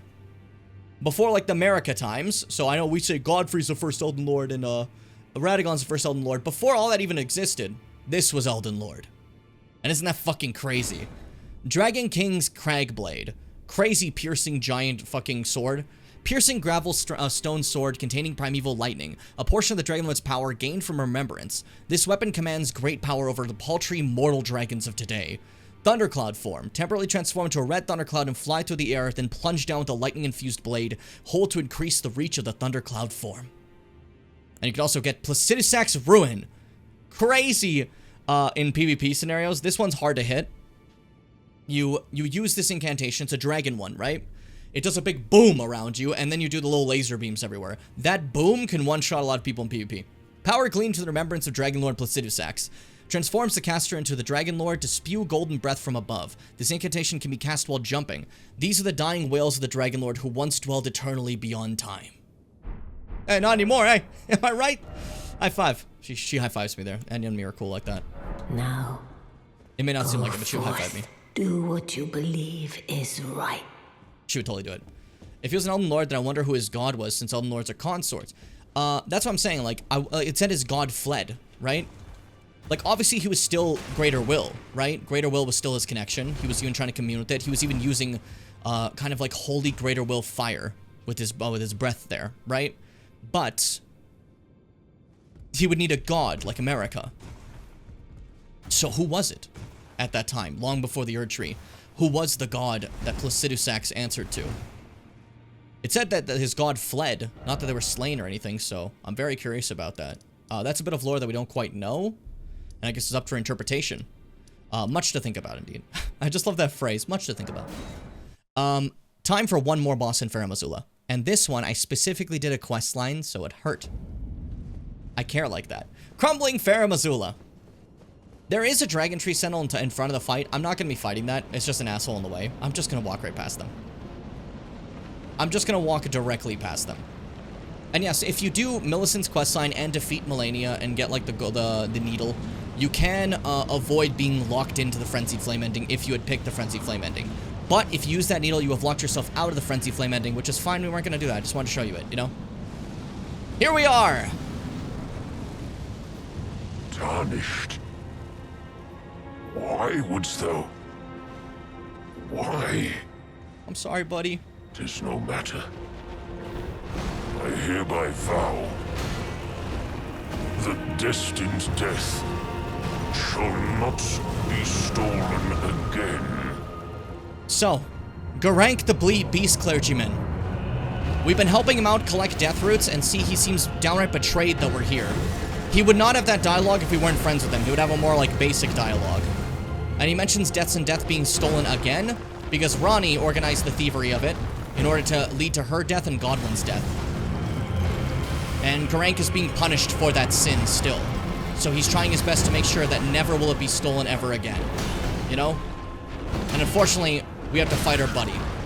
We got to fight him a little bit when he got angry at us, but this is different. Now he's fighting for real. You know? He doesn't have a lot of health, but holy shit. Is he fast and hits like a truck. He's very much a glass cannon. Dodge that, nice. This fight for me is a little rough. At least this part of the fight. These movesets are rough for me. I don't know what it is. There's not a lot of time to hit. Good hits, good hits.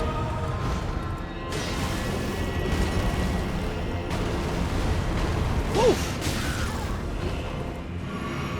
Feeling good, feeling great. Nice chuck, eat shit. Nice chuck, eat shit. I don't know, that got me. And the rocks are gonna come back down. He's basically using all his beast incantations, showing you the full mastery of a beast clergyman. Yikes.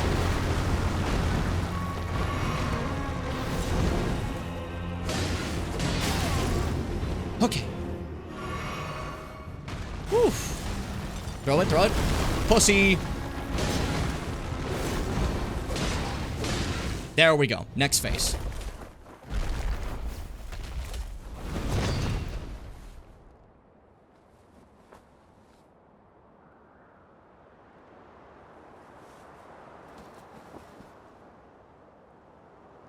Oh, death. Become my blade once more. So, sealed away there, he's unleashed it once more. Destined death. Because Ronnie had a shadow named Blythe that we met with. Empyreans that were chosen by the Two Fingers get a shadow. Marika is an Empyrean chosen by the Two Fingers, and she had her very own shadow. And this is his former name, meaning Death of the Demigods.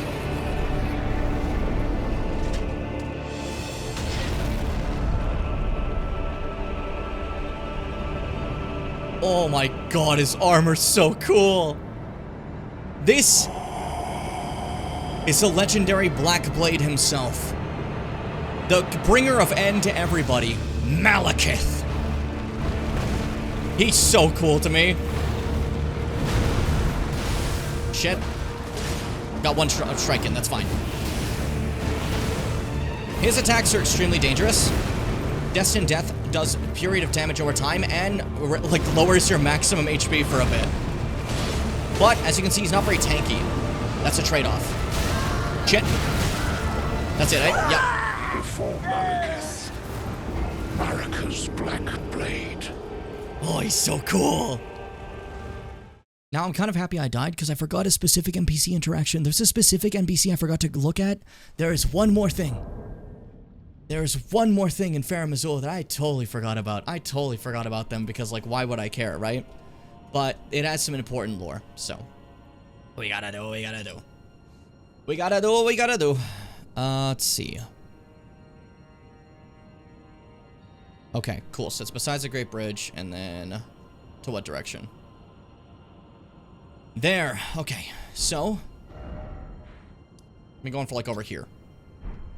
All right, we're gonna do this. So there's a specific extra NPC interaction that I'm sorry I forgot to do. I almost ended this area without checking it out, but there is one more person, one more little quest line we can briefly do. that will also give us an item that'll be kind of helpful. Especially for my play type. But we'll get to that in a second. Yeah, we're going there. Okay, good. Just making sure. Making sure we're taking the right path. All around me are familiar places. Worn out, there's Mew underneath the truck. Check under the truck, there's definitely a Mew. Sorry, I'm just making sure, in case you guys didn't know, there's a Mew underneath the truck. I'm not spreading misinformation. That's real. So you may see some of these beastmen already dead. That's fine, it happens. People die. But what killed them all, is the question. Well, the answer is... Any second now, please. This is always so embarrassing when it doesn't come up. I'll have to fight you guys first. Shit, yeah, he's here. Recusant Bernarl. The guy who was in the Volcano Matter and helped us with the fucking Godskins. Well, now he's here. And he's not exactly helpful. That's it. Did you hear her, like, do you see her, like, Citron fucking scream? It was just sitting there fucking going, ah! Like, over and over again after getting bashed by the hammer. Jesus fucking Christ. That was excessive. Let's try that again. So, we have to kill Bernarl. That's the end of his storyline. Now he's invading us. He's doing his own thing. He's made his own path. He's no longer recusant Bernarl. Like, I mean, he's a recusant, you know? But he's not part of the Volcano Manor, and he's going on his own quest. And while he helped us against the Godskin duo, he seems to have some beef with us and want to kill us, but... I don't know about you, but I want to die. I'm not feeling it. Give me a second.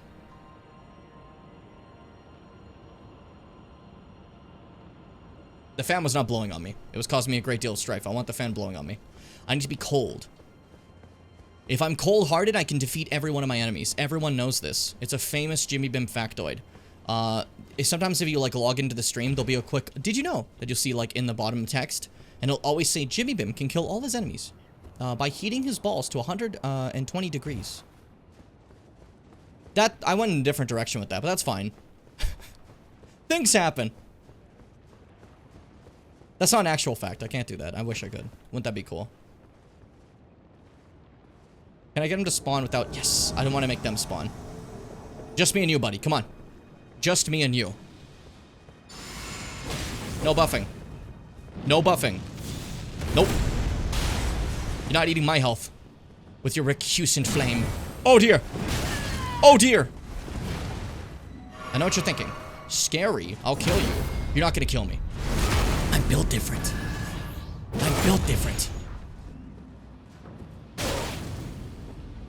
Careful. Knock him out of that. I'm not going to let him do it. Because why would I? Parry time on that's a little off. Oh, but that one wasn't. Oh, Bernarl. Prep yourself, buddy. You're getting beat the shit out of. You're getting beat the shit out of Bernarl. Come on. Stand up. Put your hands up, boss. Put your hands up. He just tanked through that. That's so embarrassing. I thought that was it. I actually can't believe that the game just, like, let him heal through me hitting him. That sucks. That poise of that armor. Yeah, I can break that. I can't break a heal. Heal up. That doesn't... you can't parry that. I don't know why I tried. He's doing it again. He's learned. He's learned my weakness. Gotta time that better. There we go. There we go. Easy. Easy gaming. I almost said easy walnuts. Almost. Yeah, it's fine. I'll miss the first one to get the second one. GG. Bernarl has been killed. The end of his story. We get a few things. We get his, like, we get a silly scepter, but we get the blasphemous claw. That's a big deal. But Devour Scepter, Beast Champion helms, all that kind of stuff, right? We're gonna go through his stuff real quick. So first the helm, because I feel like it. Silver helm engraved to tiny beasts worn by Bernarl the Recusant. The beasts their eyes and ears cover represent an oath. See nothing, hear nothing, doubt nothing, and carry on along the path set in stone. Normal, very normal things to say to yourself.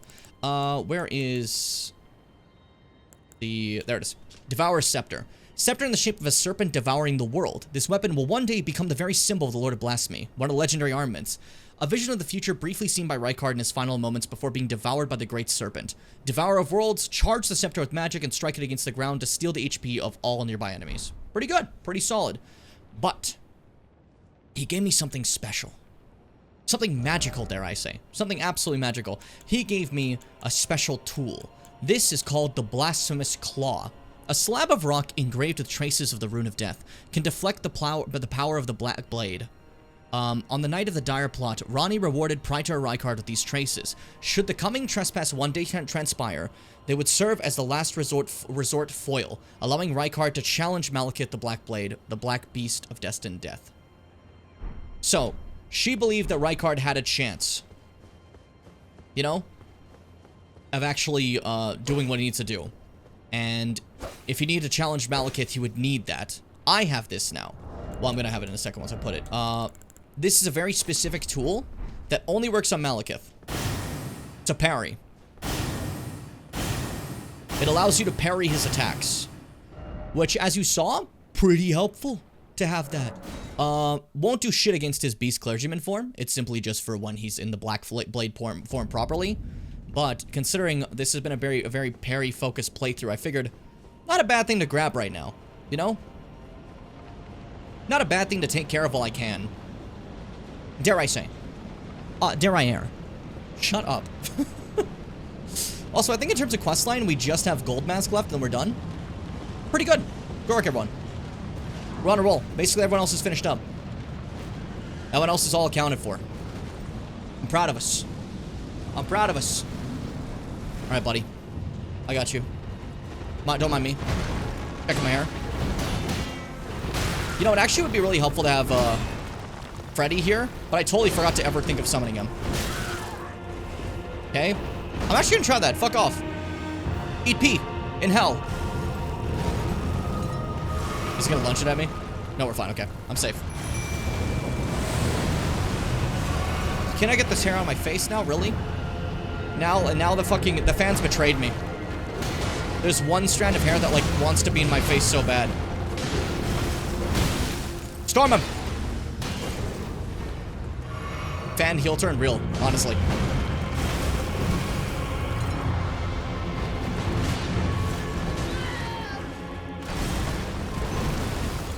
Okay. Nice weapon art. You missed entirely, Freddy, but I like the spirit of it. I like the envisionment. The idea you had there was very cool, buddy. I'm very proud of you. You gotta praise Freddy. He's our guy.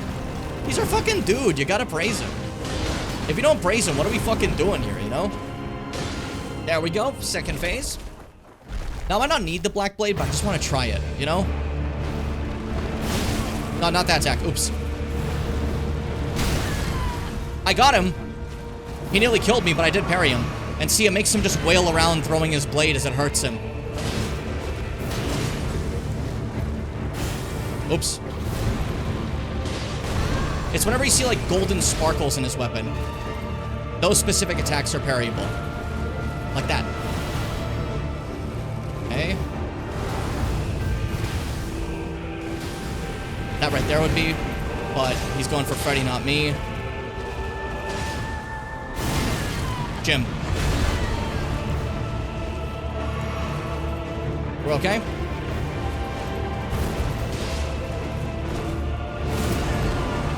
Nice block, Jim.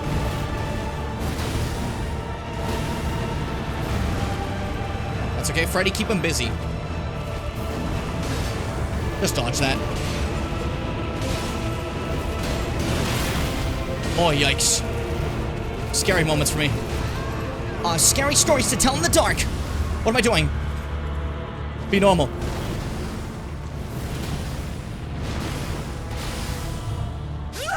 Yeah, there goes Freddy.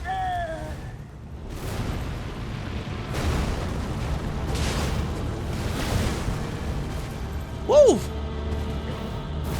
Malekith. Shit, really? I'm worried, like, about relying on it. Like, that's my problem.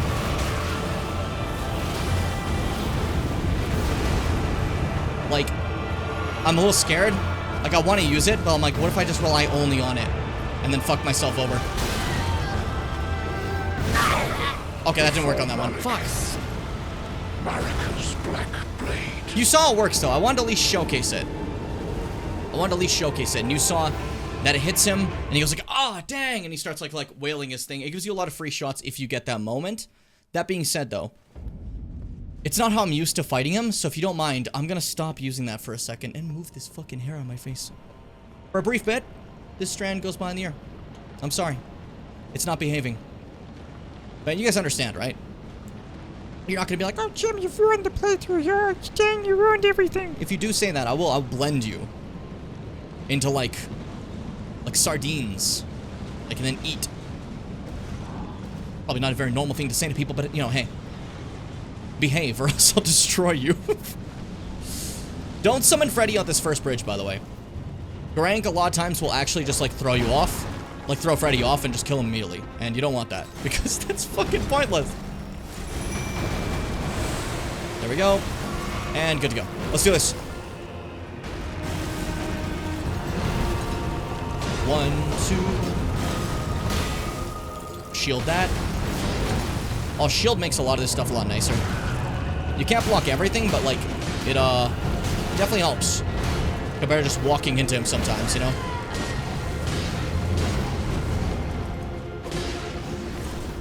There we go. How did I fucking get by that? I'm stupid. I'm dumb. Dude, nice beast incantations. That's so sick, dude. My mom used to use beast incantations back when she was younger. I remember that, dude. That was crazy. Alright, let's do this. I'm now gonna fight like more normally. How I normally do a Malekith fight. I hope that's fine. I normally don't have too much trouble with this boss. This one is either, for a lot of people, very easy or very hard. And I think that's very funny. He's like a paradoxical boss. You know?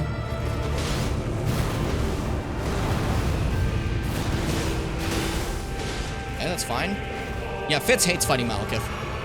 Well, they don't hate fighting Malekith. They just aren't the biggest fan of it. I can't say they'd hate it because I don't know what they would say about that.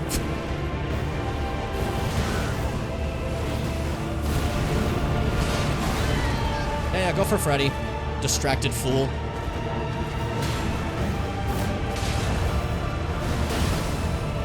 Okay. I was like, okay.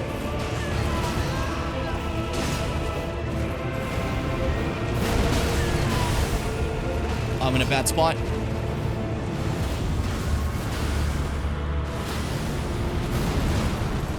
Yikes, if he hit me there, I would have been dead. Okay, we're fine. Come back up and then stab, stab. Shit, the roar. Do the roar. Oh, hey, my health's back.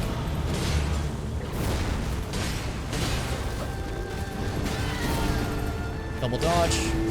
Eat a dick. And GG. Stabbed right in the tummy. There you go. Dunzo. Malekith defeated, my dear friend. Cannot be restored. I feel terrible about it, but that's my guy. You know? Remembrance of the Black Blade, and you can see destined death surrounding us as we go into yet another cutscene.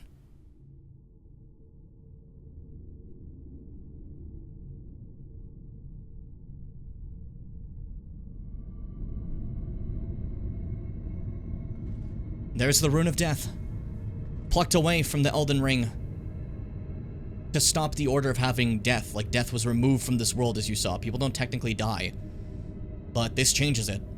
The only thing that can truly kill a god is to reintroduce death to the world. So we set it free.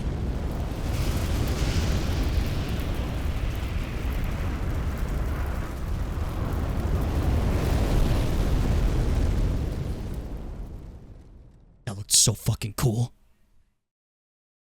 The rune of death is unbound.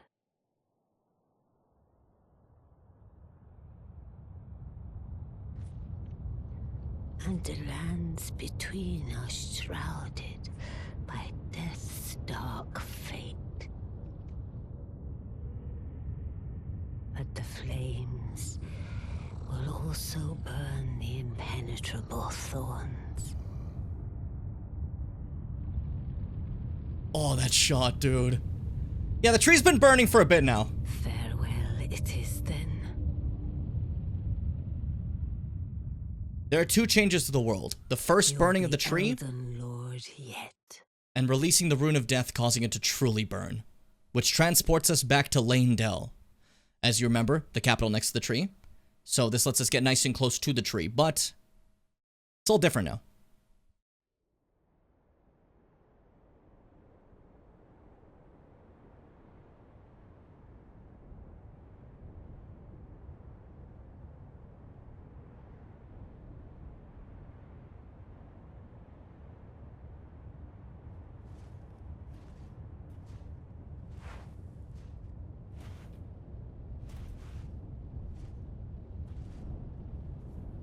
So it's been buried entirely in ash. And its name changes too. To now, Leyndell Ashen Capital. I love that little change. There's certain items that you could have missed in Leyndell here that are now buried, and some that are now accessible. A little bit of changes like that. Important to note about this whole situation. There in Elden Ring, there's 167 bosses, and there's some you can actually miss. That's here, in Leyndell. The Draconic Tree Sentinel that guards the gates, if you had came in the different way, and then, what's it called? Let Leyndell become like that, it would be buried in ash and destroyed, and it wouldn't count as you beating the boss, so it's just gone now. And yeah, this place is even more burnt now. It's got this, like, gray filter on, and now that it's even more burnt, certain things have happened. Like, for an example, Grandma's gone. I can still, like, use her power, but she's gone. Remembrance of the Black Blade. Remembrance of Malekith the Black Blade hewn into the Erd Tree. Malekith was a shadow-bound beast given to his Empyrean. Marika's sole need for her shadow was a vessel to lock away destined death. Even then, she betrayed him.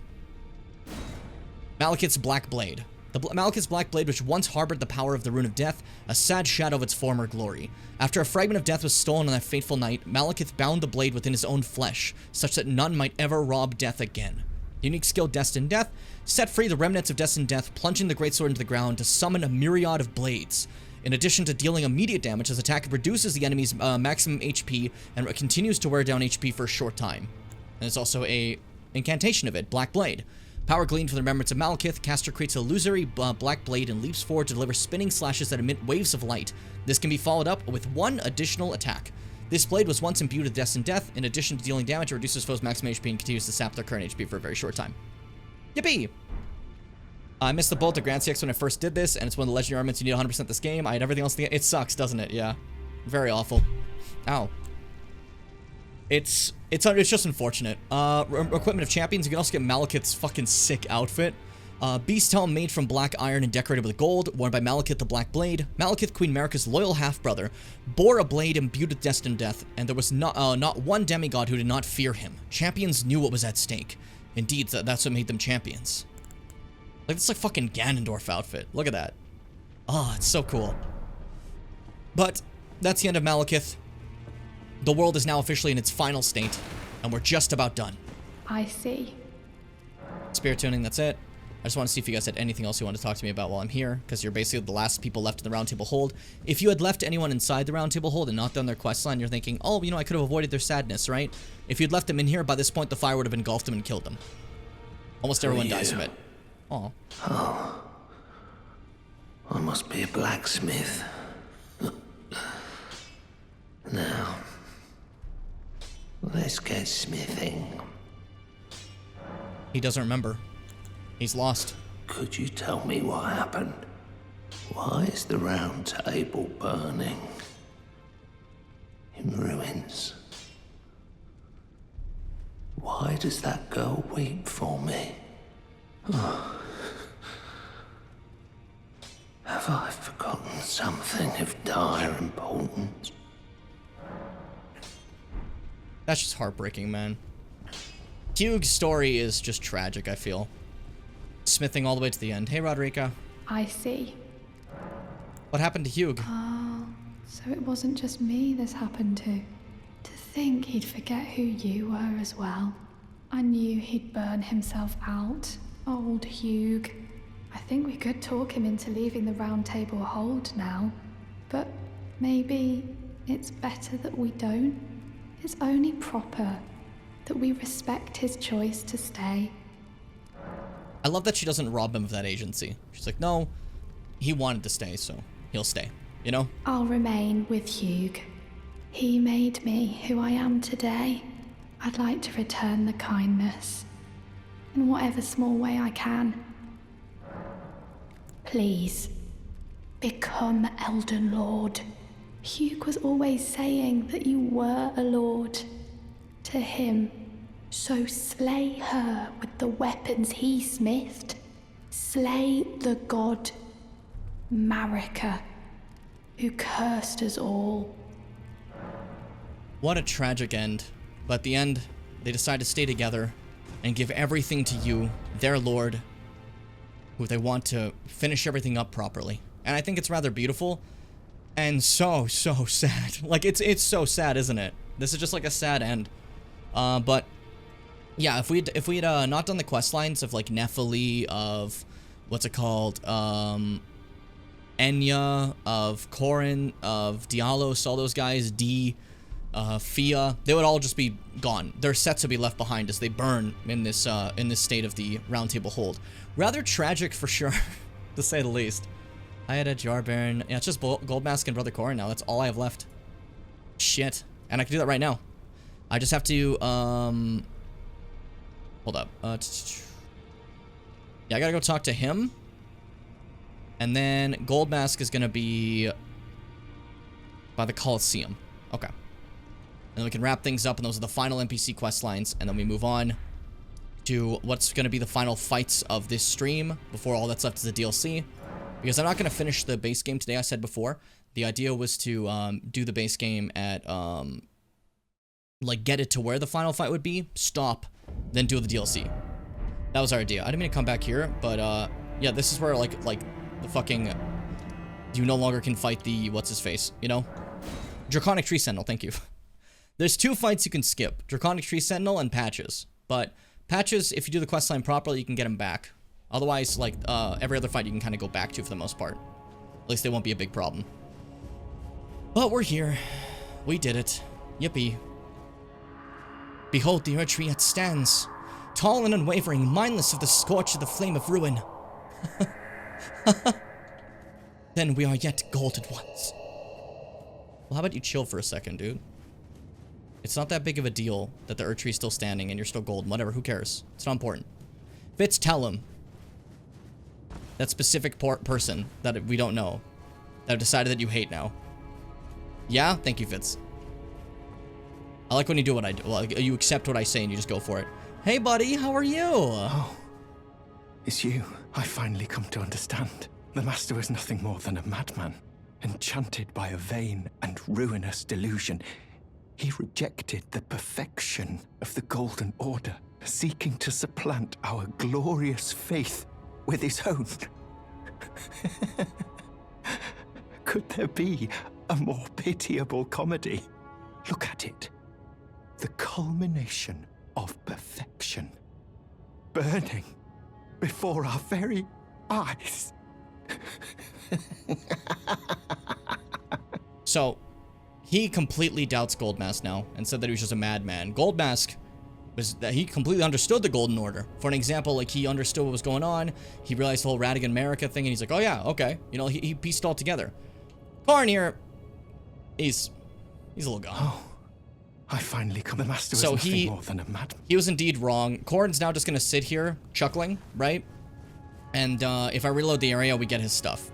Which I don't really need, but, you know, he dies. Trying to remember what path I take. I think I go through here. So first we should actually go the proper way, yeah. Okay, so this is an area, this is back where the statue was. It's buried now, but that's where the Radigan America statue was for Goldmask's thing. Another thing you couldn't do if you did this too early. Like if you make this world phase like change too early, you miss out on a lot of stuff. 1 second. Kester's sleeping right there. Sorry, he's really cute. I wanted to take a little quick look. My sweet lad. To my sweet boy. We gotta get to that Colosseum, but in order to get there, we have to go from there, which actually I don't know how to get there anymore. There used to be a branch, but that seems to be gone now. How do I get there now? I don't remember. It's been a bit, but I have to grab that before we wrap things up. It's mandatory. It's absolutely mandatory. Oh, we could just, like, jump here. Whoop! Almost fucked that up. Almost royally messed that up, but I'm legendary. I'm legendary. Do you see that jump? Did you see those hops? Legendary. Legendary. Now, we met Goldmask once here before, and we have to find him yet again, is the idea. Among this catacomb-like area.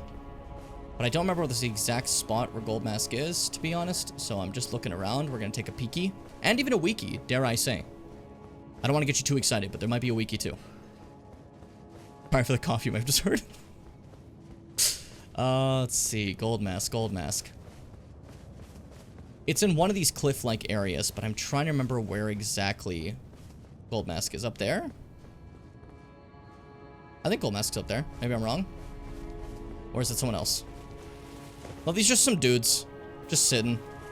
I should have known. That's my bad. I assumed it'd be anybody else but the dudes just sitting. Stupid of me, I know. And over here, smithing stone. Where the fuck is Goldmask? Is that you down there? Goldmask, you son of a bitch. You son of a bitch. It's such a journey. I came all the way up here for you. You bastard man. Alright, back down we go.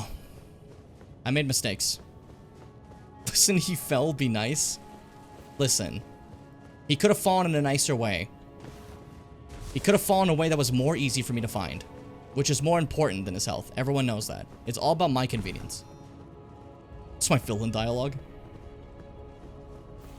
So he's not here, so he fell over there. I was just making sure I was looking at the right area before. I almost walked straight off the edge and that would have been dangerous, or...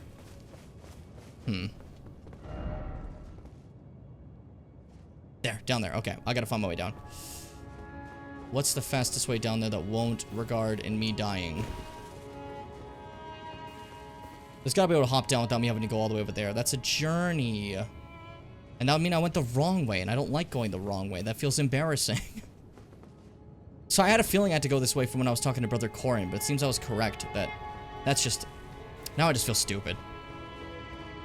Now I just feel stupid. That's how Rodrigo would say it. That's how Rodrigo says stupid. If you guys played the game, you'd know. If you played the game, you'd understand. There we go. Nice hop. So I don't have to go the whole way. Run through here. There's just a little bit of the branches that were here once now clogging up this area and becoming a makeshift bridge. It's crazy how many of like the branches that were surrounding this building are now completely gone. They just burned away. Well, not the branches, like roots, I guess. You know? But they're just like singed away. And when you get over here to Goldmask, he's gone. But he's left behind a rune. One of the possible mending runes for an ending. Mending rune of perfect order. So, Corn was wrong. Goldmask really understood the Golden Order. Rune discovered by the noble Goldmask, used to restore the fractured Elden Ring when brandished by the Elden Lord.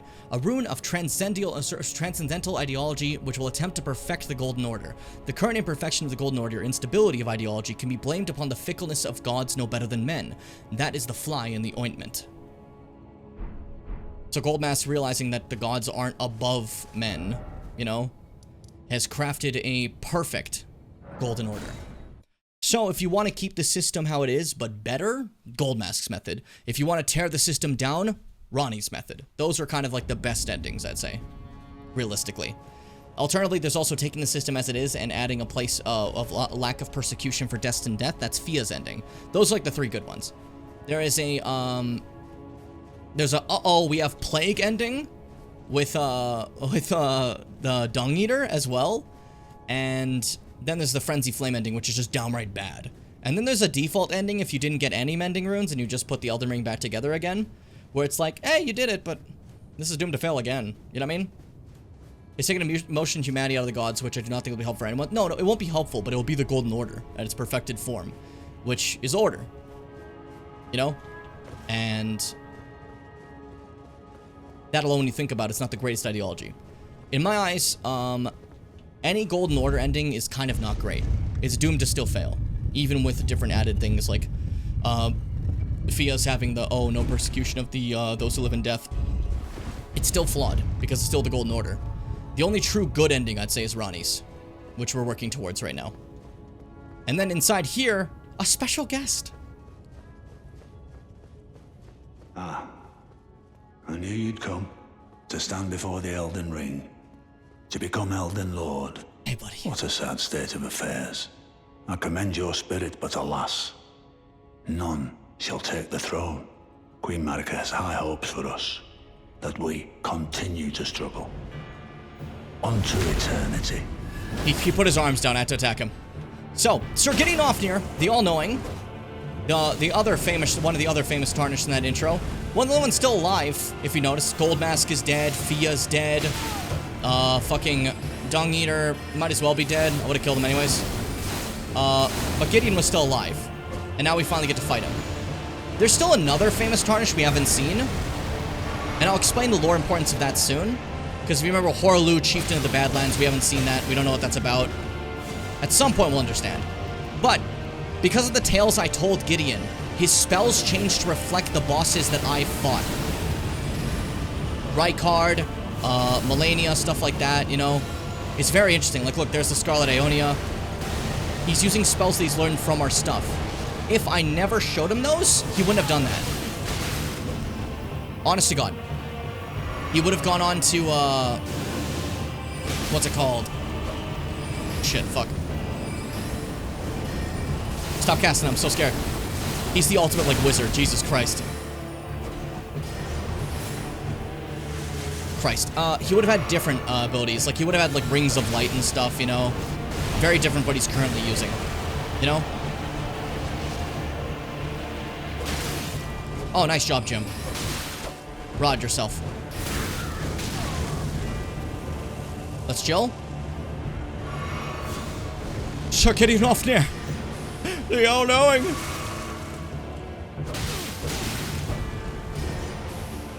We'll fight like that if you want, buddy. I'll show you the world. Why can't I move? Shit, fuck. Boy, he's a lot. Depending on your builds, it's either the easiest fight or a pretty complicated one because of how much he can do. He's basically the ultimate NPC fight. And if your build can fight NPCs, good. If it can't, fuck you. By the way, NPCs are weak to madness. And I contained the Flame of Frenzy once. And because of that, did you see him get stunned for a moment? Madness inflicted upon him. I was waiting for that moment, Gideon. The moment you wouldn't think that I would use my madness to my advantage. He's really going for those now, huh?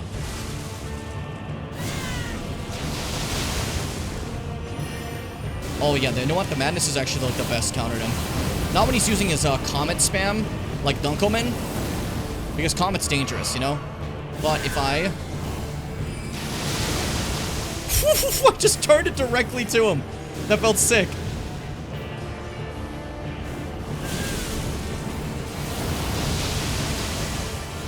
I thought I was gonna hit him with one of those.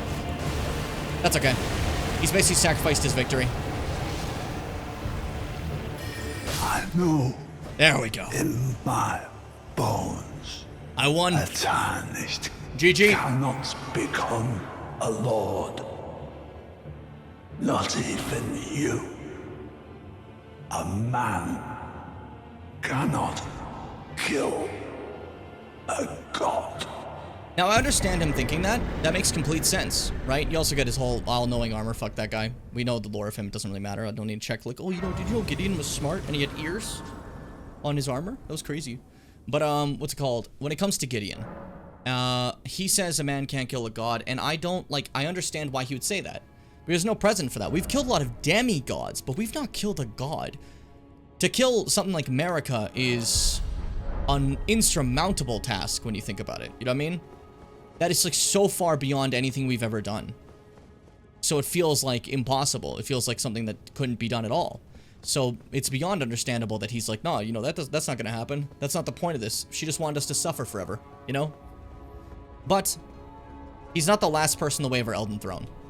Now, the Elden Throne itself is where the final fight will commence, but I will not be showing that because we're gonna go to the DLC first. But there is a single person beforehand who blocks the way of the Elden Throne. The only other champion who found their way here. Because we have been fighting hard. We have been doing our best, right? We have been making our way to the Elden Throne. We've been fighting strongly, and there is one other person in all of existence who has that power, who has that drive, who can push forward and be the champion of the Golden Order and make it to the very depths of everything.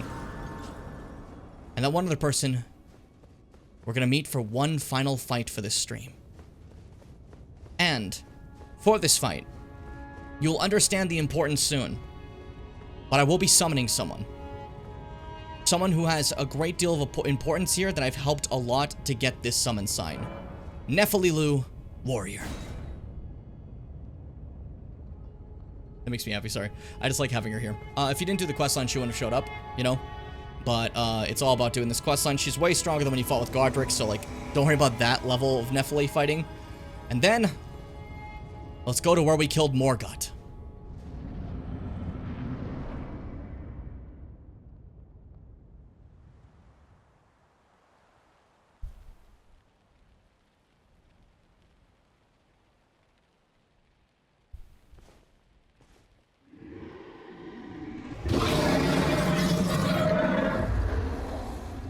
It's been a long while, Morgoth. The dad holding his son as he fades away. And now pay attention to the gold here. As the gold is guiding him to me, the grace is telling him to kill me. Didst thou fight, tarnished warrior, spurned by the grace of gold.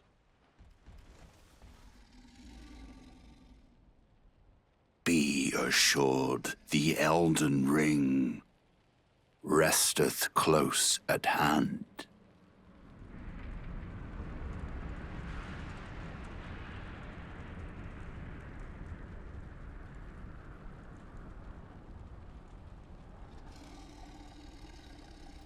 Alas, I am returned.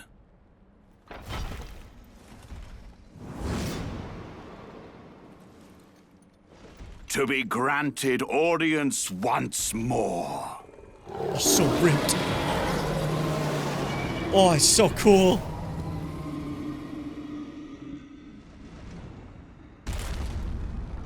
Upon my name as Godfrey, the first Elden Lord. What an intro for a fight. Now, throughout the game, the Grace has been pointing us in the direction of the next objective. And as you saw, it did the same thing to him, because Godfrey is like us. He's a Tarnished. He left with the Tarnished together, you know? And they've been guided by Grace to come back here. So now we fight Godfrey, the first Elden Lord, after he said goodbye to his son that we killed. And he's the last thing in the way. The two strongest Tarnished fighting for who gets audience. It's crazy to me. I love it, you know?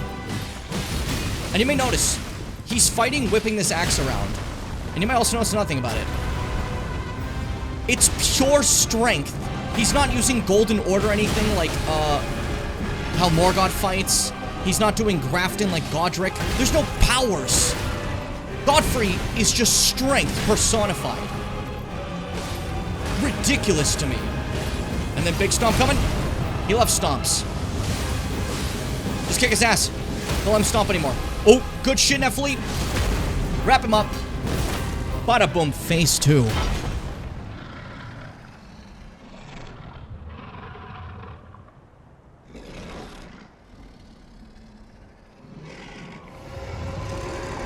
Want you to remember that Nephili's name is Nephililu. That will be all.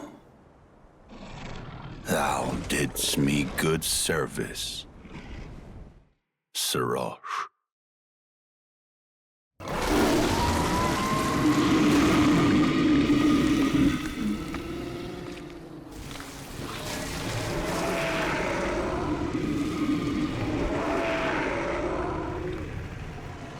And with the noble Beast King removed, Godfrey removed the one thing holding him back, as stated in some of the lore things we saw earlier.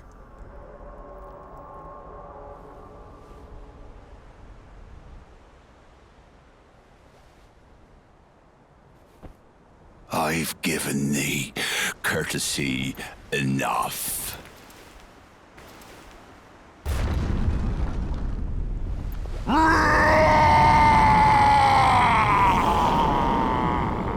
Just a roar.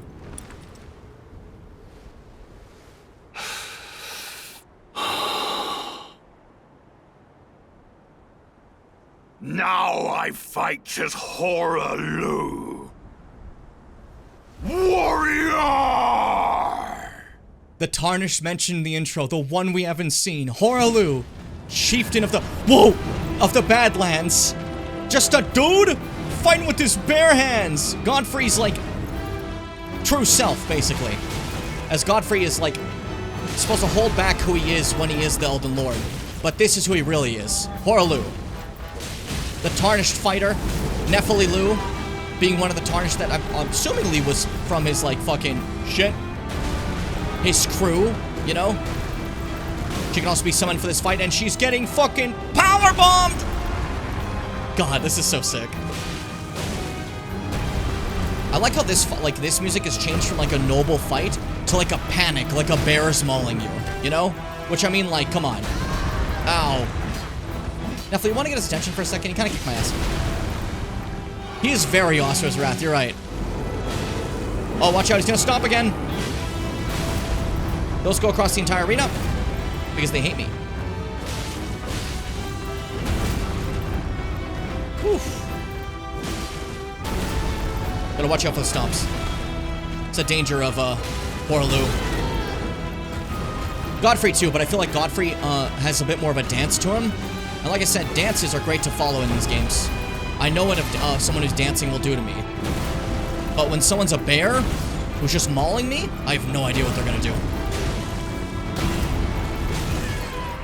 You know? Making them very terrifying for me.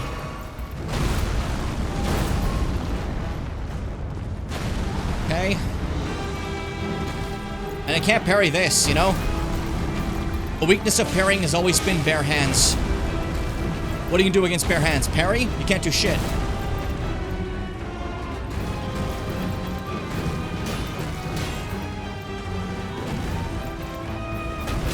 Shit. Leg sweep, got me. Fuck.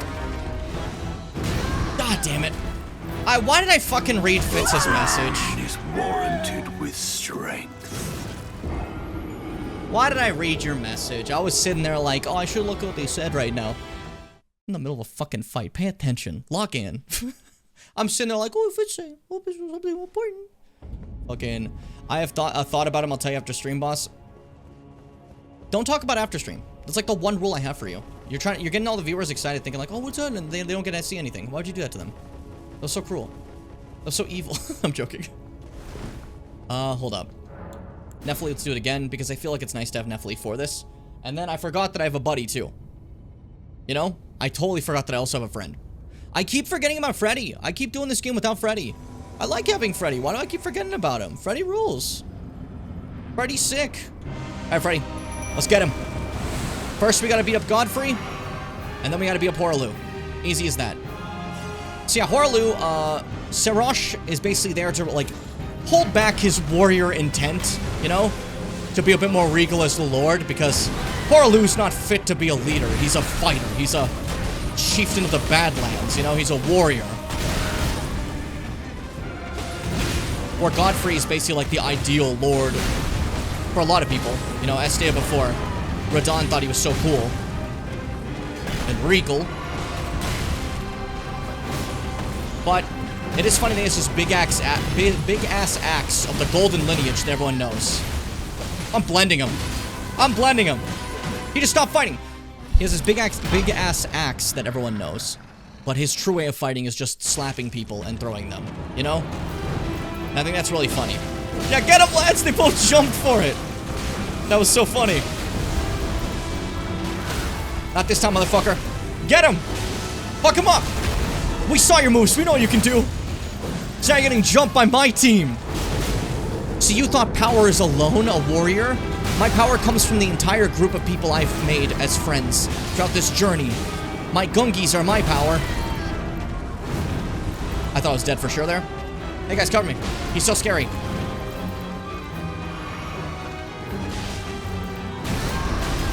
Oh, oh.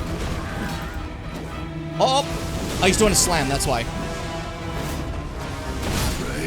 Okay, watch out. We're good. Woo! Thy strength befits a crown.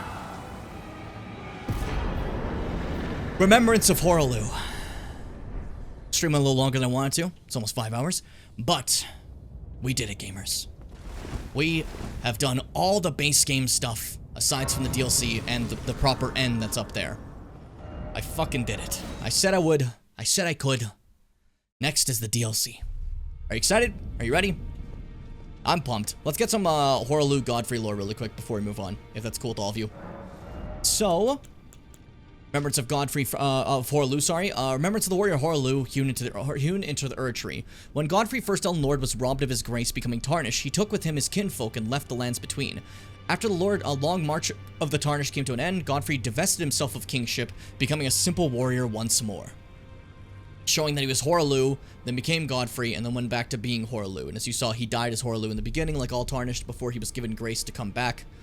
And then here he is, you know?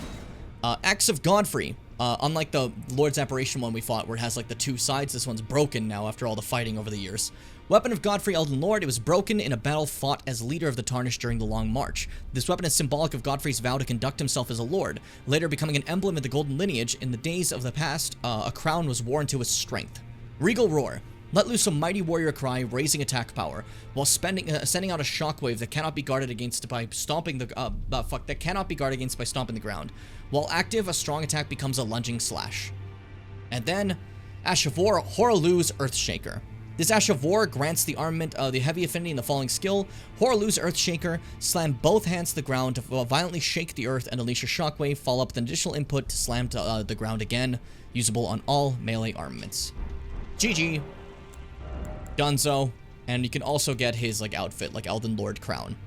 Crown of Godfrey, the first Elden Lord. The age of the Erd Tree began amongst conflict when Godfrey was the lord of the battlefield. He led the war against the giants, faced the Storm Lord alone, and then there came one moment where his last worthy enemy fell, and it was then, as the story told, that the hue of Lord Godfrey's eyes faded. Showing that he was Elden Lord until he wasn't needed anymore. Once he was done being the warrior that could defeat anybody, well, we're done with you now. Moving on. You know what I mean? Get rid of that grace. We don't need you no more. Which is kind of sad, you know? But hey.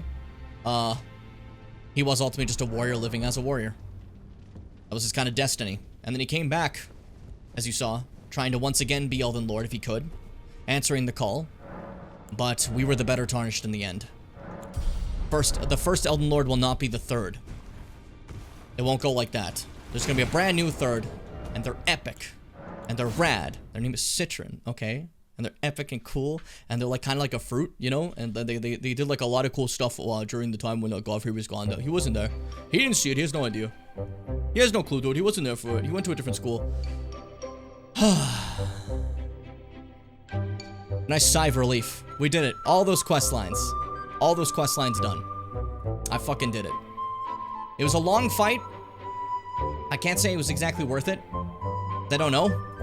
Maybe it was hated, maybe it was loved. I don't know how you guys felt in the end, but that was an absolute journey. Tomorrow's my day off. I hope you enjoyed this little bit of, last bit of Elden Ring before that. We're gonna start the new week, Sunday, Monday. Those should be the only 2 days I really need to do the DLC. And then after that's done, Mega Man. Aren't you excited? I'm excited. I'm so pumped for Mega Man. Oh, I can't wait for Mega Man. But that's it for me today. And tomorrow, while I'm gone, I don't know, entertain yourselves with like a dance. Or you can keep this one in your heads.